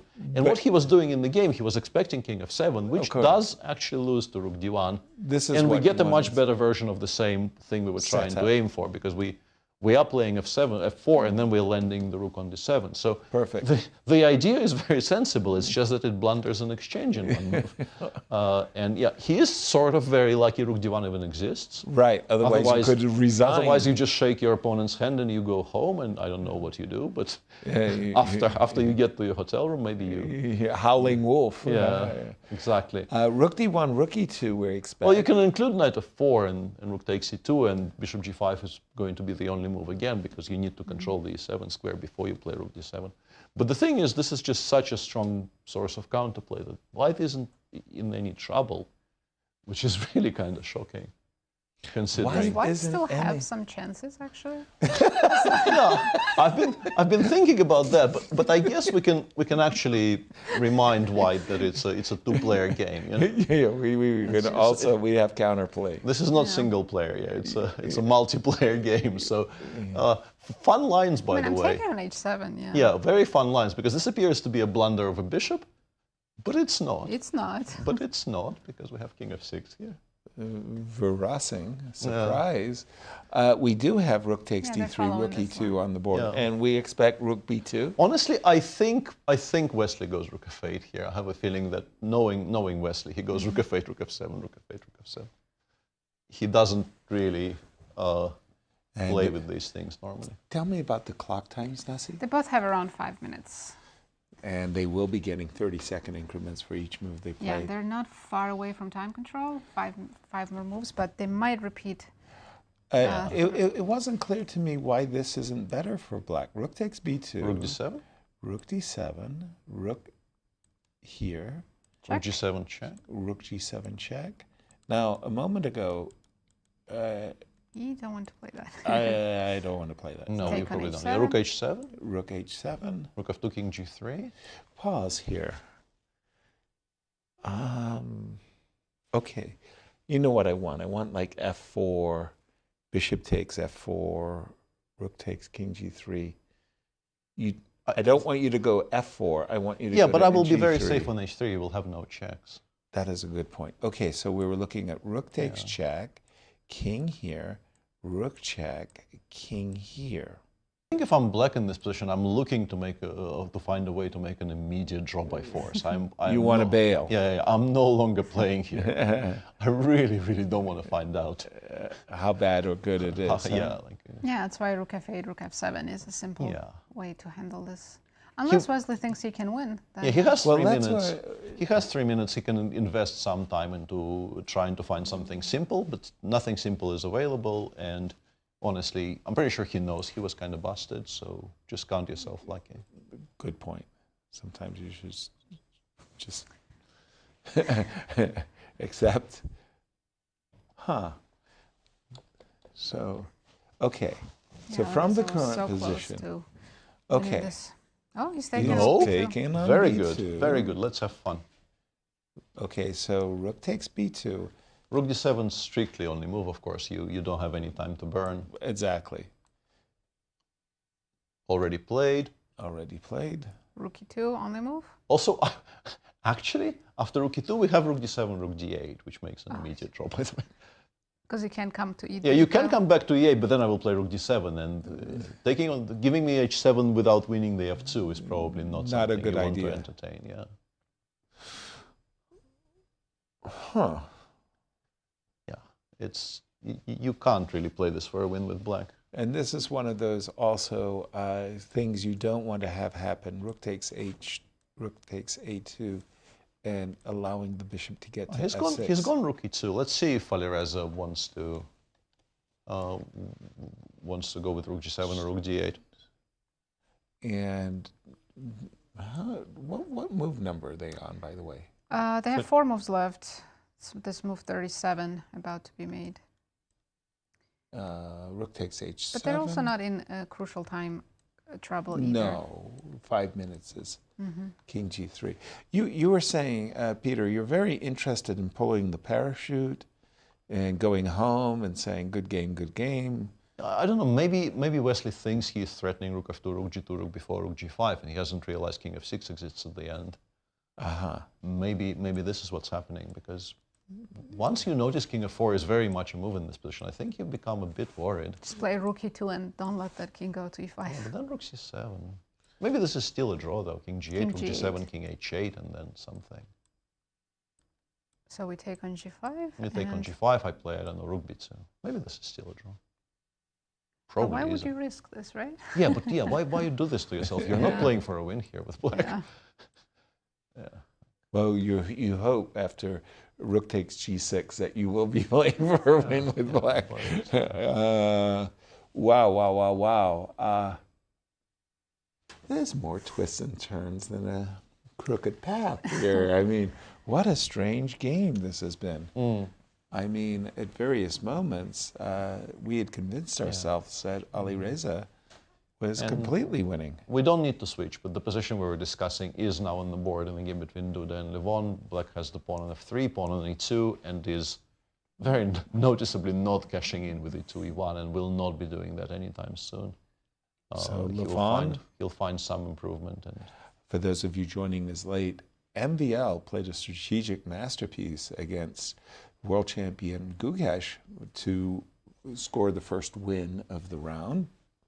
Very quick win in 31 moves. Yeah, out of the 4 games that MVL has played, he's been 3 decisive games. Could have easily been 4. Could easily have been 4. He's in a tie for first with Fabi and Prague, who both drew their games, and we're looking at this game. If one of these 2 players does win, they could get into a tie, but a draw seems to be inevitable.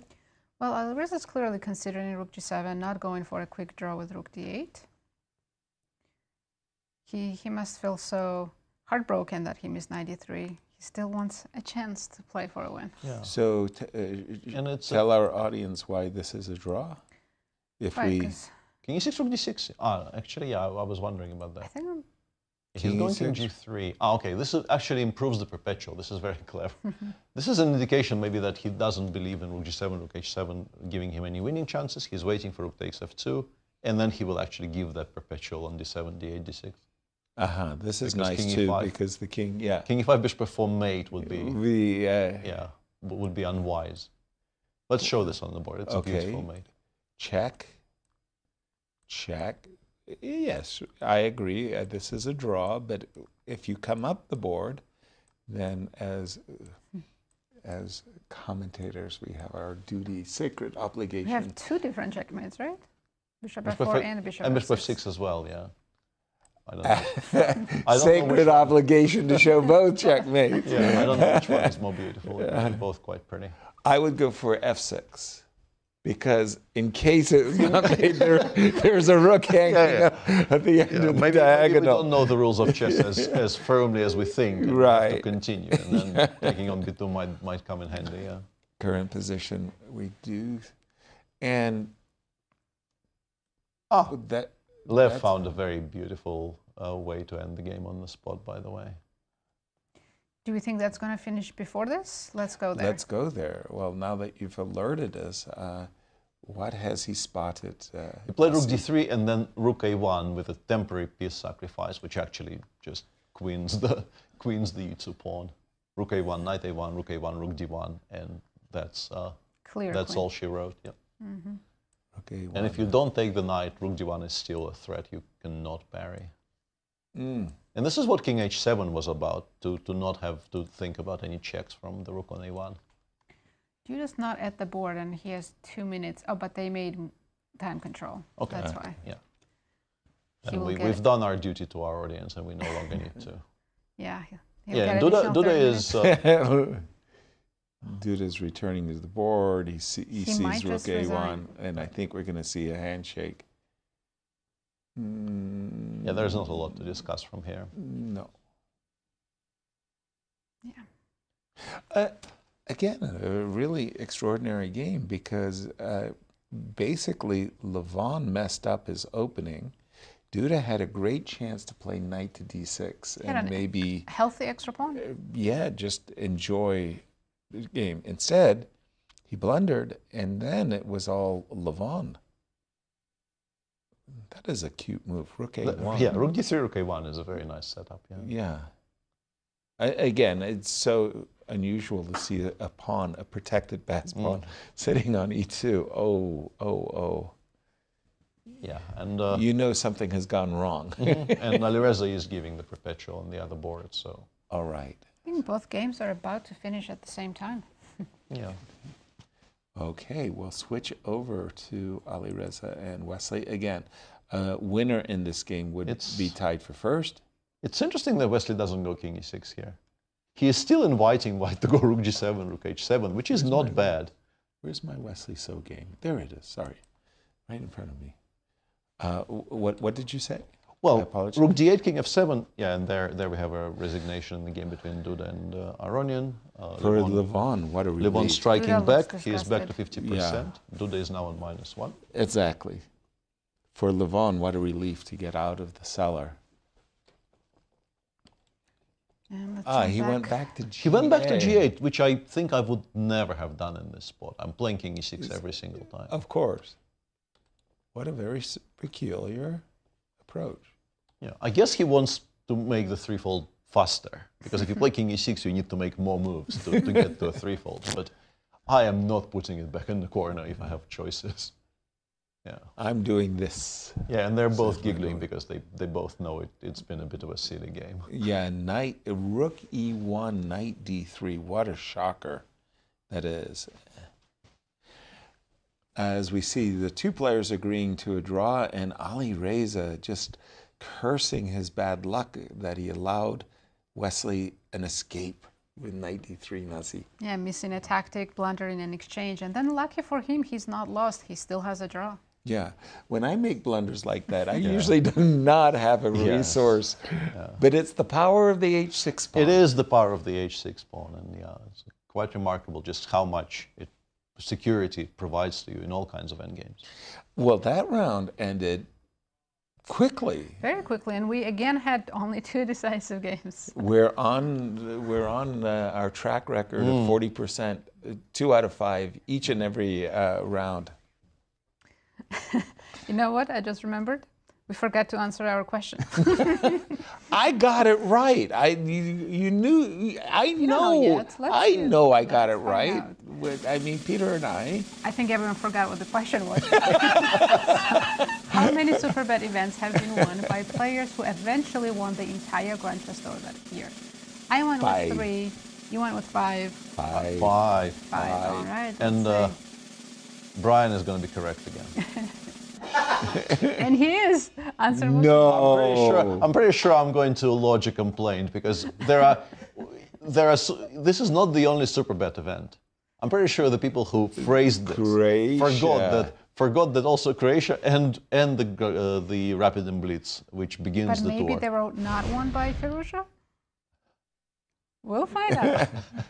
I'm with you. I'm lodging a complaint. I'm not seeing a perpetual check. I'm going to rule shark it. They shook hands. Have they? Yes. Yeah. Okay. For a moment there, I thought that they were still playing. No. And we know. I will do some research and write a strongly worded letter. My solicitor will be in touch. We wanted to say the round just suddenly came to a close. We were enjoying the games, maybe one game. The Prague game was rather content straight. When Bogdan decided to take knight d5, that was basically a draw for early in the game. Very, very early. But the other 4 games, Peter? Very, very exciting. Fabi had a bit of a quiet day today, if we are honest with ourselves. There were some possibilities for it to sharpen up, but they did not occur on the board. But the other 3 were really, really interesting and could easily have been all decisive. We are still on a very solid 40% every day, but I'm really enjoying this tournament. I don't know what's in the water there, but something's I think going on in Bucharest. It's genuinely livelier than the previous pretzels editions. that Cristian said in. Tell us about the standings. Let's have a look. After 4 rounds now, we have 3 leaders, Fabiano, Caruana, MVL, and Prag. Yeah, MVL, after that fantastic win, joins the leaders. And now 4 players are sharing 4th, Alireza, Levon, Wesley, and Deac. I don't know what Alireza is going to be saying to himself after this game, because he's had, what a roller coaster. I think there's a bullet arena today on one of the servers. He might be. I would watch out. Yeah. And as you see, the world chess champion there at the very bottom. Wow. And this is a peak for tomorrow. Tomorrow. So Levon will be playing Alireza. Okay. Prag and Ooh, MVL. 2 leaders playing each other. Gukesh will be playing Duda. Both players lost today, so looking to recover tomorrow. Nodirbek playing Bogdan, and it will be all-American matchup, Wesley against Fabiano. For Prag, he's played 3 out of 4 games with the black pieces. He's going to be playing catch-up with the white pieces tomorrow, Peter. Absolutely, yeah. A lot of very interesting pairings for tomorrow. I guess the Prague game is the obvious highlight, but the All-American Derby is...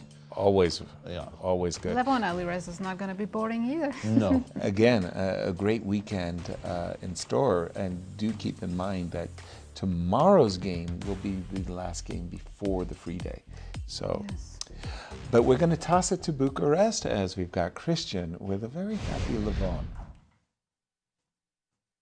Levon, yesterday you came here, you said, I need to play faster and better, right? Yes. Today you played definitely both of those, faster and better, and you got the first victory against Jan-Krzysztof. Duda. How are you feeling right now? I'm fantastic.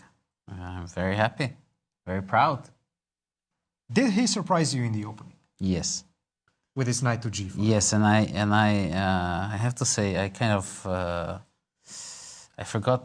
I mean, I knew that, like, okay, the computer gives c take b as the main line. C takes b, rook b8, all sorts of... Yeah, c take b, bishop c5. I kind of remembered that there is this... No, not bishop c5, sorry, bishop e7. Yeah, bishop e7. Yeah. Bishop e7. See, I'm already forgetting the first moves. Yeah. No, but I thought, okay, I'm not gonna... I mean, I'm a bit surprised, so I'm not gonna go into some wild stuff where I don't remember anything. Let's just play chess. But you are playing very fast right now. You were showing that you still know exactly what you're doing, or was that you were just trying to keep the facade going?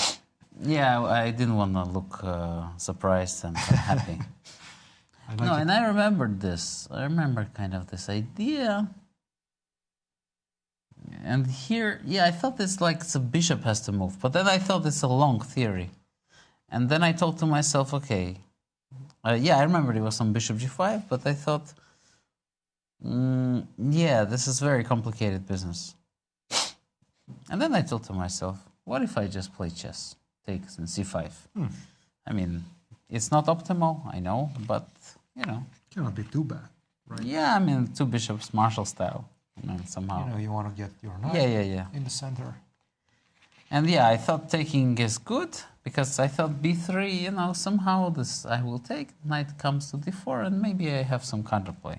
It's interesting because we had Gary in the studio, and we were looking at it at this juncture, and he did say that c5 was in his notes long time ago. So he knew this position, and he agreed with you. This is the type of chess that you want to play with c5. And yeah, here, of course, knight d6 looked like the best move, and then bishop e6. I thought, you know, maybe I will get some contrafuego with some c4 at some point. But yeah, of course, this was the way. After knight e3, I was very happy. You know, I finally get an easy play. And then, actually, b3 surprised me a lot. I thought b3, f4, okay, I mean, knight d1. Yes, knight d1 is I too thought passive. That's way too crazy. I thought that knight c4 is about equal. I wanted to take and play bishop a5. And then like bishop b2, or you know, even bishop f5, I thought. d3, then I'll go for this, and probably I'll draw this one. Probably it's too close. Yeah. Yeah. You will suffer a little bit, but not too much. Yeah, not too much. Also, I was also mainly considering, instead of B3, maybe F3 also looks interesting. Knight G4, Knight F2. So, but when he went B3, Knight D1, I was very pleased. I thought, this is my chance. This is my chance in this game. And here, of course, Rook F6, this looks so nice for me, yeah? This is a very precise move. If you don't find this move, then, you slow down a little bit. With this one, you maintain the momentum. And I thought Knight E4 is a forced move for him. Yeah. I was not sure where to go. I thought Rook A6 is a safe option. Bishop C5, Rook A2, and then Knight C3, Rook D. No, Knight D C3. Yes. And then, okay, I thought this is slightly, tiny bit better for me, but maybe not such a big deal. Yeah. And I thought Knight E4, I have to decide here, because after Knight E4, sorry. Maybe you can even go Rook G6, C3, Knight F5. I wasn't 100% sure that this is so good for me. Yeah. But I thought it's in the spirito. Yes. Rook A6 is not in the spirito. I see you're using a lot of Spanish today. Contra juego, spirito, you're channeling. This is something I invented. Not contra juego, but contra fuego. Contra fuego, okay, yes. Sorry. There's a lot of fire, yeah? It's the Spanish language. You dressed to have the fire, yeah. For the occasion. It's the counterplay with fire. Yes. And Knight B2, when I saw this F3, I was so happy. I was like, oh my God, I might even win this one. What is happening with me? A miracle. This looks really bad for white. Yes. And the rest I thought was pretty, the rest was pretty easy, yeah. And no, I mean, even though you got a good position out of the opening, you played your own sort of chess, you also were very precise when it mattered. So I think that's definitely a good signal for the upcoming rounds. We're entering the second half of the event. How would you assess it so far? What are you expecting from the second half of the event? So far, it's kind of turbulent in the openings, but I cannot say I'm playing too badly. I'm trying, but I'm by far the oldest participant. Half of the tournament could easily be my children, so I have to take it the way it is. The fact that I'm competing and even winning games is a miracle. We have to appreciate things. Absolutely. Very nice game, Levon. Congratulations, I have to say. Typical play for yourself, very creative as well. We're looking forward to more of this in the upcoming rounds. We'll see you tomorrow. Guys, back to you. Thank you, Cristian. Very, very happy, enthusiastic Levon there. I mean, victories bring out the best in you. Absolutely. I mean, he's always a joy to talk to, but today he was very bubbly. Yeah. Especially victories like this. Yes, exactly. But I don't think he realized that Duda actually had some resources that could have made it a very difficult victory. Yeah, I think it was a very good strategic decision by Cristian not to mention it. Somebody will eventually, probably Levon's He'll discover it himself. Levon's phone or Levon's PC or something. Oh, I had a terrible day today. Well, wait a minute. Why did you have it? Quick realization. Yes. Yeah. Oh dear. I think that was the biggest surprise of today's round. Right. How Gukesh lost against MBL. Not even that he lost, but the way he lost. It seemed like he was sort of never in the game. Just had a very, very poor day. Yeah, that's for sure. But we're going to go to Anastasiya and Cristian for final thoughts of, once again, another very eventful round. Over to you in Bucharest. Absolutely eventful, and we're keeping the exact same trend again. 2 decisive results a day, and it's been a lot of fun. I have to say, this was a packed house. It's Saturday, everybody is off work and decided to come here and see the best chess players on the planet compete, and well, they had a great show. Anastasiya. Yes, I think what happened today was like Alireza had a good position, but he saw that Levon was winning and Gukesh lost, so he thought, okay, to win third game today, no, I'm not actually changing this trend. Only 2 decisive games per round. So far, so good. Okay, it was a joke, of course, but still, I mean, we had such an exciting round, and I'm very happy with my feeling, intuition that Maxime will be at least in a mood to fight against Gukesh today, and this is what happened. I think this game was really, really interesting, and I mean, of course, Gukesh cannot be so happy with this and his fans, but still nice to see that, let's say, we have interesting results every round in this event. One of the things about Gukesh is that we know how mentally resilient he is, so I'm expecting him to bring back his best self in tomorrow's round. And Alireza, he was very distraught after he played that move rook to e2, and he allowed knight to d3. That was quite problematic, and he could have lost if he didn't have this move rook to d1. And even down in exchange, he still had plenty of compensation. He was not happy, but he managed to survive. Tomorrow he will be facing Levon. I cannot wait for all the games that are about to happen tomorrow. For the moment, for the final time today, back to you in the studio. Thank you both. And we have a trinity at the top as we look at our standings. Let's take a look. After round 4. Yes, these 3 players are sharing first: Fabiano, Caruana, Maxime, Vachier-Lagrave, and Pragnananda. And 2 of these players will be playing each other tomorrow. That's MBL and Prague. Absolutely. What a delightful tournament. Thank you both. Again, wonderful to call the action with you. We're just the victories. Players are giving us great games to analyze. It makes it so easy. Yeah. Thank you for watching. Tell your friends where you're hanging out and join us tomorrow for round 5. Thank you again, and see you tomorrow. See you then.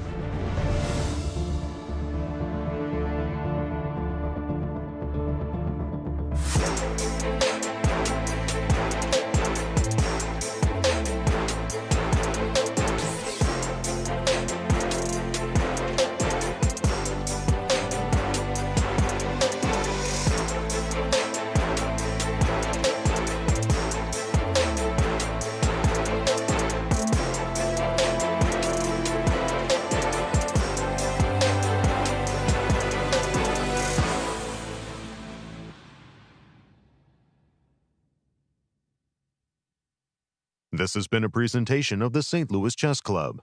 Any reproduction or distribution of this content without the express written consent of the St. Louis Chess Club is prohibited.